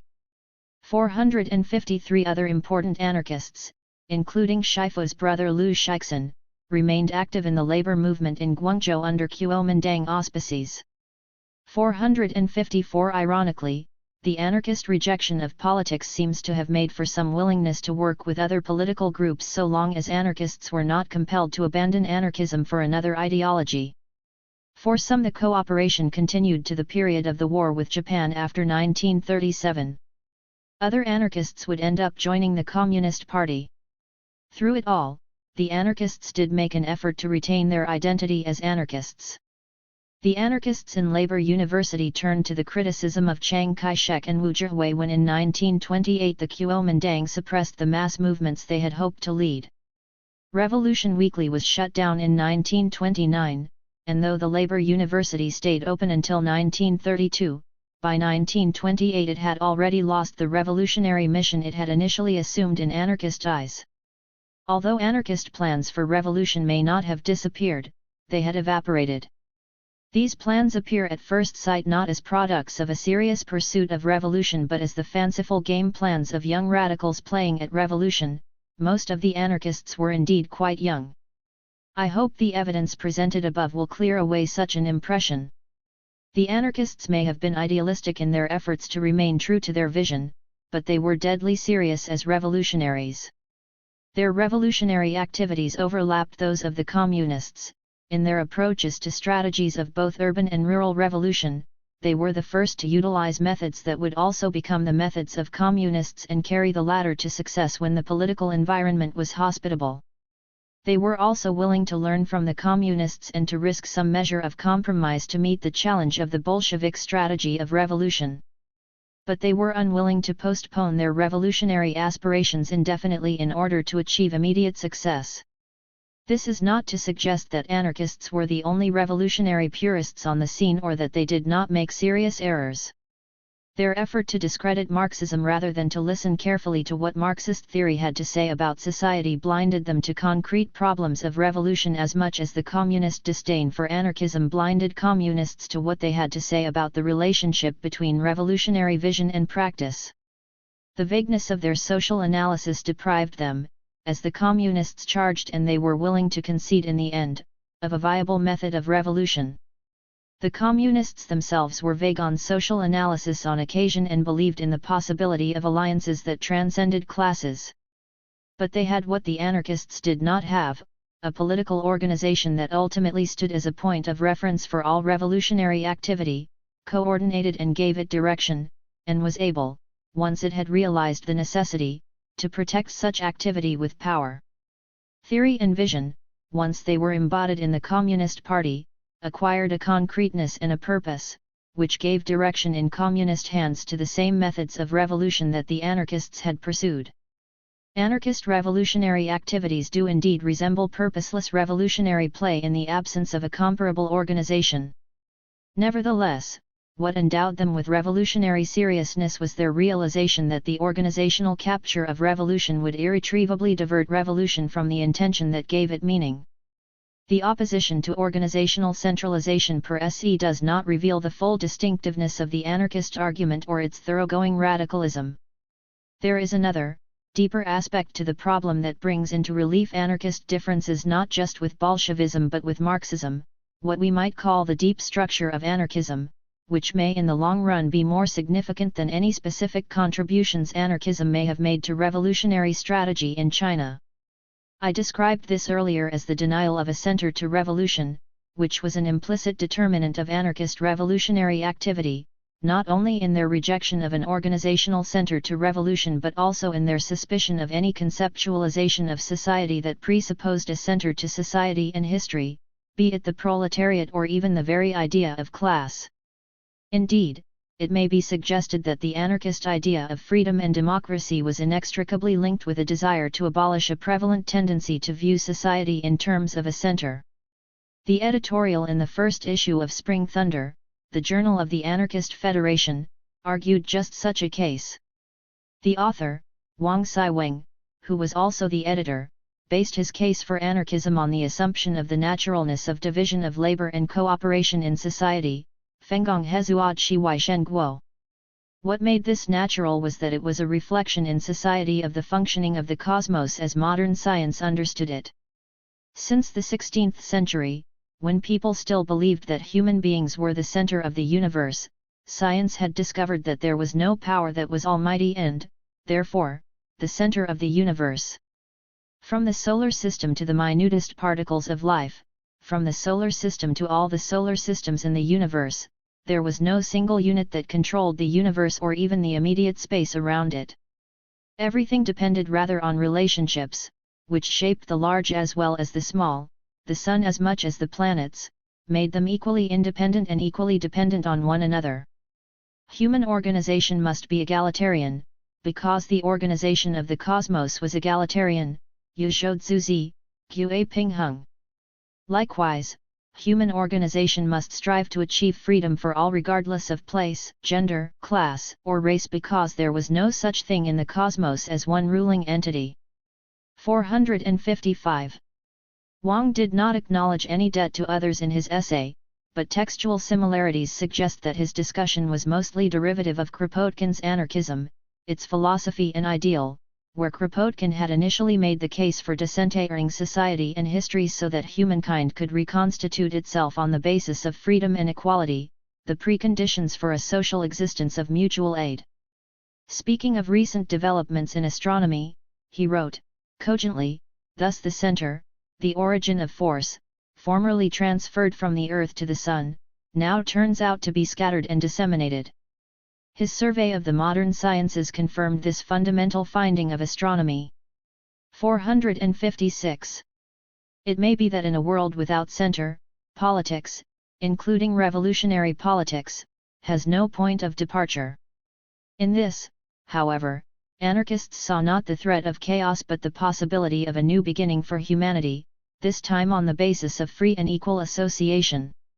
In this particular sense anarchists were also correct in arguing that Marxism shared much in common with the philosophies it rejected, because the pursuit of a center to replace the centers of old society would seem to be characteristic of all varieties of Marxism and of Marx's own location of a center to history in class struggle, which, as the anarchists pointed out, has led to a Marxist neglect of other struggles in history and other possibilities of liberation. In 1921 participants in the May Day parade in Guangzhou arrived at a crossroads where they were greeted by two portraits hanging on opposite sides of the street, one of Marx, the other of Kropotkin. 457 This may have been the last occasion for such an encounter. In ensuing years, Marx and Kropotkin inexorably moved farther and farther apart in the thinking of Chinese radicals. Anarchists were to lose by their rejection of Marx. Communists would win the revolution, but the repudiation of anarchism once the Communist Party had been established would also exact a price from their revolutionary vision, if in less visible ways. Chapter 7. The Revolution That Never Was. Anarchism in the Kuomintang. Anarchists made an attempt in 1927 to acquire a voice in the Kuomintang, perhaps even to shape its future. Their goal was not to take over the Kuomintang politically, as some opponents charged, since they rejected politics, but rather to use the possibilities the party offered to channel the Chinese Revolution in a direction consistent with anarchist goals. In hindsight, the attempt was futile, a last desperate, and somewhat opportunistic act in anarchists' efforts to recapture the revolutionary ground they had lost over the previous 3 years to successful communist inroads among the masses. Following this attempt, anarchism for all practical purposes would disappear as a significant force in Chinese radicalism. In the attempt, no less than in the suppression it invited, was inscribed the complex legacy of the history of anarchism in China. In historical hindsight, the anarchist hoped to remake the Kuomintang in an anarchist image at the very moment that the party had turned against the social revolutionary movement in China appears, if not as an instance of a supreme revolutionary opportunism, then at best as another illustration of the seemingly limitless capacity of anarchists for self-delusion. This was not necessarily what a contemporary perspective yielded, however. The Kuomintang, always incoherent as a political organization, was in 1927 in great disarray. True, the northern expedition it had launched in 1926 was in full swing and would once again reunify the country by 1928, the party was already in the process of establishing itself as the new national government, and it had just averted an internal threat by bloodily terminating its 3-year-old united front with the Communist Party, which had sought to direct the revolutionary movement toward communist goals.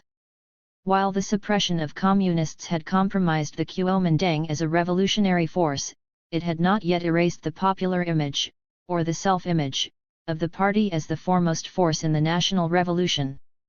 Sympathy for the communists in 1927 was by no means universal, and the full extent of the Kuomintang counter-revolution would not become apparent until after the conclusion of the Northern Expedition in 1928 and the establishment of the new national government. But at its very moment of victory, the ideological future of the party seemed more uncertain than ever. It was deeply divided into factions, ranging from Marxists to hidebound reactionaries, each one of which sought to direct the party's future in accordance with its own interests and ideological proclivities. The future seemed to be up for grabs.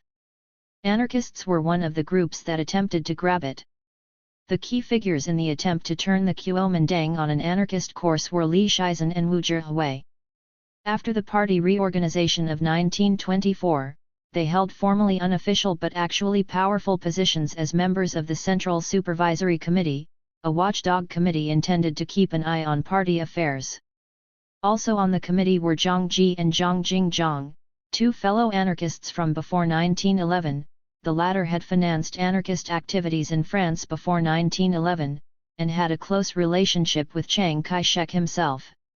From this position Li and Wu had criticized the Kuomintang alliance with the Communist Party since the reorganization of 1924, which had allowed communists into the Kuomintang, and in 1927 were leaders in the move to purge not just the communists but also the Marxists on the Kuomintang left.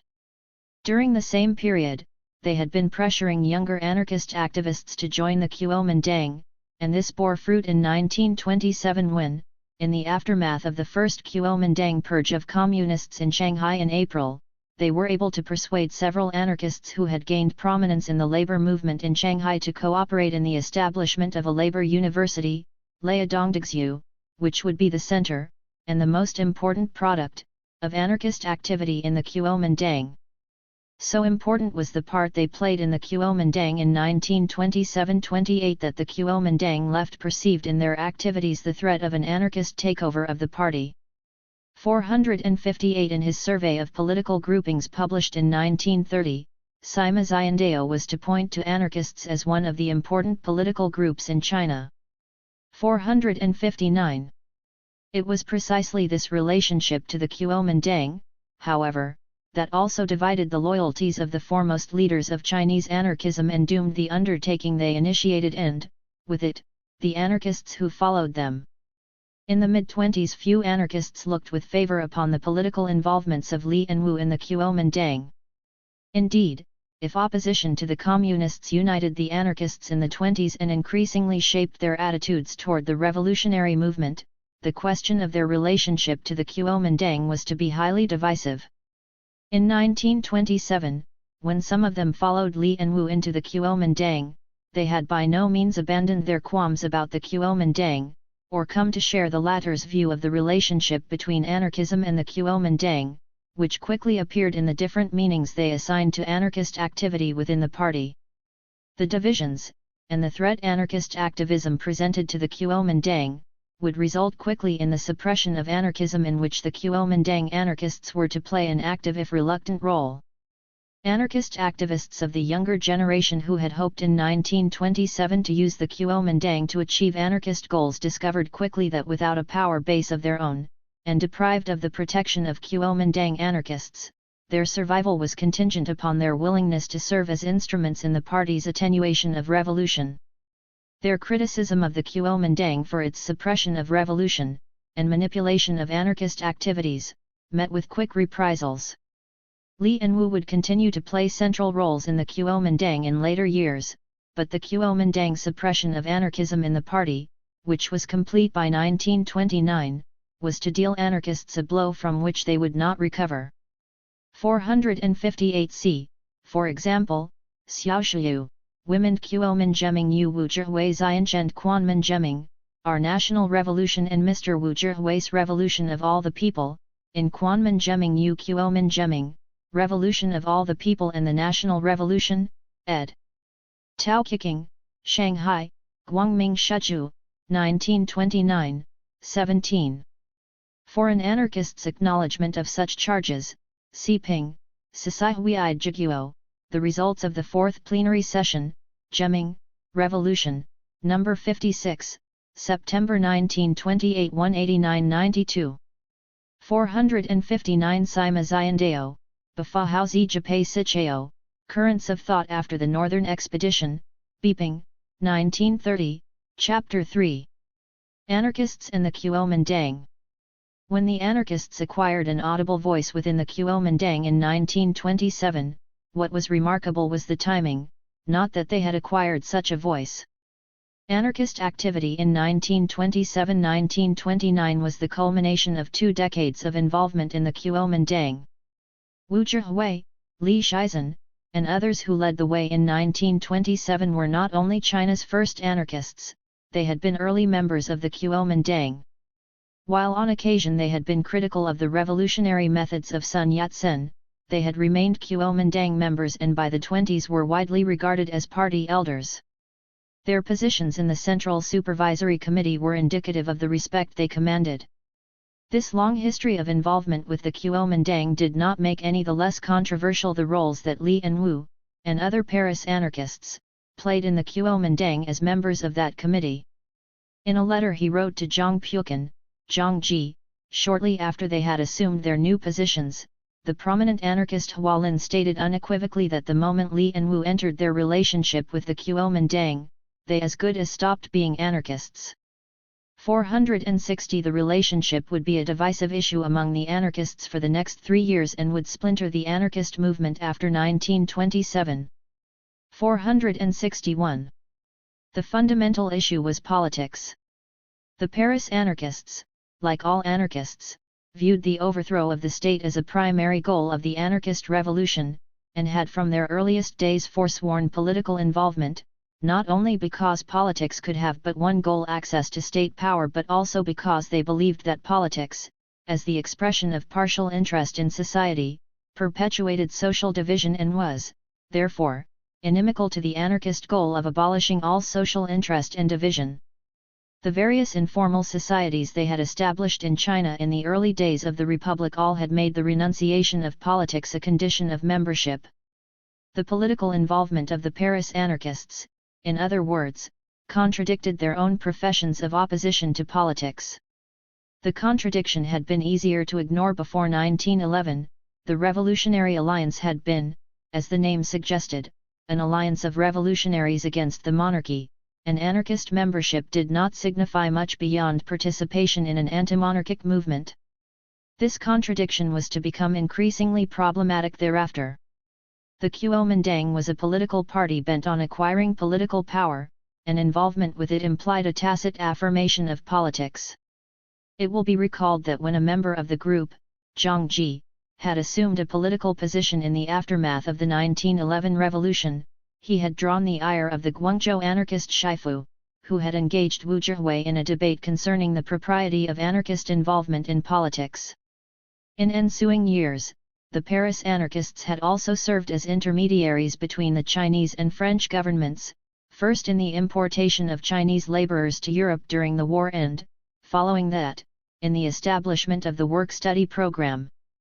The roles they assumed in the Kuomintang after 1924 merely confirmed for other anarchists their long-standing willingness to compromise anarchist principles, a sign, at best, of questionable commitment to anarchism, at worst, of political opportunism.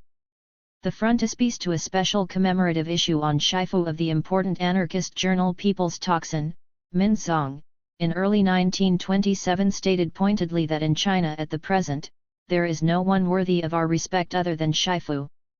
462. Whether it was so intended or not, the statement had uncomplimentary implications for the anarchist elders from whom Shifu had learned his anarchism.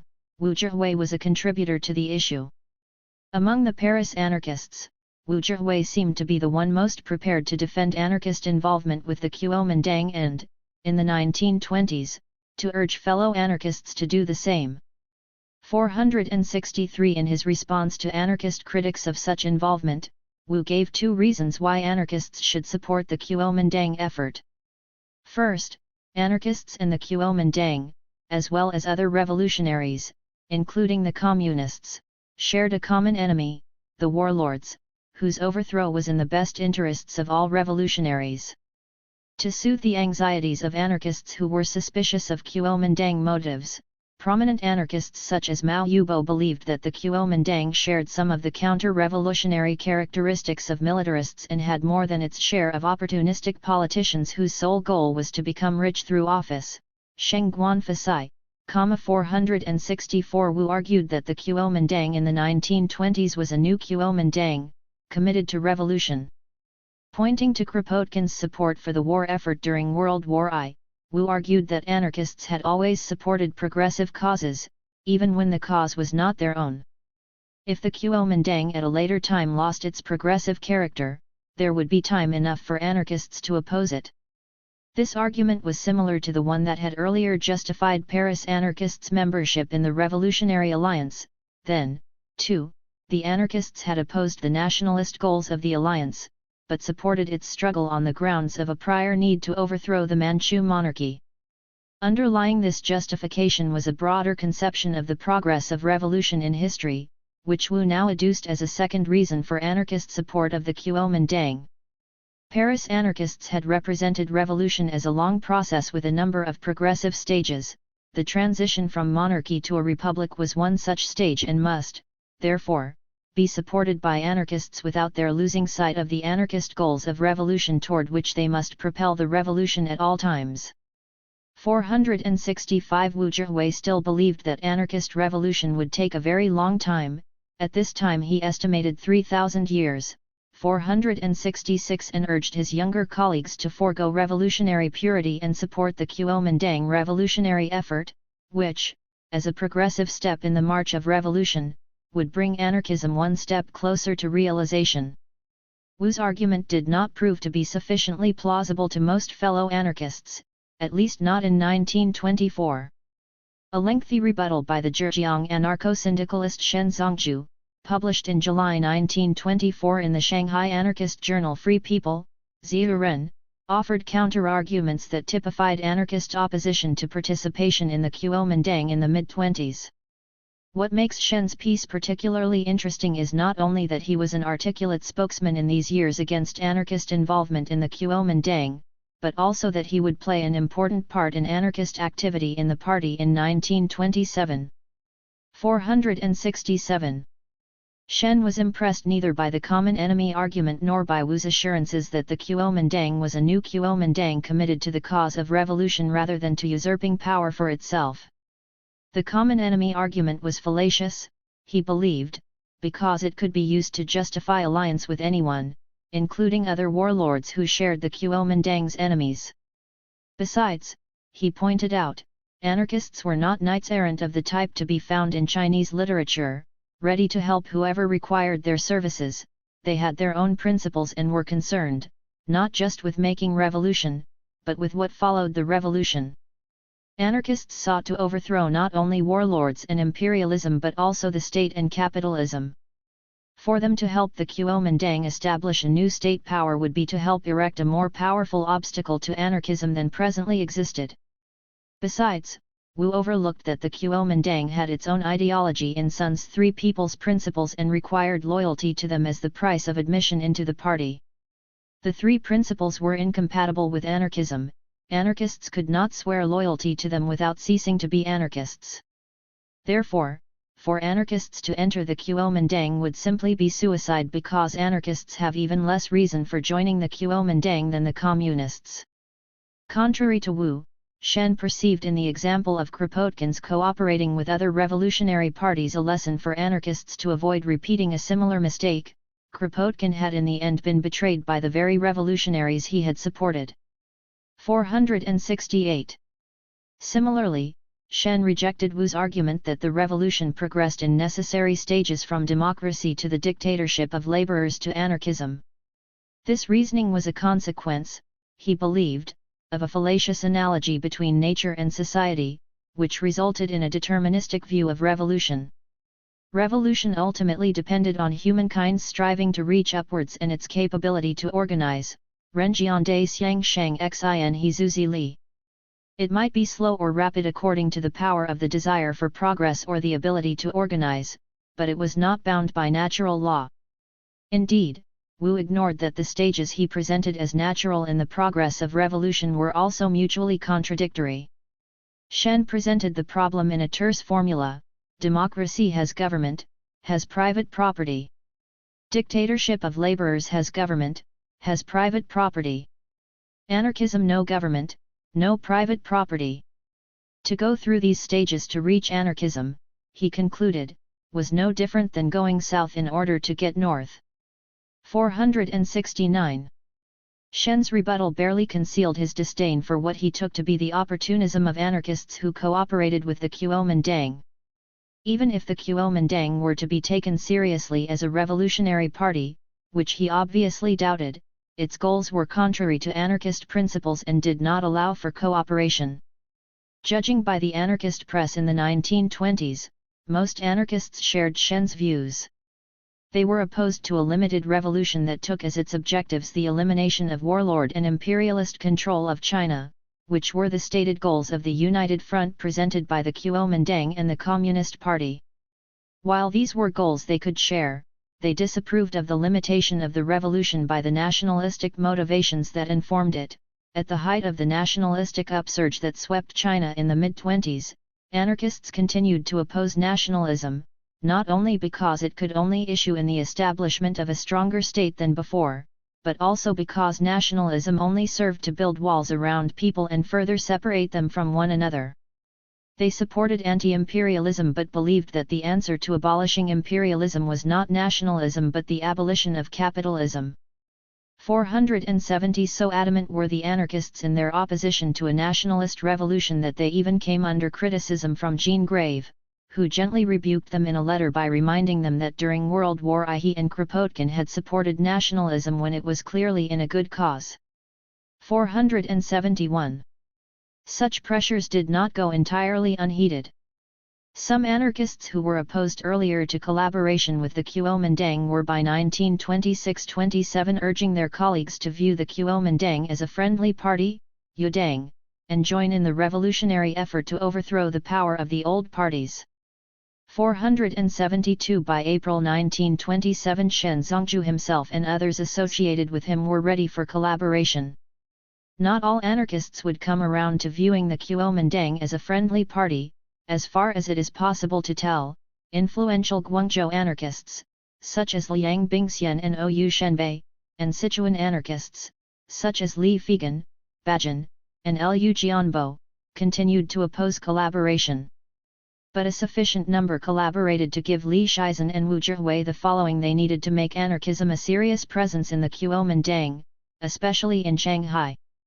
These included, in addition to Shen Zongzhu, radical Hunan Essa anarchists who had been based in Shanghai since 1923, and Bai Xiaoxiao, another Zhejiang anarchist who had gained visibility in anarchist activities in France. Most of those who collaborated with the Kuomintang in 1927 had been involved in the syndicalist movement in Shanghai since 1924. Other anarchists involved in the labor movement in Guangzhou, most prominent among them Liu Shixin, would also collaborate with the Kuomintang after 1927. 473. It may not be coincidental that anarchists involved in the labor movement would play a conspicuous part in the collaboration with the Kuomintang. There are not ready-made explanations for the turnabout in anarchist activists' attitudes from opposition to collaboration with the Kuomintang. One can point, however, to a conjuncture of circumstances brought about by changes in the revolutionary situation in China that inclined anarchists to collaboration, if not necessarily to the assumption of a Kuomintang identity. First was an intensifying sense of their irrelevance to the gathering momentum of the revolutionary movement, which was evident in the receding of anarchist influence not only among labor but also among educated youth who were increasingly drawn to the national struggle led by the Kuomintang and the Communist Party. The mid-1920s, especially following the May 30 incident in Shanghai, witnessed a virtual explosion in the influence of the Communist Party, which would ultimately bring down the United Front but which for the time being was most impressive for the gains the Communists had made at the expense of the anarchists, in whose eyes they were not just the foremost competitors on the social revolutionary left but, because of their Bolshevik orientation, the foremost enemies of an anarchist revolution. The surge in mass mobilization, especially the labor movement, provided the Communist Party with an opportunity for expanding its constituency. The alliance with the Kuomintang formalized in 1924 facilitated the Communists' ability to convert this opportunity to actuality. Between 1925 and 1927 Communist Party membership would increase from about 1,000 to about 50,000. Almost half the membership, moreover, consisted of urban laborers, a higher percentage than the party would ever again command throughout its history. The expansion of communist power meant the decline of anarchist hopes for achieving leadership of the social revolutionary movement in China, which was particularly distressing to anarchists involved in the labor movement.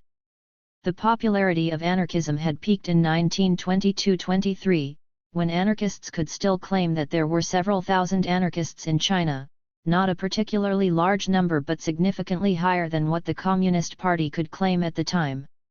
Anarchists, moreover, had initiated the modern labor movement in China and, as late as 1922, exerted significant influence among laborers both in the south, in Guangzhou, and in Hunan in central China.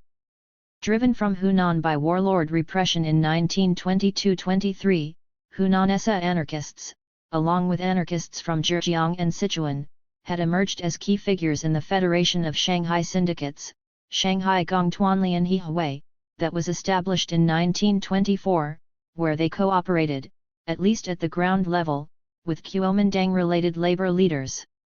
It was also becoming increasingly evident that everywhere, including the anarchist stronghold in Guangzhou, anarchist influence over labor was on the decline, partly because the United Front with the Kuomintang gave the Communists much-needed prestige as national revolutionaries as well as the authority provided by the Kuomintang in places like Guangzhou, and partly because of an inherent weakness of the anarchists in their inability to organize, which meant that however successful at the local level, they were unable to coordinate labor activities nationally. In 1922, when the First National Labor Congress had convened in Guangzhou, anarchist influence had frustrated communist organizers' efforts to politicize the labor movement. By 1925, when the Second National Labor Congress convened in Shanghai, communists had clearly established their supremacy in their leadership of labor. 474. Judging by anarchist appeals to youth in 1926-27, the loss of anarchist influence was not restricted to labor but extended to the idealistic youth who in the early May 4th period had been attracted to the anarchist message in large numbers.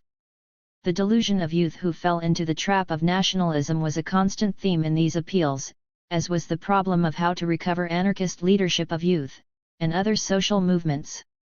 475. At the height of the social revolutionary movement in China, of which they had been the first and the foremost advocates, anarchists watched with a sense of despair their irrelevance to the actualities of social revolution. By late 1926 they were openly self-critical about their inability to organize, which, they believed, curtailed anarchist ability to influence the course of the revolutionary movement. Ultimately, however, they traced their increasing irrelevance to a revolutionary purism, which accounted for the anarchist refusal to engage in concrete revolutionary activities so long as the revolution did not correspond to anarchist desires. This was the thrust of a discussion prominent Chinese anarchists undertook in late 1926 and 1927 concerning anarchist relationship to the revolutionary movement, the results of which were published in 1927 under the heading of Anarchism and the Question of Practice, Wuhan Fuziyi Yushiji Wenti. The discussion as published included only 3 essays, by Fegan, Bajin, Huilin, Wei Huilin, and Jun Yi, Wu Keigong, whereas, according to Liu Jianbo, other anarchists had participated in it originally, including himself. 476. The basic issue was whether anarchists should continue to engage in an academic propagation of anarchist ideals, divorced from the masses and the concrete conditions of revolution, or participate in the revolution to guide it toward anarchist goals. The latter inevitably raised the questions of how to participate and, by implication, of anarchist relationship to the Kuomintang, which, judging by the conclusions of the various essays, was foremost in the minds of the participants in the discussion. There was agreement over the first issue, but not over the second. All agreed that the concern for revolutionary purity not only made anarchists irrelevant to the revolutionary movement, but in some ways led to the betrayal of anarchists' ideals and the priority it gave to revolutionary abstractions over a genuine concern for the people. The error, they suggested, rested in a confusion of the revolutionary movement with the parties that led it. The revolutionary movement then in progress was not a revolution of the Kuomintang or of the Communist Party, but a genuine revolution of the people. It was the obligation of anarchists to participate in the popular revolution, succor the people, and guide them toward anarchism. As Bajin put it, China has already entered a revolutionary period. The revolutionary movement at the present is not a movement of the Kuomintang but a revolutionary movement of the masses. Tens of thousands of workers are on strike. Countless youth are on the battleground ready to risk their lives at the hands of the White Terror or end up in jail. I am completely opposed to those who say that they are mere blind followers of a few leaders, that they just desire to achieve wealth through office, that they are running dogs of the new warlords, that they are disciples of the Three People's Principles, or that they merely wish to establish a bourgeois government. The northern expedition of the national armies is one thing, the Chinese revolutionary movement is still another thing. The struggle for liberation of a semi-colonial nation may not be the goal of anarchism, but anarchists cannot oppose it, they can only strive to make it go further. Similarly, we may not oppose the anti-imperialist movement just because capitalism has not yet been abolished. I hate the Soviet Union, but I hate the imperialist powers even more. I hate the Kuomintang, but I hate the northern warlords even more because the Soviet Union is nowhere near as bad as the imperialist powers, nor is the Kuomintang birds of a feather with the northern warlords. If we can offer the masses something better, so much the better, but to stick one's hands up one's sleeves and engage in opposition from the sidelines, while perfectly all right for bourgeois scholars, is no less than a crime for revolutionaries. It is all right for an individualist to say, if it is not complete, it is better not to have it, but a revolutionary cannot say any such thing because that is not what the masses demand. If we do not have much influence in the present movement, it is our own fault. Right-wing nationalists and the research clique must take great pleasure in watching us stand on the sidelines and abuse the revolutionary movement as just a political struggle or a war between warlords, or make the Kuomintang into birds of a feather with Zhongziulan. 477.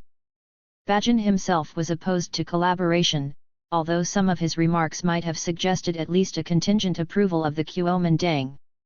Other anarchists were more willing to participate in the Kuomintang struggle so long as they retained an anarchist identity and could push the Kuomintang toward the maximization of revolutionary goals.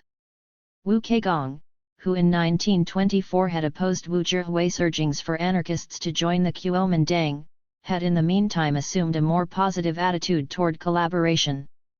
He concluded his contribution to the discussion with the words, "In my opinion, however bad the Kuomintang may be, there are many in it whose goal is not to achieve wealth through office but to carry out the revolution. Moreover, the struggle they are involved in now to overthrow foreign aggression and the northern warlords is something that anarchists themselves desire and should be doing. When it succeeds, the Kuomintang will still be far from anarchism, but it is the height of ignorance about revolution to suggest that the common people will be worse off than they are now." 478. Wu by then was one of the advocates of the need for anarchists to view the Kuomintang as a friendly party. Judging by the collaboration that was to follow shortly after these lines were published, it is possible to suggest that by early 1927 many if not all anarchists shared some of these sentiments. We should note two other conditions that had to be fulfilled before collaboration became a reality. First, Li Shizhen and Wu Zhihui had to reassure anarchist activists that in collaborating with the Kuomintang they need not abandon their anarchism to influence the future of the party. This is at best a guess, but one for which there is some circumstantial evidence. According to Bai Xiaoxiao, who was to play an instrumental role in bringing about the collaboration and afterwards in anarchist activity in the Kuomintang, the meeting in April 1927 that initiated the collaboration was preceded by more than half a year of meetings with important Kuomintang anarchists, including Zhang Ji, Wu Zhihui, and finally Li Shizhen, who in 1927-28 would become the godfather of anarchist activity in the party. What went on in these meetings Bai does not say, except in the case of Zhang Ji, who bitterly complained about his popular image as a reactionary, but by the fall of 1926 the anarchists in the Central Supervisory Committee were already engaged in efforts to terminate the alliance with the Communists, and they probably at least held out to anarchist activists the promise of future leadership in the labor movement.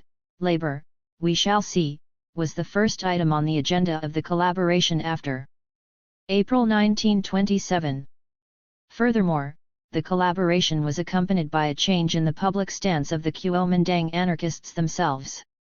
While Li and Wu, and Zhang Ji, had made no secret of their anarchism over the years, their advocacy of anarchism as an option for the Kuomintang was quite novel, especially their open advocacy that the sacrosanct Three People's Principles could be interpreted from an anarchist perspective.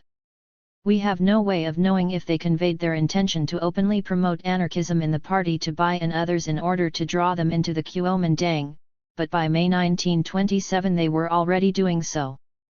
Finally, there is little question that anarchists who joined the Kuomintang in 1927 behaved with a surprising independence, making no effort to conceal that their goal was to bring anarchism into the Kuomintang. Even as they entered the collaboration in April 1927, they continued to criticize the nationalist goals of the Kuomintang revolution, and they were uncompromising in their advocacy of the cause of urban and rural laborers. Indeed, reading through their protests in 1928 against the Kuomintang suppression of mass movements, and subsequently of anarchist activity within the party, it is hard not to detect a sense that they felt betrayed not just by the Kuomintang but by the anarchists who had brought them into the collaboration. The second condition was the Kuomintang suppression of communism. It may be no coincidence that the meeting in Shanghai at which anarchists drew up their plans for activity within the Kuomintang followed shortly on the heels of Chiang Kai-shek's suppression of communism, followed by a massacre not only of communists but of Shanghai laborers as well. This, of course, was to taint from the beginning the willingness of the anarchists to collaborate with the Kuomintang, for in their hatred for the communists, they were willing to close their eyes to the victimization of the very laborers whose case they hoped to pursue in the Kuomintang. It was this promise above all that drew them into the Kuomintang, and the suppression of communism provided them with their opportunity. Why they should have felt that they themselves would be immune to a similar suppression is difficult to say. Possibly it was assurances from Li and Wu that reassured them, or it may have been their belief that since they intended to help the laborers organize themselves rather than to use labor to their own political ends, as they believed the communists had done, they could avoid a similar fate. Shen Zongju's prophecy that collaboration with the Kuomintang would prove suicidal for anarchists would come true within the year. But in the excitement of the possibility offered by the Kuomintang of once again capturing leadership of the mass movements, Shen himself was willing to overlook his qualms of 3 years earlier. The plans for the collaboration were drawn at a meeting in Shanghai in April in which the participants were Li Shizhen, Wu Zhihui, Bai Ziashao, Kuang Hushan, and Lu Venhan. 479 The cornerstone of anarchist activity was to be a labor university to train a new kind of labor leader and a new kind of intellectual, which would transform not only the Kuomintang but ultimately the whole nation. Along with Labor University, anarchists would publish a new periodical, Revolution or Revolution Weekly, Jemmings Hubeo, in which they would propagate anarchist ideas in a form appropriate to the cooperation with the Kuomintang. Li and Wu would attend to the official aspects of the cooperation. Li also agreed to finance the whole undertaking initially. The younger activists would tend to the operation of the new university, as well as to the publication of the journal. The guiding principle of the cooperation was to be, according to another anarchist active in Shanghai at the time, to use the Three People's Principles as a means to achieve anarchism, literally, take the Three People's Principles as means, anarchism as goal. Yi Sanmin Ziyi Wei Shaoduan, Yi Wuhan Fu Ziyi Wei Mu Biao. 480. National Labor University. The institutional center of anarchist activity in the Kuomintang, as well as its most significant product, was the Labor University, Liadongdixu, established in Shanghai in the fall of 1927. Modeled after a socialist university for laborers that had been founded in 1902 in Charleroi, Belgium, Labor University owed its inspiration and conception to anarchist ideas of education. It was a direct outgrowth of anarchist educational experiments in Shanghai and, earlier, of the labor learning program in Europe. Its goals were encompassed in the slogan "Turn schools into fields and factories into schools." Shuexiao Nongchang Gongchan Hua, Nongchang Gongchan Shuexiao Hua. 481 Its basic goal was to realize a long-standing anarchist dream, to combine labor and learning in education to create a new kind of individual, a laboring intellectual, or an intellectual laborer. This, the anarchists believed, would abolish a fundamental distinction between social classes, achieve a peaceful social revolution, and launch Chinese society toward an anarchist future. Labor University was the first step in the revolutionization of Chinese education, and the key to a genuine social revolution. Its immediate goal was to train labor leaders of a new kind who could show labor the way to take charge of its own future. It is possible that anarchists conceived of it as a crucial step in the federalist reorganization of China. Preparations for the new university began in the summer of 1927, led by a committee headed by no less than Cai Yunpi, the foremost figure in Chinese education and chair of the newly established University Council, Dixu Yuan, that the Kuomintang intended to supervise the restructuring of the higher education system. Cai, who commanded immense prestige for his reform of Beijing University a decade earlier, was himself a philosophical anarchist who had long been involved in anarchist educational activities in Europe, who was a foremost advocate of combining labor and learning in education, and who was active after 1926 in the anti-communist activities of the Central Supervisory Committee in cooperation with fellow Kuomintang elders and anarchists Li Shizhen, Wu Zhihui, and Zhang Jingzhang. The rapidity with which the Planning Committee completed its task testifies to the power and influence of the Kuomintang anarchists. Yi Peiji, prominent Hunan-SA educator, and another associate of the group, and past principal of Hunan First Normal, was appointed president of the new university. A physical plant was purchased in Shanghai suburbs as the site for the university. Government support was secured to finance both the purchase and the improvement of the physical plant and other operating expenses. Basic to the conception of the university was the recruitment of students of laborer and peasant background, who could ill afford an education, to put an end to the monopolizing of education by the wealthier classes. To this end, it was decided that all students would be public, gongfei, students. The government would pay for their education as well. 482 The university would comprise 3 colleges, an industrial labor college, Logong Suiwen, an agricultural labor college, Lonong Suiwen, and a social sciences college, Shiwai Kexu Suiwen. The choice of the third area reflected the anarchist belief that social science and social revolution were inseparable. 483 The plan also included training, Sunlian, and normal, Shifan, components in the university with an eye to the training of labor leaders. Eventually, elementary and middle schools were to be added to create a comprehensive educational institution. Labor University was formally established in September 1927 and opened its doors to instruction in October with the Industrial Labor College, headed by the Zhejiang anarcho-syndicalist Shen Zongzhu. Preparations for the Agricultural Labor College were completed the following month with the purchase of additional land, and by November that too was in operation with its own campus. Still another campus, on the site of the former Shanghai University, was established in the spring of 1928 for the Social Sciences College. By mid-1928 the other components of the university were in place and it was in full operation. As of mid-1928, the industrial and agricultural colleges had a total of 289 students, about half the number planned for. 2,000 laborers worked for the university in its agricultural and industrial undertakings, and the school already had a library with more than 40,000 volumes of Chinese and foreign works. Considering the relatively small size of the student body, the investment in the university in its initial phase was highly impressive both in terms of financial resources and in terms of the educational political attention it drew. The expenditures per student were even higher than in China's premier educational institutions, Beijing and Tsinghua universities. 484 Even more impressive was the educational personnel involved.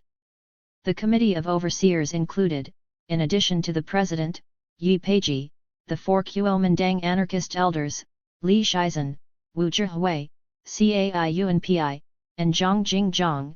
In 1930 Yi was replaced as president by China's former ambassador to Belgium, Wang Jingqi. The professors at the university included some of the most prominent figures in contemporary natural and social sciences, although many of them were part-time, and the list of speakers in 1927-1929 reads like a who's who of Chinese education and politics, ranging from Dai Jitao and Xiao Yuancheng of the Kuomintang right to the Dean of Chinese Literature, Liu Sun, on the left. 485 What it meant to Chinese educators was spelled out by Cai Yunpi in a speech he gave at the university in 1930, by which time, ironically, the university had already under government pressure departed from its original mission, entitled The Meaning of Labor University and the Responsibilities of Labor University Students, Liadong Dixyud Yisaihi Liadong Sushan Ziran. Having outlined the meaning of labor in education and society at large, Cai went on to say, since China began to adopt the educational systems of foreign countries, there has been many a special school of agriculture or industry, or industrial and agricultural departments in universities. Such schools were originally intended to combine learning with practice, but once in China, their nature changed. Those who attended them wanted just to read books without any practice, and quickly became learned gentlemen. The children of peasants who went to school returned home to look down on their parents, the same with workers. Hence a proposal was made to establish a labor university. Although labor university has much in common with industrial schools, we can say that it is revolutionary because its emphasis is on practice. What goes on in the classroom is merely supplementary to this primary goal. Students are not restricted to workers and peasants because even those who come from moneyed backgrounds are welcome if they are willing to labor. The premise of Labor University is that students must do practical work, that labor is the only work. In the future, when labor universities are founded all over the country, they will need the students here to manage them. If students here have not labored, how will they undertake such responsibility?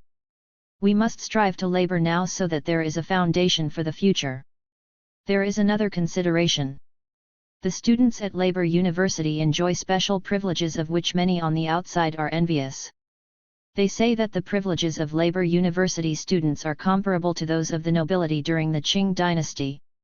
We can answer that we produce, that the school wants us to labor, so we labor, and having fulfilled our obligations enjoy the privileges. That is the answer. If on the other hand we just read books and do no practical labor, we will be no different from old-style agricultural and industrial schools, which is not right. The responsibility of Labor University students is to work. This is true not just for students in the industrial and agricultural labor colleges, but also for students in the social sciences college, who must strive to resolve the social problems of the world, that is the problem of the distribution of production. Our ideal is that the world in the future will consist only of peasants and workers. The problem of the peasant and the worker is the social problem. We have a social sciences college so that we can train individuals who have a practical understanding of the difficulties of workers and peasants, who can go among the workers and peasant masses to be one with them, and solve their problems. In conclusion, labor is the point of departure and the foundation for Labor University. All must labor regardless of college or specialization. 486. The anarchists who were involved in the day-to-day operation of Labor University shared the feelings expressed in this speech.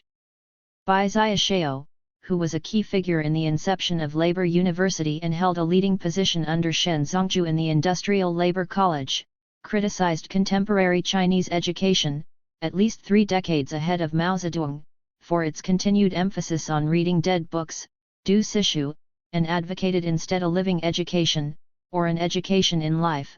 Shenguo Jiayu, key to a living education was the practice of labor. 487 Bai recalled in later years that Shen in particular was anxious to set a good example to the students and required the staff to work longer and harder than others at less pay. 488. It is impossible to estimate the number of anarchists involved in teaching and other work at the university. At least initially, they played a significant part in the Industrial Labor College under Shen Zongju and Bai Xiaoxiao. Anarchists also constituted an important group in the social sciences in China in the late 20s, and they may have played a significant role in the Social Sciences College as well. 489 Led by the Hunanese anarchist Kuang Hushan, they were also active in the elementary and middle schools in the university. 490 Also prominent in the university were foreign anarchists recruited to teach there, conspicuous among them Jacques Reclus, grandnephew to Elisée Reclus, from whom Li Shizhen had learned his anarchism. Anarchists were also involved in the university in other than official capacities. The radical Sichuan anarchists of the People's Vanguard Society, Minfanshi, who opposed collaboration with the Kuomintang, were active among faculty and students, encouraging struggle against the Kuomintang. Liu Jianbo recalls that a meeting they held to discuss this struggle was attended by several tens of individuals. 491. There is less question concerning the curriculum which, in the initial phase of Labor University's existence, was shaped by the anarchists' commitment to the combination of labor and learning. Students were expected to do at least 3 hours of manual labor every day. Zhao Zhenpeng, who enrolled in the university in 1927, recalled that in the morning, students attended classes. In the afternoon, they were led by the directors of practical work to fields and factories to labor, students of the Industrial Labor College to work on machinery in the machine shop or to set type in the print shop, students of the Agricultural Labor College to till the fields or work on irrigation, students in the Social Sciences College to conduct surveys in nearby villages, all of which truly combined mental and manual labor, classwork, and practice. 492. There was real incentive for labor. Practical work constituted 40% of a student's grade and was crucial to advancement from one grade to the next. Students in the Agricultural Labor College were notably successful in the cultivation of tomatoes and cauliflower. Students in the Social Sciences College made surveys of social problems and labor strikes. One particularly impressive product was a survey of living conditions in Hangzhou. 493 Nor did classroom work and manual labor interfere with social and cultural activities. The school encouraged students to establish clubs and participate in extracurricular activities. Each college had its own theater group which, according to Zhao, provided much talent for the Chinese theater in the 30s. All was not well, however. The number of students who enrolled in the university was below what its founders had originally planned, and those who enrolled were of questionable qualification, at least according to critics. It is possible, as one of the anarchists involved averred bitterly in mid-1928, that the university was undermined by the very stigma attached to labor that it was intended to overcome, which affected both the number and the quality of its students. 494 A CAI-UNPI's speech in 1930 intimated, the university was under attack from the outside almost from the beginning. Given the emphasis on labor, and the effort to recruit students from underprivileged backgrounds, in strict academic terms labor university students were not on a par with their peers in regular academic institutions, which deepened envy and resentment over the resources it enjoyed. 495. This made Labor University an easy target in the politics of education. Labor University was inspired by the French system of education. French was also the first foreign language taught. As CAI and his Francophile colleagues saw it, it was conceived as a step in reorganizing Chinese education along a French model. It was also a radical educational institution modeled after socialist education, which took education not as an end in itself but as an instrument of social reform. According to Zhao, among its chief critics were American-educated educators who did not share the anarchists' views on the place of labor in education. So long as CAI-UNPI and the Kuomintang anarchist elders held sway in the educational system, the critics could be resisted. In 1928, however, the Kuomintang decided to revamp the Chinese educational system to bring it under its own political and ideological control. 496 The decentralized, regionally based university system that CAI had spearheaded was to be replaced by a centralized system of education under the supervision of a Ministry of Education, which replaced the University Council. While supporters of the university retained important positions in the Kuomintang, the changes in the administration of education undercut their ability to fend off critics of the university. Labor University would remain in operation until early 1932, but after 1930, when Wang Jingqi took over the presidency, its access to funds and resources was severely curtailed. As far as the initial anarchist mission of the university was concerned, however, more important were the intentions underlying the Kuomintang conception of Labor University, which had already compromised its mission by 1928. Anarchist activists were quite open by mid-1928 in pointing to the fundamental contradiction between the anarchist premises of Labor University and its official ties to the Kuomintang. The author who complained about the unwillingness of the students at the university to engage in labor complained also about the increasing bureaucratization of the university. These developments were products, he believed, of the contradictory goals of Labor University which were implicit in its very name. A national, quasi, university with anarchist aspirations was a contradiction in terms. 497. The contradiction was not between anarchists and an external force, the Kuomintang, but was internal to the anarchists themselves with their simultaneous loyalties to anarchism and the Kuomintang. As anarchist criticism of the state of Labor University intensified in 1928, it was extended not just to the Kuomintang but to the Kuomintang anarchists who had founded the university. The contradictions had been there from the beginning, but rose to the surface in response to Kuomintang policies that took shape as the party consolidated its hold over political power. One development was the emergence of an official version of the Three People's Principles that did not tolerate alternative interpretations of the kind anarchists proposed.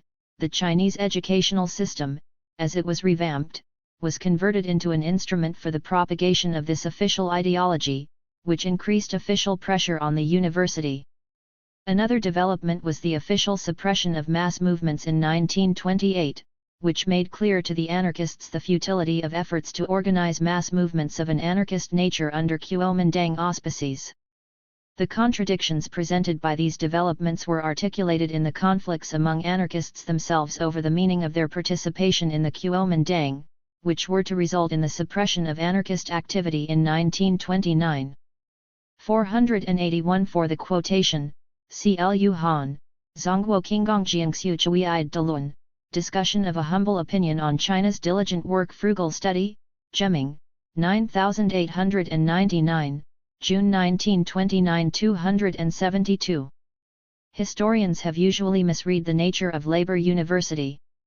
William Diker views it as an outcome of CAIUNPI's liberalism, CT's AIUNPEI, Educator of Modern China, 89. Historians tend to co-opt anarchism for liberalism because they confound liberalness and liberalism. Ye Wenxing describes Labor University as a tame experiment, the alienated academy, higher education in Republican China, Ph.D. Dis, University of California, 1984. The only work I know that captures the radical anarchist intentions of Labor University, and the only study devoted to its examination, is Chen Mingkaiu, Mingkai Chan, Zishi Yu Liadong Jihi Jiu Xian, an educational experiment to combine learning and labor, in Zongguo Yu Xiang Gang Gong Gaiun Zongheng, Dimensions of the Chinese and Hong Kong Labor Movement, ed. Mingkai Chan, Hong Kong, 1986, 6177. For further discussion of the ideological underpinnings of Labor University, see Chapter 3 in Mingkai Chan and Arif Dirlik, Schools into Fields and Factories, Anarchism, the Kuomintang and the Labor University in Shanghai, 1927–1932, Durham, N.C., Duke University Press, 1991. Ideological Contradictions, Anarchism and the Three People's Principles. The premise of anarchist activity in the Kuomintang was using the Three People's Principles as a means to achieve anarchism. As the editorial to the first issue of Jemming explained, Sun Yat-sen's Three People's Principles were quite broad in scope and, therefore, flexible in meaning, which allowed different interpretations with changing circumstances. Anarchists should interpret them from an anarchist perspective and propel the Chinese Revolution in a direction consonant with their goals. 498. What distinguished the anarchists was not that they sought to interpret the Three People's Principles in accordance with their own goals, but the frankness with which they stated their intentions. In 1927 the Three People's Principles served as an ideological battleground on which different factions within the Kuomintang sought to achieve a victory for their own particular ideological orientations, from the Kuomintang right, which viewed the national struggle exclusively in terms of the conquest of state power for the party, to the Marxists of the Kuomintang left, who thought that class struggle was an unavoidable component of the struggle for national unity. The Three People's Principles, moreover, were as broad as the anarchists claimed and justified multiple interpretation. Anarchist claims on the Three People's Principles were not as vacuous as they might seem from a perspective that emphasizes Sun's nationalism.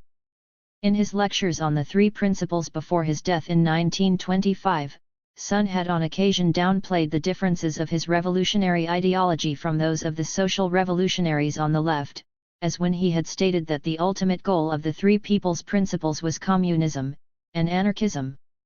Even the idea that the Three Principles might serve as a means to achieve anarchism was implicit in his statement that my distinction between people's livelihood and communism rests upon this: communism is the ideal of people's livelihood, people's livelihood is the realization of communism, the two are distinct only in method.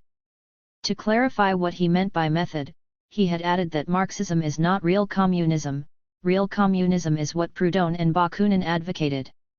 499 These statements were to provide a textual basis in the anarchist effort to appropriate the Three People's Principles for anarchism. What anarchists overlooked, however, was that the appropriation of the Three People's Principles for anarchism also made possible the appropriation of anarchism by the organizational ideology of the Kuomintang as that took shape with the consolidation of party power. The use of anarchist concepts to read the Three People's Principles required adjustment of the concepts themselves to bring them to closer correspondence with the text at hand. This likelihood was reinforced by an imbalance in power, lacking institutional power of their own. Indeed, having incorporated themselves into the Kuomintang, anarchists had to make their particular reading of the Three People's Principles palatable to those who controlled the Kuomintang. That anarchist leaders such as Li Shizhen and Wu Zhihui were divided in their loyalties almost guaranteed the ultimate subjection of anarchist to Kuomintang goals. This fundamental contradiction, present in the anarchist collaboration with the Kuomintang from the beginning, would in the end divide the anarchists themselves and doom their undertaking even before the Kuomintang actually stepped in to bring it to an end. Li Shizhen was in many ways the guiding spirit behind anarchist collaboration with the Kuomintang in 1927-28, even though it was Wu Zhihui who by 1928 drew the fire of opponents as the symbol of an anarchist takeover of the party. Li viewed himself at the time as a defender of the sacred term revolution. 500 an essay he published, beginning with the first issue of Gemming and continuing for the next few issues, The Meaning of Present-Day Revolution, Xianjin Gemming Ziyi, which reads in retrospect like an agenda for anarchist activity in the Kuomintang, provides a point of departure for a close examination of the contradictions in anarchist Kuomintang collaboration. 501. Li's essay was intended to provide a meta-historical justification for an anarchist interpretation of the Three People's Principles. Since his earliest writings on revolution in the New Era, Xin Shiji, in Paris, Li had perceived in revolution the key to progress, which he viewed in biological terms as a universal and natural endowment of humankind in history. He now explained that present-day revolution meant nothing more than present-day progress. Revolution, as progress, signified the evolution of humankind from bad to good, simple to complex. 502.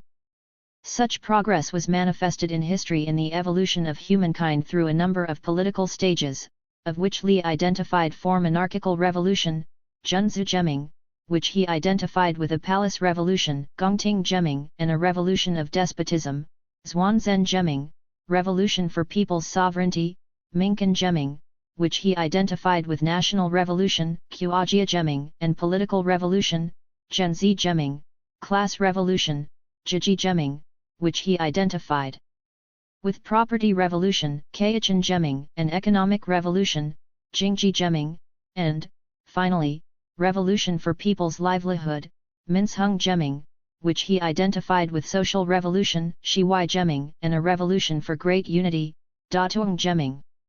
These revolutions took several thousand years and followed a certain order. The establishment of the Shang and Zhou dynasties in China, the origins of the Chinese state 3 millennia earlier, in other words, belonged in the first type, stage, of revolution. The American and the French revolutions as well as the 1911 revolution in China belonged in the second type, and the Marxist revolution of Lenin in Russia belonged in the third type. In the fourth type of revolution, a revolution for world unity, Shiji Datuang, belonged the revolution for a new era, Xin Shiji Gemming, advocated by P.J. Proudhon, and the revolution for people's livelihood advocated by Sun Yat-sen. 503. Much of the discussion that followed consisted of a criticism of Bolshevism and of Marxist influence in China. Of interest here is that, as Li perceived it, what rendered Marxism undesirable was that at the present stage of revolution it was a regressive force because revolution had already moved past the third stage in which Marxism belonged, conveniently overlooking that China had not yet gone through that stage. As stages of historical development overlapped, however, the present still required a struggle to eliminate the influence of Marxism. Worldwide, the struggle was between Proudhonism and Marxism, corresponding respectively to the left wing and the right wing in prevailing ideologies of revolution. In China the corresponding struggle was between Sun's Three People's Principles and the Communist Party. 504. In earlier days Li's anarchism had been derivative of P. Kropotkin. By 1927, however, he had come to view Proudhon as the last word not only in anarchism but in social theory in general. During the next 2 years, Li would emerge in the Kuomintang as the foremost advocate of a federalist reorganization of China that drew directly upon Proudhon's principle of federation. The switch may have been a consequence of the greater practicality of Proudhon's ideas, since Proudhon had directly addressed the question of a new political organization. It is also possible that as an added attraction, Proudhon's scheme was more moderate in its implications and therefore more palatable to the Kuomintang, whereas Kropotkin had rejected the state and called for a total social transformation of life at the quotidian level. Proudhon's scheme retained the state, albeit in a reorganized form that allowed for greater local autonomy and therefore liberty. 505. Of immediate relevance here, however, is that Li established a direct correspondence between anarchism and Sun's Three People's Principles. As he put it in a footnote to the essay, the unification of the followers of the Three People's Principles and of anarchists to make war upon communists in the present stage of revolution follows from the close correspondence between the Three People's Principles and anarchism in their fundamentals. 506. He would sound a similar theme in other essays published in Gemming. In his Schools of Political Philosophy, Zhenzi Jigzhud Dangpai Guan, published in late 1927, he not only further stressed the affinity between anarchism and the Three People's Principles, but also made an attempt to bring both into correspondence with pre-modern schools of thought in China. In this essay, he divided political philosophy into three major schools: advocates of naked force, Jiangchuan, which anarchists also equated with authority, who recognized no morality in politics; advocates of humane politics, Renzheng, and peace, who sought to combine morality and politics; and advocates of humanitarianism, Rendao, and morality, who repudiated politics. In China, legalists, Confucians, and Daoists, as well as Buddhists, embodied these three schools respectively. In the contemporary world, fascists and communist despotism partook of the spirit of the first; Sun Yat-sen in China and Rousseau in the West partook of the spirit of the second. Chinese anarchists and Tolstoy and Elisee Reclus in the West partook of the spirit of the third. Different groups displayed some overlap in their beliefs but used the alternative arguments to their own ends. For example, communists used the second and third to create the first. Sun's Three People's Principles partook of the spirit of all three but sought to achieve the third, which provided a basis for anarchist cooperation with the Kuomintang. 507. Referring in their study of Chinese anarchism to a tendency of Chinese anarchists early on to utilize the past as a reference for anarchism, Robert Scalapino and George Yu have observed, as long as Chinese traditionalism was enlisted, selectively, in the service of Western radicalism, as long as that radicalism could be buttressed by reference to the Chinese past, the political pendulum for some radicals could always swing back under certain conditions, causing them to revert to orthodoxy. The considerable staying power of Chinese traditionalism were never more clearly illustrated than under such circumstances. 508. The point is well taken but misleading in its vagueness because it does not specify the circumstances of the reference to the past. Li's reference to the past to rationalize anarchism and demonstrate an affinity between anarchism and the Three People's Principles ultimately had a clear ideological goal: to make anarchism palatable to the Kuomintang right. He and the other anarchists were opposed to the left, as we shall see, which was already engaged in a traditionalistic interpretation of the Three People's Principles to justify the suppression of social revolution. Much less than an illustration of the hold of tradition even on radical minds, it illustrated an anarchist effort to incorporate anarchism into an emerging hegemonic interpretation of the Three People's Principles. But in its implications for anarchism, it was indeed a swing back of the pendulum. Out of Li's elaborate reasoning would emerge two themes that informed the contradictions in anarchist ideology in 192,728. One was the advocacy of federalism through which anarchists hoped to shape the future of China under the Kuomintang. The other, of which Wu Zhihui would become the most vociferous advocate, was the idea of a revolution of all the people, Quanmen Gemming.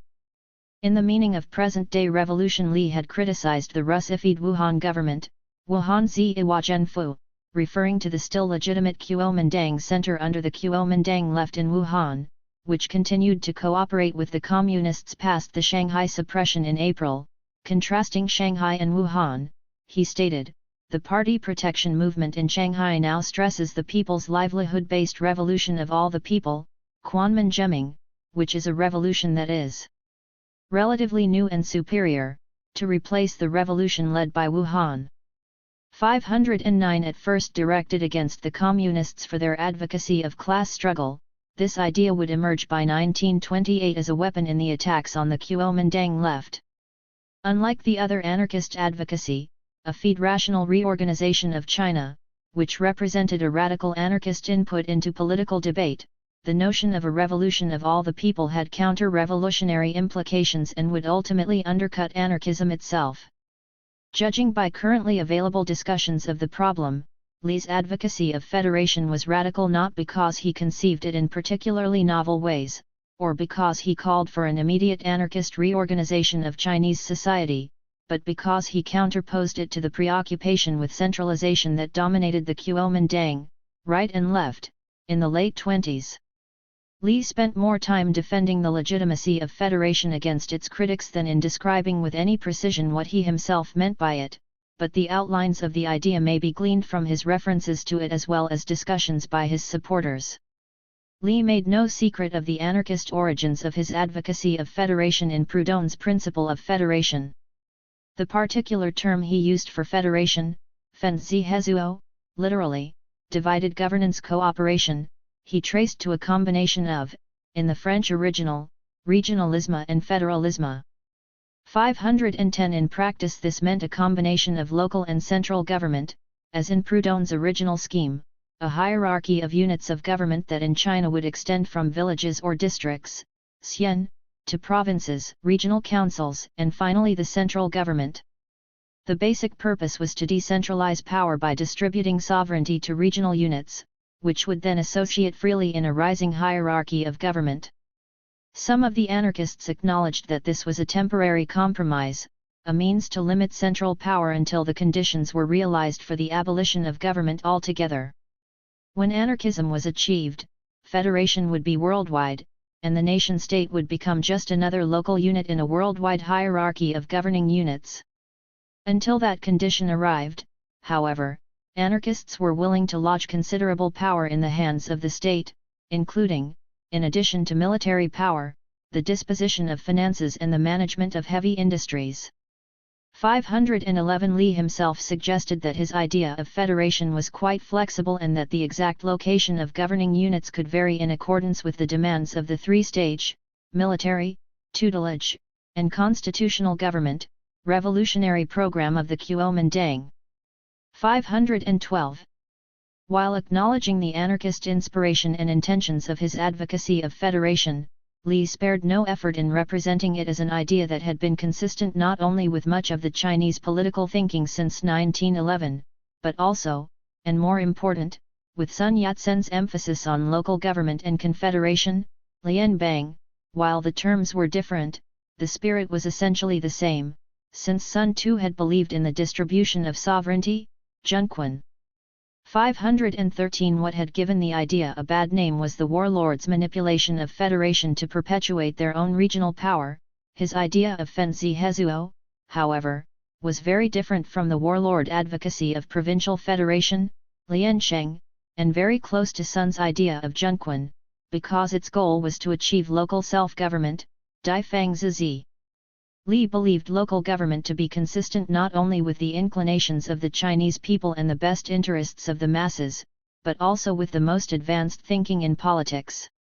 In a statement that may have aroused the ire of his critics in the Kuomintang, he observed that the Kuomintang had been for local government since its origins, and only in recent years had turned to centralism, Jiquanziyi, because it had been poisoned by Bolshevik centralism, which was nothing but a modified Tsarist despotism, a reference to the Kuomintang left, which opposed the scheme. At the same time, co-opting Sun Yat-sen for his position, he observed that Sun, the father and the mother of the Kuomintang, had been well aware of the anarchist origin of his ideas but had not found them in any way objectionable. 514. Li did not seem to notice any contradiction in an anarchist's adopting the leader of a political party as his father and mother. Not all anarchists were happy with his confounding of the anarchist idea of federation with sons and other ideas of federal government that had been current in Chinese politics, especially in the early 20s. One contributor to Gemming observed that Fancy Hezuo or federalisme, in the French original, was a revolutionary anarchist idea because it was derived from Proudhon, who had been a champion of the common people, Pingmen.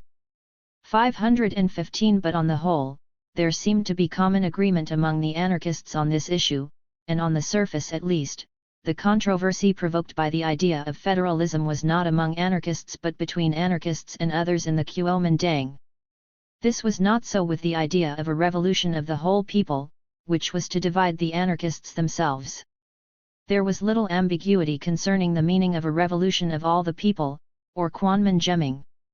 As the statement by Li cited above expressly put it, a revolution of all the people was the Kuomintang anarchists' answer to the advocacy of class struggle by Bolsheviks and Bolshevized members of the Kuomintang, that is, the Kuomintang left, which continued to insist even after the suppression of the communists that the Kuomintang represent the interests of the oppressed classes in Chinese society, which included workers, peasants, and the petty bourgeoisie, against capital and landlords.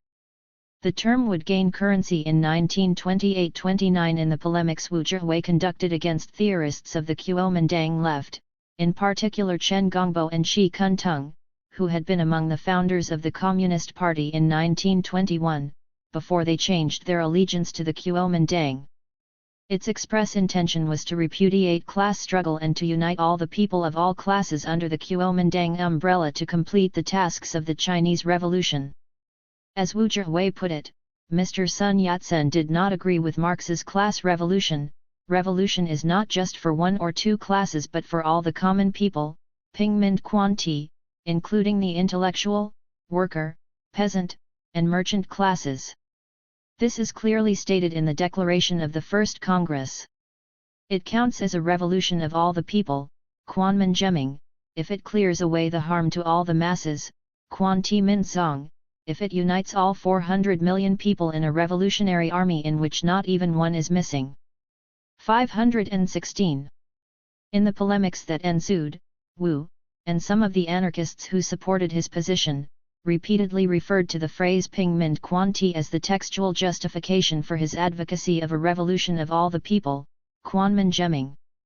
Nevertheless, there was a significant difference between all of the common people, Pingmen Quanti, and all the people, Kuomintang, which he conveniently ignored. Ambivalent as the Kuomintang revolutionary strategy after 1924 had been on the question of classes, until 1927 a revolution of the common people had justified a mass-based revolution whose foundation had been the revolutionary masses. The idea of a revolution of all the people abolished all distinctions among the 400 million people of China and made the Kuomintang the representative of all the people, a bulwark, in other words, of the existing social status quo.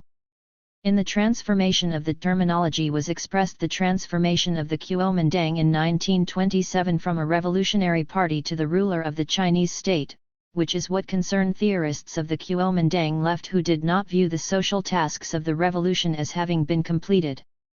Indeed, within the context of the political language of the 1920s, the term revolution of all the people, Kuomintang, not only was anti-revolutionary but had a clearly counter-revolutionary signification.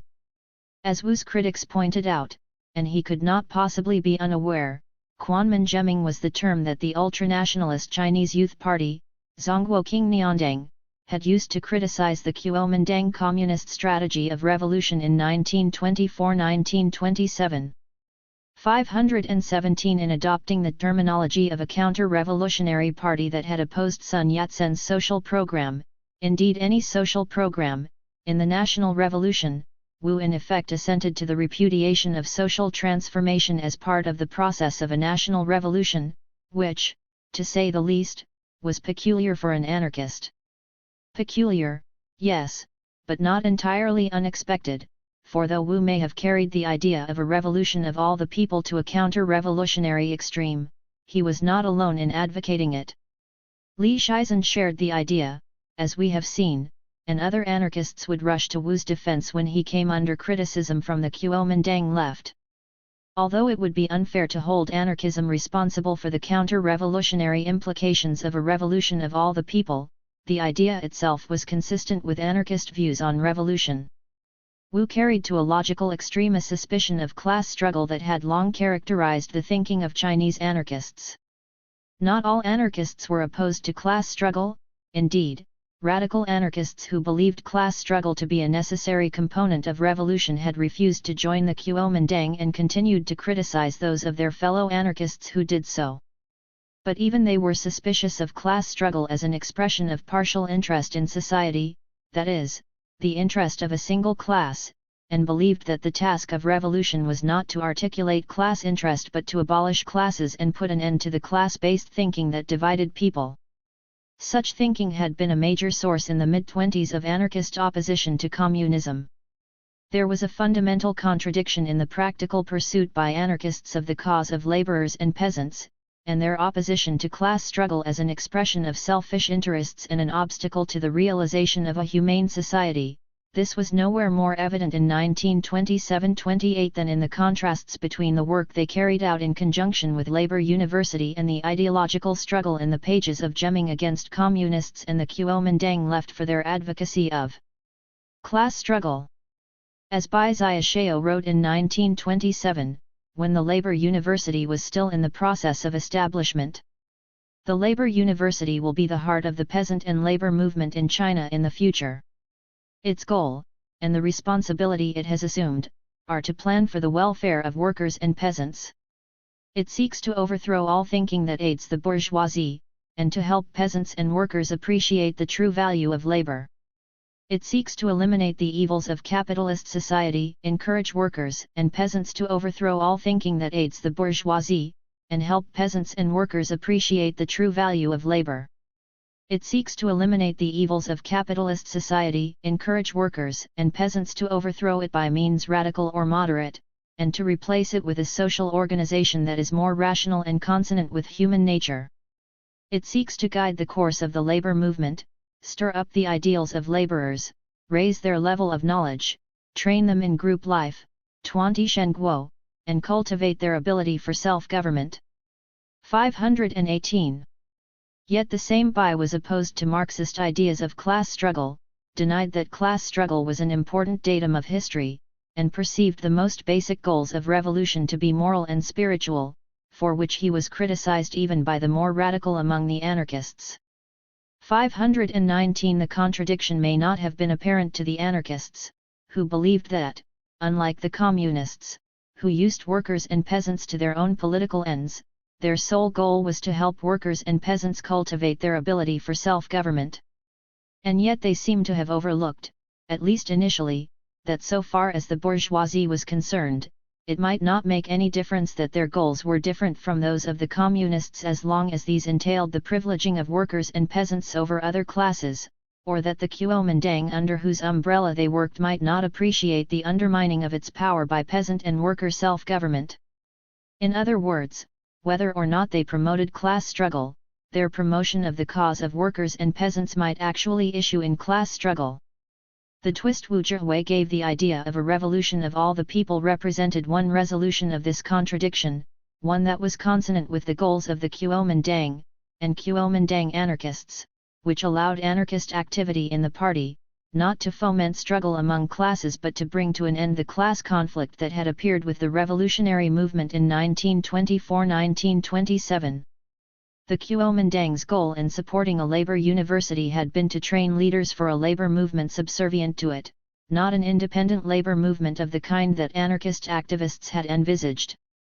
The contradiction was brought out into the open with the decision of the party in the spring of 1928 to terminate mass movements, which, the reasoning went, were no longer needed now that a revolutionary party was in state power. The suppression of class struggle, which the anarchists had favored so long as it had been directed against others, now became an issue for the anarchists themselves.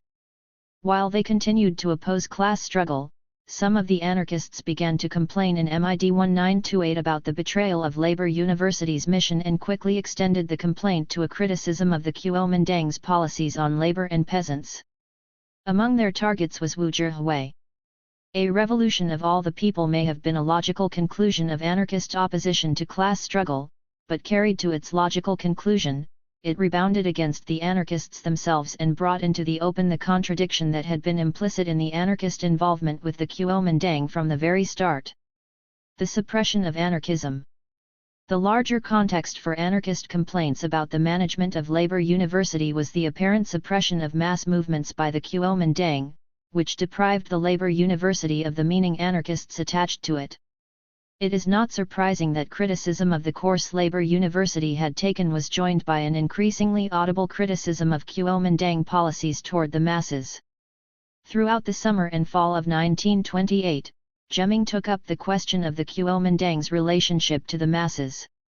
At first the emphasis was on specific incidents, such as the killing of striking labourers in Shanghai in June 1928 where the murderers went unpunished, proof to anarchists of a collusion between capitalists and the existing political system. 520 anarchists also observed with dismay that warlords, local despots, and the gentry, who had been the targets of the revolution, had now joined the revolution and, masquerading as revolutionaries, were busy massacring real revolutionaries who had now been labelled counter-revolutionaries. 521. Such criticisms gradually took a more analytical turn, tracing incidents such as the above to the Kuomintang's betrayal of revolution. As anarchists saw it, the revolution had after all taken a purely political turn, abandoning its social goals. As a consequence, its success was now identified with the good of the Kuomintang. When the people called for freedom and the improvement of their lives, they were labelled counter-revolutionaries by the government, which sought merely to preserve its own power and that of the bourgeoisie. The only solution, some concluded, might be for the masses to arise and take their fate in their own hands. 522. An open letter to Jemming in September 1928 by a melancholy Chen carried the criticism to Li Shizhen and Wu Zhihui. Chen, who described himself as a student-turned-worker, observed that even as counter-revolutionaries joined the Kuomintang and turned it against the revolution, Li and Wu seemed to be increasing their official positions. Wu in particular, he noted, could not seem to tear himself away from the powerful and spent his time following Chiang Kai-shek around, while militarists all around the country engaged in terror against revolutionaries. He had long idolized both Li and Wu, he stated, but was now full of doubts about their commitment to revolution. The only way they could redeem themselves in the eyes of revolutionaries was to relinquish their offices and cease their political activities. 523. The editorial response to Chen's letter was to blame the Kuomintang left for the rumors concerning Li and Wu, but criticisms did not stop. In 1928-29 Jemming was already proscribed in certain parts of China. The journal was finally shut down in September 1929, by which time it had exhausted its usefulness and become an embarrassment to the Kuomintang anarchists. Its final issue bade a touching farewell to its readership. The editorial stated with irony that while we, that is, the anarchists, had survived the communists and the northern expedition, the journal finally succumbed to the Kuomintang, which had promised freedom of speech to all. It gave 5 reasons for the journal's closing. Foremost among them was the degeneration of the revolution into a political revolution. As in all political revolutions, in this revolution, too, the leading party had made all kinds of promises to the people, which it betrayed as soon as it had achieved power for itself. It was not coincidental that Jemming had been born during the period of military struggle only to perish under Kuomintang tutelage. With reaction on the upsurge, not only was it no longer needed but its struggle against counter-revolution had become undesirable. The other reasons all had to do with anarchist opposition to government. The journal had refused to bow to the government, which was despotic by its very nature. Opposition to the government's quest for power and its handling of the people was the final straw. Anarchists who had been advocating peace were now charged with seditious activity against the government, and the journal had to close down. 524. There was some grain of truth in the latter charge, but only a grain. As was noted above, anarchists who had refused to join the Kuomintang continued to conduct radical activity in Labour University, and their declarations advocating the overthrow of the Kuomintang found their way into charges of an anarchist conspiracy to take over the party. 525 Ultimately, implications by radicals of anarchist activity within the Kuomintang were responsible for the proscription. Anarchists, who had been among the foremost enemies of communism for the previous 2 years, now found that they were labeled communists. Bai Xiaoxiao recalls that Li and Wu were warned by party authorities to keep their wards under control. 526 Radical anarchists had become not only a thorn in the side of the Kuomintang but an embarrassment to the Kuomintang anarchists themselves. Labour University was to survive jamming by another 2 years even though it had lost much of its original anarchist intentions by 1928. The resurgence of student activism following the beginning of Japanese aggression against China in 1931 affected the students in Labour University as well. It was already closed down by the authorities in early 1932 when the Japanese attack on Shanghai in January 1932 dealt it the coup de grace by destroying much of its physical plant. Epilogue. The suppression of 1929 did not end anarchist cooperation with the Kuomintang completely. In the south, Liu Shixin and others continued to cooperate with Kuomintang-led labor movements. Bai Xiaoxiao, who had been the editor of Jemming, continued to cooperate with the Kuomintang well into the period of the war with Japan, 1937–1945. Other anarchists followed the Kuomintang to Taiwan after 1949. Anarchist cooperation with the Kuomintang, unlikely as it appears theoretically, made some sense in 1927.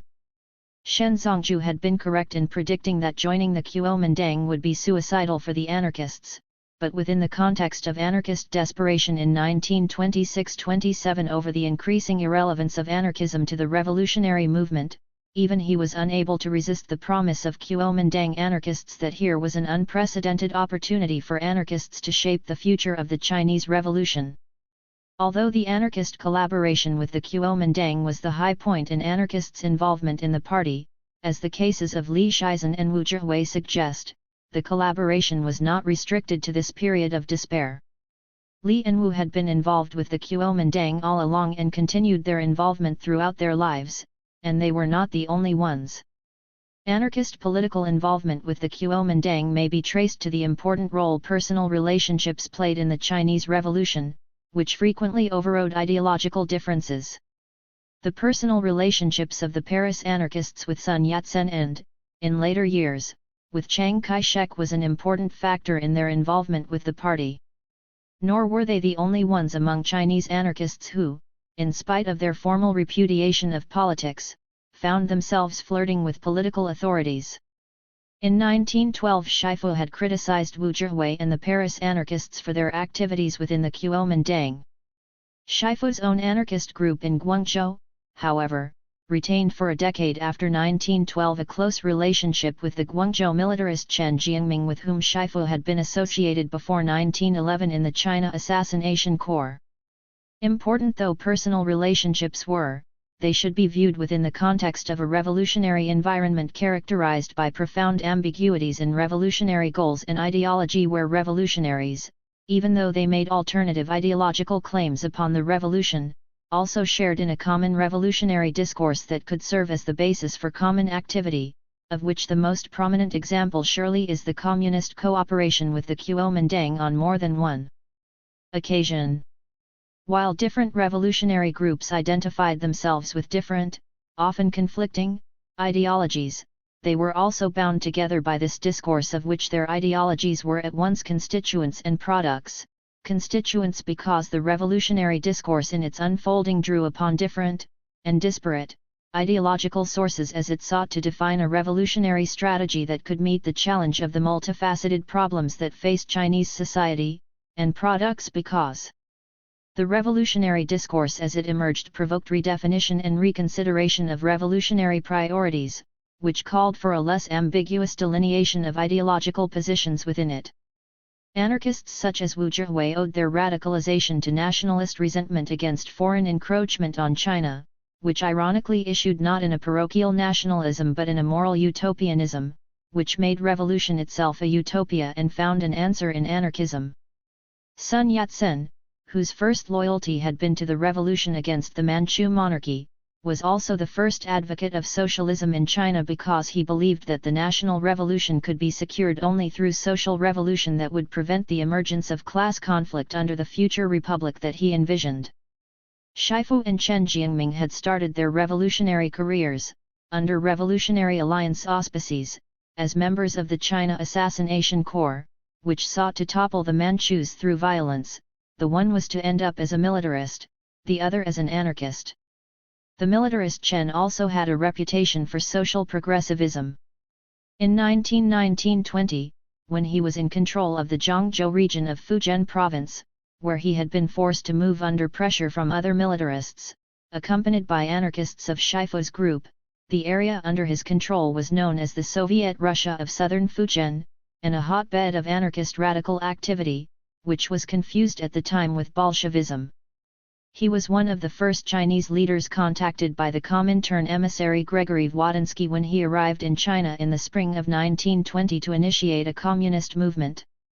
In all of these cases, while revolutionary experience, not to say social interest and ideological proclivity, led to identification with different ideologies, the discourse shared by the revolutionaries also provided a basis for cooperation and some blurring of boundaries between different ideological positions.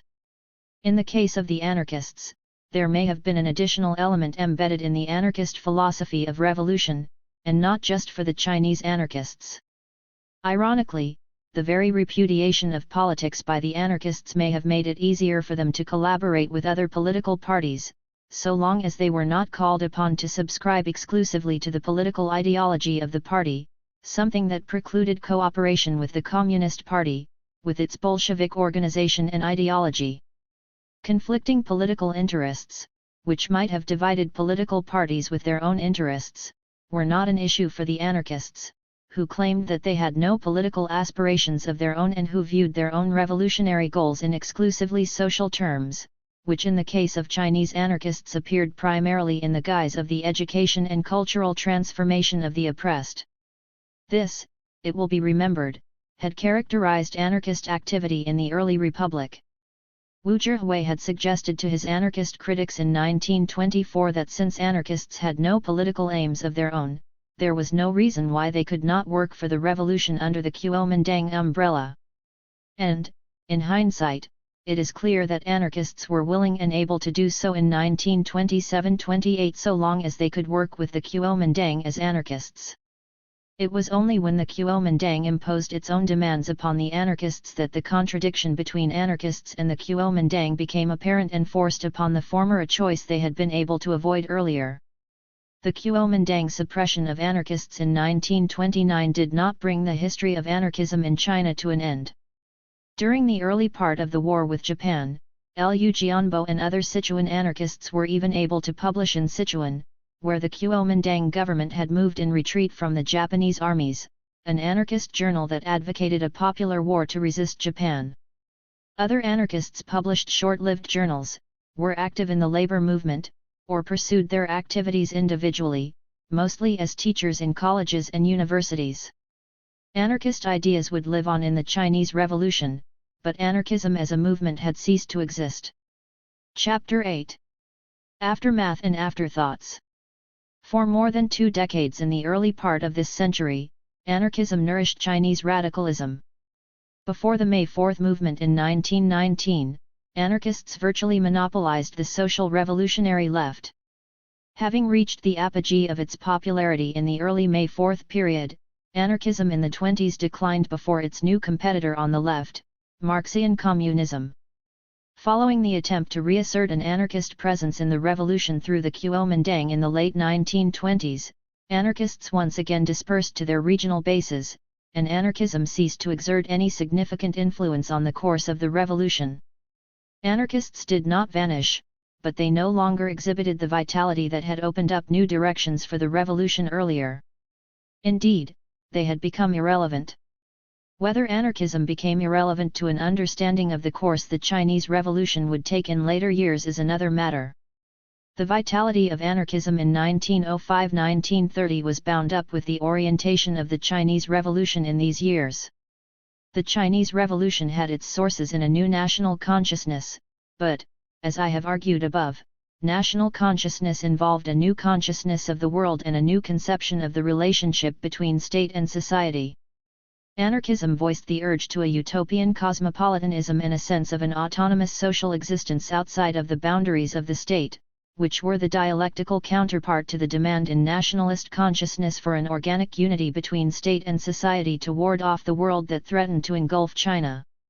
Anarchists, too, sought an organic society, but they believed that such a society could be created only outside the realm of politics, on the basis of free individuals who could assert their natural inclination to sociability only if they were liberated from the crippling consequences of social and political authority. Their rejection of politics was accompanied by a call for a cultural revolution that would release individuals from the hold on their consciousness of authoritarian institutions and enable them to achieve a genuine public consciousness.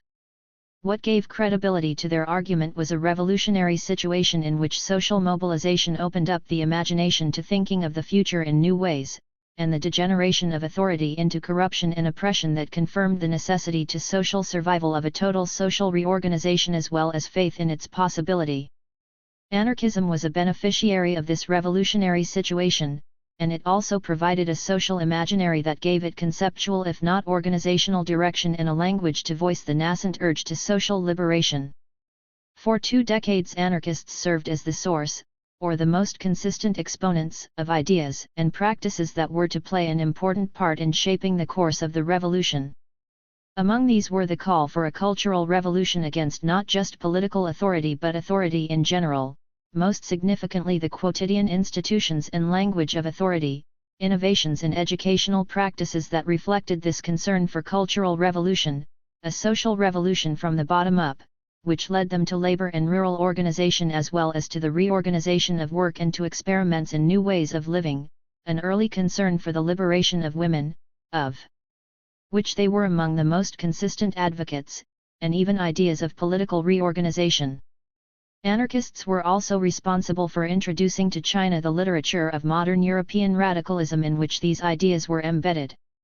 Their critique of Bolshevism in the 1920s rings especially true in our day when the fate of a socialism that has abandoned its democratic roots has become poignantly obvious. Anarchism was most prevalent in China at a time when a revolutionary movement and a revolutionary discourse were assuming recognizable form.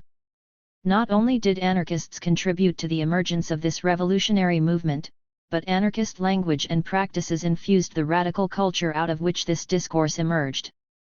Anarchism may have disappeared from sight by the 1930s, but it is possible that in spite of the formal repudiation of anarchist ideas, their traces survived in the revolutionary discourse, which may account for some of the peculiar features that the revolution would assume under the leadership of the Communist Party, traces that may have been all the more powerful because they entered the discourse not as ideas but as cultural practices.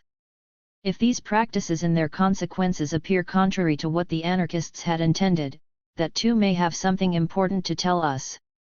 Anarchists argued all along that a revolutionary society could be only as good as the revolutionary process that produced it. The revolutionary process in China would ultimately take a course different than the one anarchists had envisioned, which was accompanied by the repudiation, or the indefinite postponement, of the vision that had informed the anarchist conception. The Chinese Revolution, for all its practical successes under the leadership of the Communist Party, has had a price to pay for abandoning this vision. So has socialism. The dispersion of anarchism. After 1927 there was an important change in the conditions of revolution in China. For 2 decades the revolutionary movement had drawn its power from a social mobilization that, if not quite spontaneous, had been the product of autonomous social activity. After 1927 the revolution would take the form of organized conflict between 2 forces, each the product of earlier years, one of which had now established itself in government while the other had escaped into the countryside to regroup and organize a revolution, the Kuomintang and the Communist Party. It was social conflict still, but it was organized social conflict, in which organizational ability took priority over social vision in determining the outcome of social struggles. In this situation anarchists, who had been much better at social activity than at social organization for political conflict, had little to contribute and quickly became irrelevant to the revolution. They did not abandon their activities, but those activities were now restricted to the barely visible social niches that remained within the structure of political power. Some in later years would join the Communist Party or take refuge with it. The majority of those about whom we have information continued their activities within the Kuomintang framework, some in direct service to the Kuomintang, others in resignation. Education provided the primary area of anarchist activity in the 30s. Kuomintang anarchists such as Li Shizhen and Wu Zhihui survived the debacle of Labor University and continued to work with educational programs similar to earlier ones. In later years they would take celebrated places in the Kuomintang pantheon as party elders who had made significant contributions in education and culture to the revolution. The Guangzhou anarchists by the mid-30s held an important place in the Guangzhou educational establishment under Kuomintang auspices. In 1936 Liu Shixin was appointed head of the Bureau of Social Affairs in Guangzhou. Huang Yubo, Huang Lingshuang, and Ou Shenbei all held educational offices under him. Anarchists elsewhere may also have engaged in educational activities, then and in later years, judging by the few memoirs that have become available recently. 527. Anarchists had been deeply concerned all along with the problem of culture, and in the 1930s some of them turned to the pursuit of cultural problems, though now the concern with culture was less as a problem of revolution and more as an abstract problem. Hualin, whose approach to anarchism had always exhibited an aesthetic orientation, turned to writing about art and literature. Huang Lingshuang, who had returned from the United States in the late 20s to become a university professor, became the advocate of a discipline that he described as cult urology, Wenhuoxu. As he explained it, a systematic elaboration of culture was crucial to national existence. The goal of his cult urology was to formulate a sociology of culture that was not bound by European ideas but brought into the study of culture a Chinese sociology, in particular the ideas of Sun Yat-sen. Similarly, Li Shizhen sought to create a new field of studies, which he described through a neologism, consisting of a Chinese and a Greek component, Keology, broadly conceived as a study of the émigré experience in history, whose goal was to contribute to world cooperation and greater cosmopolitanism. Li was probably the foremost voluntary émigré in modern Chinese history, and it was appropriate that he should seek to derive from his personal experiences a world outlook to guide a new way of looking at the relationship among peoples. Like Huang Lingshuang, he sought to bring a Chinese presence into the study of society. This could be viewed as a return to parochialism of the formerly cosmopolitan anarchists. Such a view would be erroneous, however, more important. In either case the urge was to create a genuinely cosmopolitan world outlook by bringing a Chinese voice into a sociology of human development that had hitherto been dominated by European conceptions.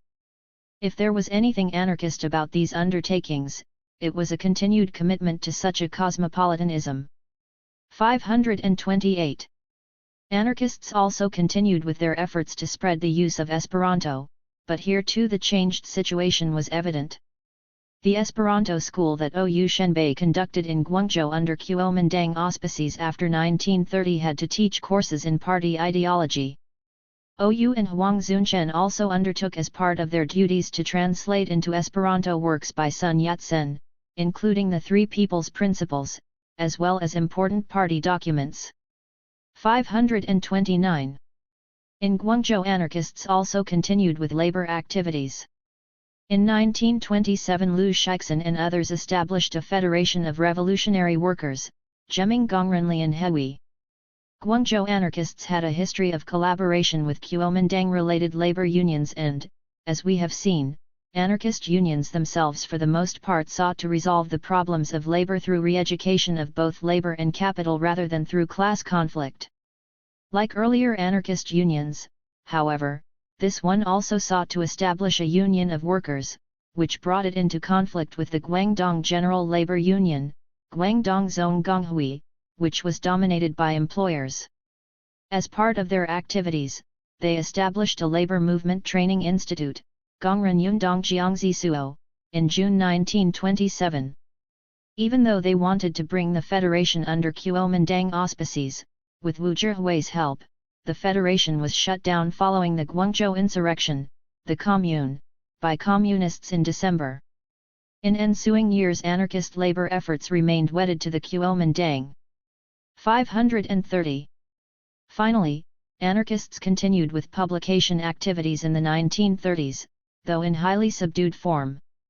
As far as I can tell, of the journals the anarchists published in the 1930s, only Jingzhi, Spring Festival, published in Chengdu during the war against Japan, had a clear identity and an anarchist position.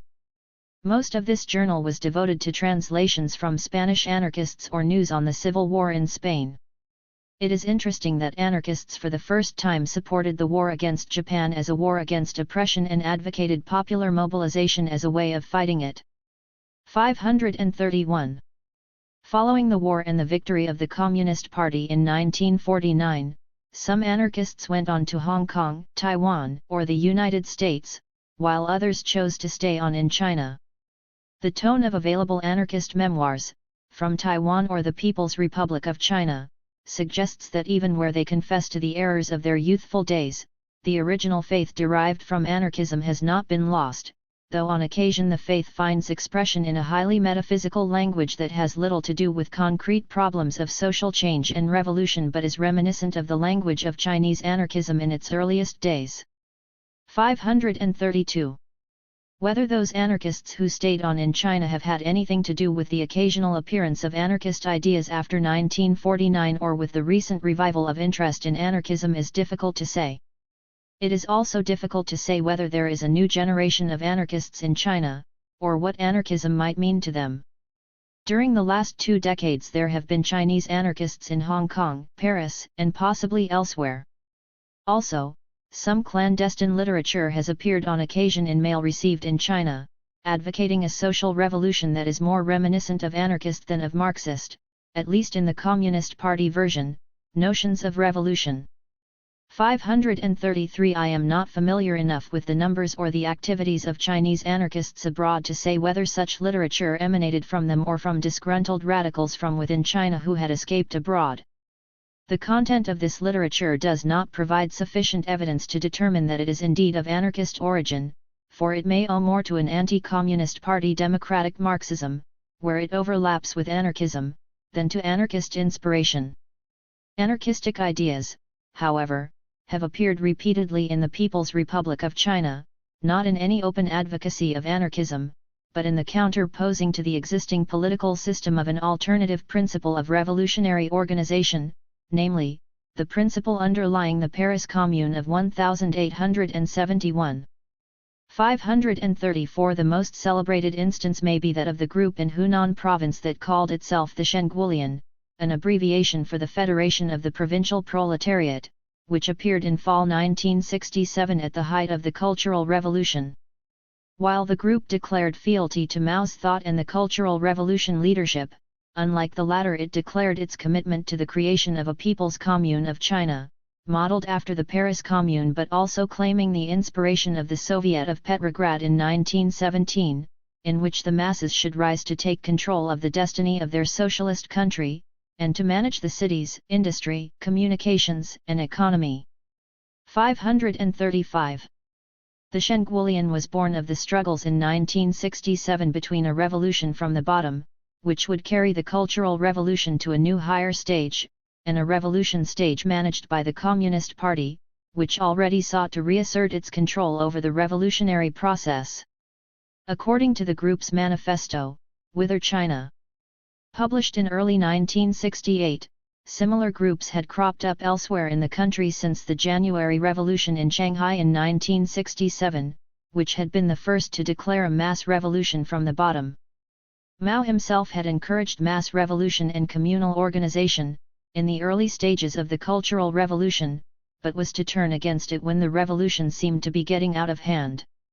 By 1968 the party in its efforts to restore democratic centralism had already launched an attack on the anarchist theory of many centers, to which neither Mao nor the Cultural Revolution leadership was prepared to lend support. 536 groups such as the Shenguolian were suppressed in the process. Anarchists abroad have claimed groups like the Shenguolian for their own. 537 The advocacy of the Commune as a principle of revolutionary organization certainly points to the repudiation of the Bolshevik principle of democratic centralism that the Communist Party upheld. Whether it suggests prima facie that such groups were consciously anarchist is another matter. The declaration of fealty to Mao and the Cultural Revolution leadership in late 1967 and early 1968 seems peculiar if the group was indeed anarchist, since by then they had made clear their opposition to the commune form of organization. 538 At the very least it is evidence of deep political naivete. Moreover, the model of the Paris Commune may be claimed as easily for a democratic Marxism as for anarchism and does not in itself point to anarchist loyalties. The Commune principle was to reappear in later years, during the democracy movement of 1978-79, when once again it served as an inspiration for anti-party leftists. I suggest that in either case it was the experience of the revolution, rather than any formal anarchist commitments, that played the crucial part in reviving it as a revolutionary ideal. In light of what I have argued above, it may be a moot question whether a group such as the Shengulian, or the democracy movement, was anarchist or not. Anarchist ideals, embodied in such notions as the Commune, were integral to the revolutionary discourse, which they had helped structure at its origins, and were present in it as traces long after the revolutionaries had repudiated an anarchist identity. And while as traces they had no identity of their own and could not serve as the basis for an explicitly anarchist position after 1949, their disruptive presence made itself known, and served as a beacon for radical dissatisfaction with the betrayal of the revolution, every time the revolution ran into serious trouble. For the present, at least, more significant in the legacy of anarchism in China may be those elements in revolutionary discourse that may shed some light on the twists and turns of the communist revolution after 1949. Revolutionary discourse and Chinese communism. Those radicals who established the Communist Party in 1921 and have dominated it since were without question products of May 4 radicalism, in which anarchism played a central part both as an ideology and vision of social revolution and as cultural practice. Many of them also turned to Marxian communism after going through an anarchist phase, including most prominently Mao Zedong. Deng Xiaoping, the last major figure from that era, was himself a product of the work-study program in France that had been organized by anarchists. What this means is difficult to say. Anarchism was not the only element in revolutionary discourse that might have contributed to the form Marxism would take in China, aside from nationalism, which in different guises was common to all Chinese revolutionaries. Maurice Meisner has argued plausibly for a populist strain in Chinese Marxism that may have gone a long way toward shaping the Marxism of Mao Zedong, which was to play the central part in giving direction to the Chinese Revolution. 539 More important have been the material circumstances of the Chinese Revolution. The communism that emerged victorious in 1949 was more directly a product of the revolutionary circumstances of the 1930s and 1940s than of the May 4 period. The demands of a rural revolution and the guerrilla socialism it produced are sufficient prima facie to account for some of the most basic ideological and organizational features of Chinese communism, the suspicion of an organizational isolation from the people at large that characterized Mao's thinking, a related suspicion of bureaucratism, emphasis on organic ties between intellectuals and the people, and concern for integrating rural and urban development. May we ignore these features of Chinese communism as being central to the anarchist vision of social revolution? It is arguable that they can all be traced to Marxism and Marxist texts, but the Chinese Revolution has been unique nevertheless in its urge to put them into practice. And though the Chinese revolutionary experience may have been responsible for bringing them forward in revolutionary practice, they existed as ideas in revolutionary discourse prior to the 1930s and possibly helped revolutionaries deal with the exigencies of a novel revolutionary situation. This is not to suggest that Chinese communism was shaped by anarchism, or that we may describe Mao Zedong as an anarchist. While some Chinese writers in their frustration with the Cultural Revolution, or with the demands for democracy in the aftermath of the Cultural Revolution, have placed the blame for such deviations from Marxism on persistent anarchist influences in the party, such charges amount to little more than a vulgarized misuse of anarchism to defend a Bolshevik conception of the party. For all his deviations from Bolshevism, Mao was committed to the Communist Party.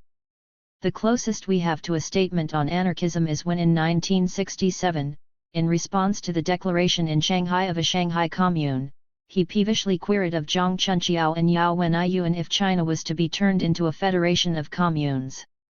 540.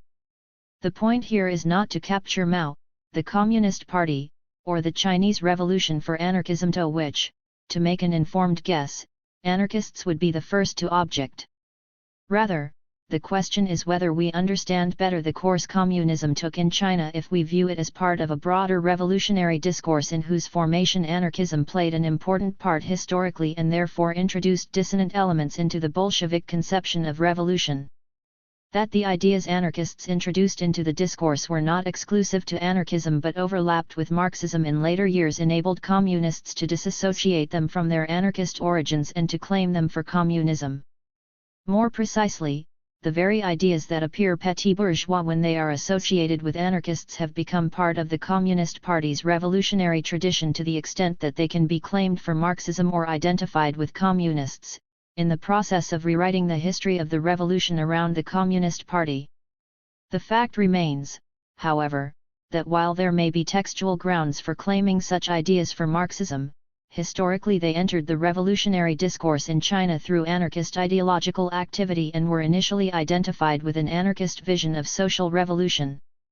We have no reason to assume that, because they were disassociated from their anarchist origins once they had become integral to the discourse, they were purged of all association with the anarchist vision of revolution that had initially informed them. On the contrary, it is possible that these associations lived on in revolutionary memory in spite of their formal repudiation. We must remember that the history of the Communist Revolution in China coincides with the lifetime of the generation that established the Communist Party and has dominated it since. This generation experienced anarchism as part of its political coming of age, not merely as an intellectual abstraction but as a set of cultural practices. Anarchist ideas, if they did indeed live on as integral moments of a revolutionary discourse, did so not as intellectual abstractions but as an endowment of crucial moments in the biographies of those who made the revolution. This was not the biography of a single individual, Mao Zedong, with whom we have tended to associate the peculiarities of Chinese communism. Indeed, future research may yet reveal that some of those phenomena in the communist revolution that have been identified with Mao involved many others who had shared his experiences in the course of their radicalization. Some of the foremost names in the Chinese communist leadership, especially educational leadership, were products of the work-study program in France. The vocabulary of that program persists in China to this day. According to Zhang Qiuatao, the populist strain in Chinese communism represented by the slogan "Go to the People," Dao Minjian Chu, which entered Chinese Marxism with China's first Marxist, Li Dazhao, found its most fervent advocates in the May 4 period among the anarchists, from whom Li originally derived the idea. 541 Most important, however, were two ideas that anarchists introduced into revolutionary discourse early on: the idea of integrating agriculture and industry in China's future development, and the idea of labor learning, which played a crucial part in radical culture during the May 4 period. The integration of agriculture and industry was in practice a product of revolutionary experience, especially during the Yan'an period, when the exigencies of rural revolution under wartime conditions forced communists to establish basic industries to meet subsistence and military needs. It may be no accident, however, that the communists chose mutual aid, huzu, to describe the small agrarian collectives they established during the Yan'an period and after 1949.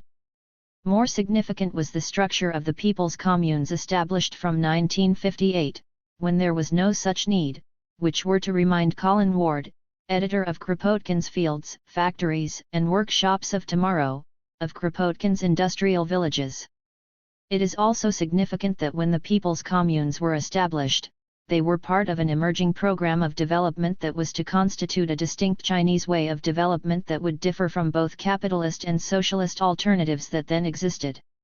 While they were idealized as organic units of development that would integrate industry and agriculture and provide a cultural, as well as a military, world of their own, it was also important that the program of modernization they articulated had an anti-modernist aspect to it, which glorified the countryside at the expense of the city and was suspicious of technology, or of the fetishism of technology, as well as of the professionalism that was a byproduct of modernity. It may not be fortuitous that the establishment of the people's communes coincided with a renewed demand for integrating labor and learning. Labor learning, in its radical interpretation, had been linked in earlier years to mutual aid and communal existence.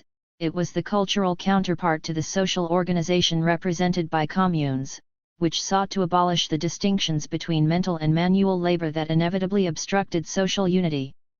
The official insistence on the need to combine readiness and expertise is familiar and need not be elaborated here. The insistence on making professionals and intellectuals redder by demanding that they engage in manual labor, and on making laborers more expert by educating them, was to be a cornerstone of radical policy for the next 2 decades and to reach a crescendo with the Cultural Revolution. Most striking about this insistence on labor learning has been its effect on intellectuals and professionals. But it would be simplistic to view it merely as a means to the suppression of intellectual rivals to the party elite, which by the time of the Cultural Revolution would in turn find itself in fields and factories, or as a function of Maoist anti-intellectualism. A party work conference in 1957 signaled a shift in educational policy by calling upon schools at all levels to apply the principle of combining work with study. The vocabulary was even more revealing. The titles of publications in 1958 on the progress of the new policy included the concept of diligent work, frugal study, Qinggong Jiangxiu. 542. It may also have been no coincidence that some of the more elaborate memoirs of the work-study program in France were published at this time, or that the party should have mobilized graduates of that program to urge youth to integrate manual and mental labor, and use both hands and brains. 543. That same year a communist labor university, Gongchan Zuyi Liadongdixu, was established in Jiangxi to promote both a technological and a cultural revolution. 544. While it coincided with the renewed radicalization of Chinese society with the Great Leap Forward of 1958, and was represented for the next 2 decades as the key to the creation of new socialist individuals, and socialism, the call for labor learning also had a practical side, to increase the possibilities for universal education. The labor learning ideal from the beginning had an ambiguity to it in anarchist thinking, as the means to create a new anarchist individual and as a practical means to promote education. A similar ambiguity has characterized the promotion of diligent work, frugal study since 1958. During the Cultural Revolution years, the revolutionary promise of labor learning overshadowed its practical aspects. Since Mao's death, the ideal of diligent work, frugal study has appeared once again. A conference in 1982 called upon the nation to promote diligent work, frugal study. 545. In keeping with the practical orientation of the post-Mao years, and with the personal experience of Deng Xiaoping, whose participation in the program in the 1920s had been motivated by practical considerations, he apparently did little work in Paris. The emphasis now is almost exclusively on the practical benefits to be derived from students working to support their education. Further research is necessary before we may state with any confidence whether consciousness of the revolutionary vision associated with these ideas of anarchist origin played any part in their application after 1949, at least for the older generation of revolutionaries. The persistence of the vocabulary provides prima facie evidence of their integration into a revolutionary discourse that transcended political ideologies and suppressed their origins in an anarchist vision as well. Recalling those origins is significant not only for remembering the important part anarchism played in the formation of the discourse, that perspective is a reminder, in turn, that those ideas were not products of peculiarities in Mao's Marxism, or of the turn the communist revolution would take in China in response to circumstantial contingencies, but represent ideals that are as old as the history of the Chinese Revolution. This revolutionary discourse had a radicalizing effect on the Bolshevik structure the Communist Party had established after 1949, opening up the ideological closure that an organizational ideology had imposed on the discourse, returning Chinese society to the path of social revolution to fulfill the uncompleted tasks that its underlying vision demanded. The consequences, however, were to be vastly different than what the anarchists had anticipated of their revolutionary strategy, because the circumstances of the revolution were vastly different and so, therefore, was the function of the strategy. Whether we speak of the communal reorganization of society, or of the labor-learning ideal, their purpose in the anarchist conception had been to achieve a social revolution outside of the sphere of politics and against it. They were intended, not to establish a revolutionary hegemony over society, but to abolish all hegemony. Crucial to the process was the liberation of individuals from social and cultural authorities so as to re-establish society on a voluntary basis. Implementation of these ideas under the communist regime, whether during the Mao years or under Mao's successors, has been anything but voluntary. Rather, the premise has been the enhancement of the power of the Communist Party and of its hegemony over society. Liu Shipai might have recognized in the People's Communes something akin to the rural reorganization he had advocated. For all its anti-modernism, however, Mao's revolutionary policy was guided by a commitment to rapid national development and organic political power. As a consequence, the People's Communes came to serve not as the nuclei for a new society but as a means to social control, faster economic development, and the efficient exploitation of labor that this demanded rendered all the more ruthless for having been attached to the symbols of revolution. I have referred to the fate of the commune principle during the Cultural Revolution. Within the context of a political system dominated by the all-powerful Communist Party, the model of the Paris Commune served, not the purposes of democratic revolutionary organization, but as a political imaginary that, under the guise of popular revolutionary control, perpetuated and enhanced the political penetration of society. And when it was transposed against the existing political system by those who took it seriously as a radical principle of a social democracy, it was suppressed without hesitation.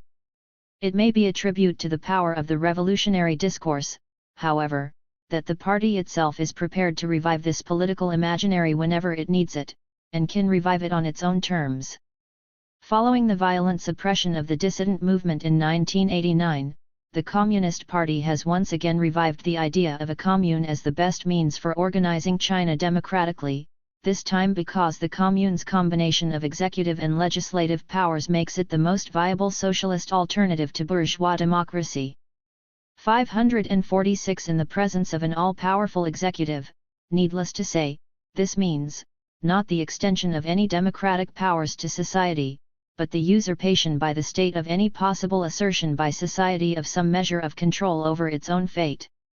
Similarly, while Communist Party leaders have continued to speak of producing fully developed human beings, now quoting Marx, as the goal of education, national and party power have been the condition of education as they have seen it. Liu Dingyi, then head of propaganda work, wrote in 1958, "The combination of education with productive labor is required by our country's socialist revolution and socialist construction, by the great goal of building a communist society and by the need to develop our education with greater, faster, better and more economical results, the latter a general slogan of the Great Leap Forward. The all-round development of individuals," he also warned, "must be under the leadership of the Communist Party." 547 The goal of all-round development was not the individual or a new kind of society, but the better functioning of the existing one. Such also was the intention of the Conference on Diligent Work Frugal Study convened by Mao's successors in 1982. 548. A concluding observation. The question that has guided this study is not whether anarchists were better, or more consistent, revolutionaries than others in China, which they were not, or whether the anarchist vision is a possibility anywhere, but particularly within the context of a society struggling for national autonomy or development. Why the anarchist vision should be viewed as more utopian than other competing social revolutionary visions, or what might be wrong with a utopian conception of society, are questions too complex to be entered into here.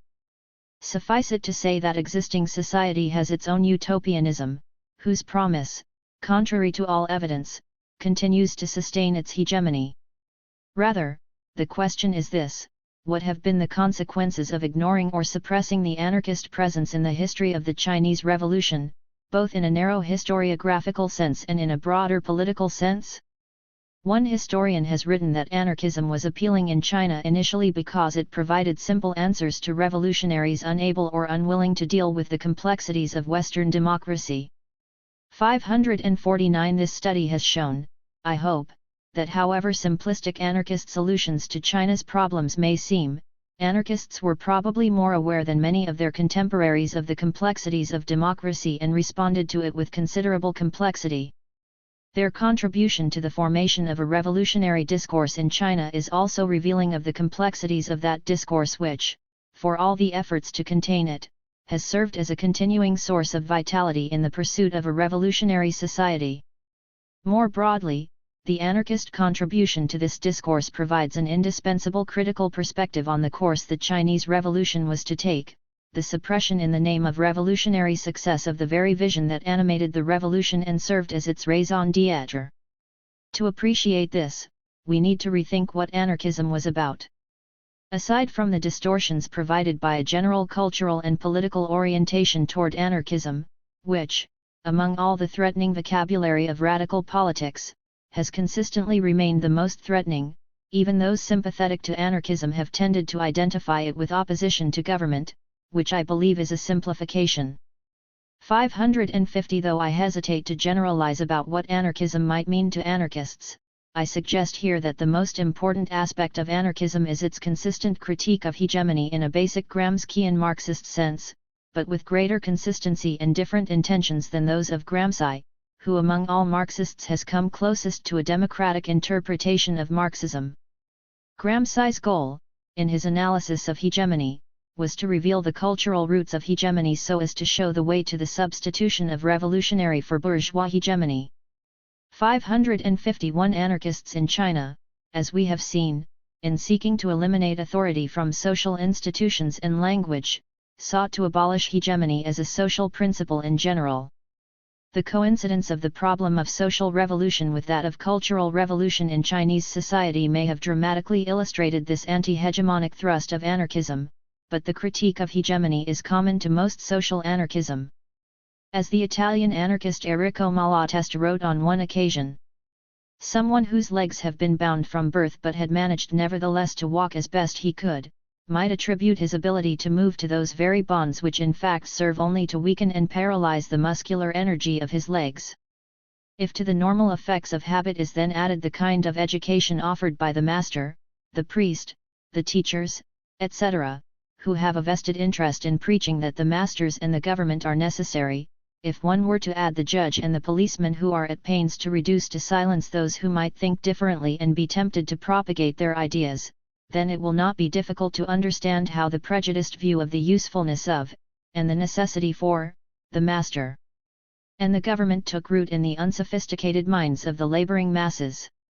Just imagine if the doctor were to expound to our fictional man with the bound legs a theory, cleverly illustrated with 1,000 invented cases to prove that if his legs were freed he would be unable to walk and would not live, then that man would ferociously defend his bonds and consider as his enemy anyone who tried to remove them." 552. The question here is not coercion but hegemony, and it is the thoroughgoing critique of hegemony in anarchism, I would suggest, that has enabled anarchists to think what culturally seems unthinkable, and therefore, to imagine social possibilities beyond the ideological horizons established by political ideology. This is also the reason, I think, that anarchists in China and elsewhere have devoted more attention than other socialists to problems of quotidian social and cultural practices in which hegemony, at its most fundamental level, is embedded. 553. As this manuscript was nearing completion in June 1989, tragic events occurred in China when a renewed democracy movement was brutally suppressed by the Communist Party under the leadership of Deng Xiaoping, a product of the work-study movement of the anarchists in the 1920s. For a decade Deng had been hailed in China but possibly more enthusiastically abroad as a champion of democracy, partially out of an urge to suppress memories of Mao and the Cultural Revolution, but also because of his policies of once again opening up China to the outside world, especially to a global capitalism.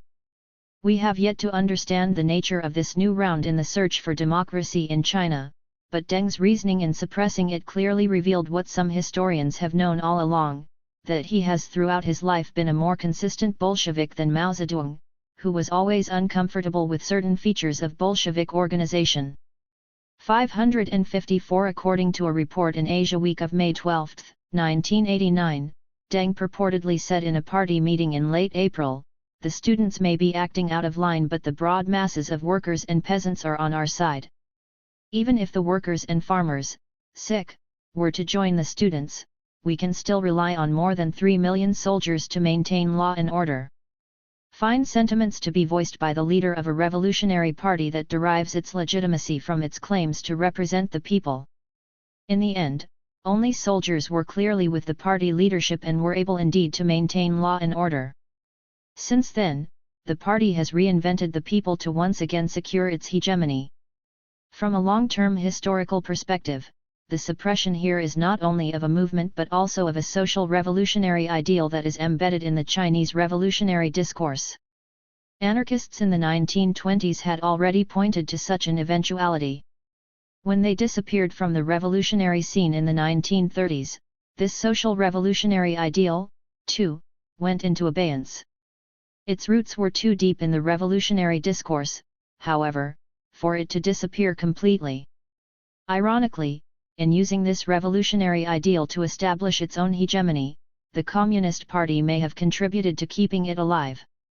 The ideal has resurfaced repeatedly to challenge the new hegemony, to force a rethinking of the course of the socialist revolution, to pry open the ideological closure that a new political power has imposed on it, and to serve as a reminder of the unfinished tasks of revolution. The history of anarchism in China may be a history ultimately of political irrelevance, but it provides us with a vantage point from which to rethink the most fundamental problems of politics, not just Chinese or socialist, but all politics.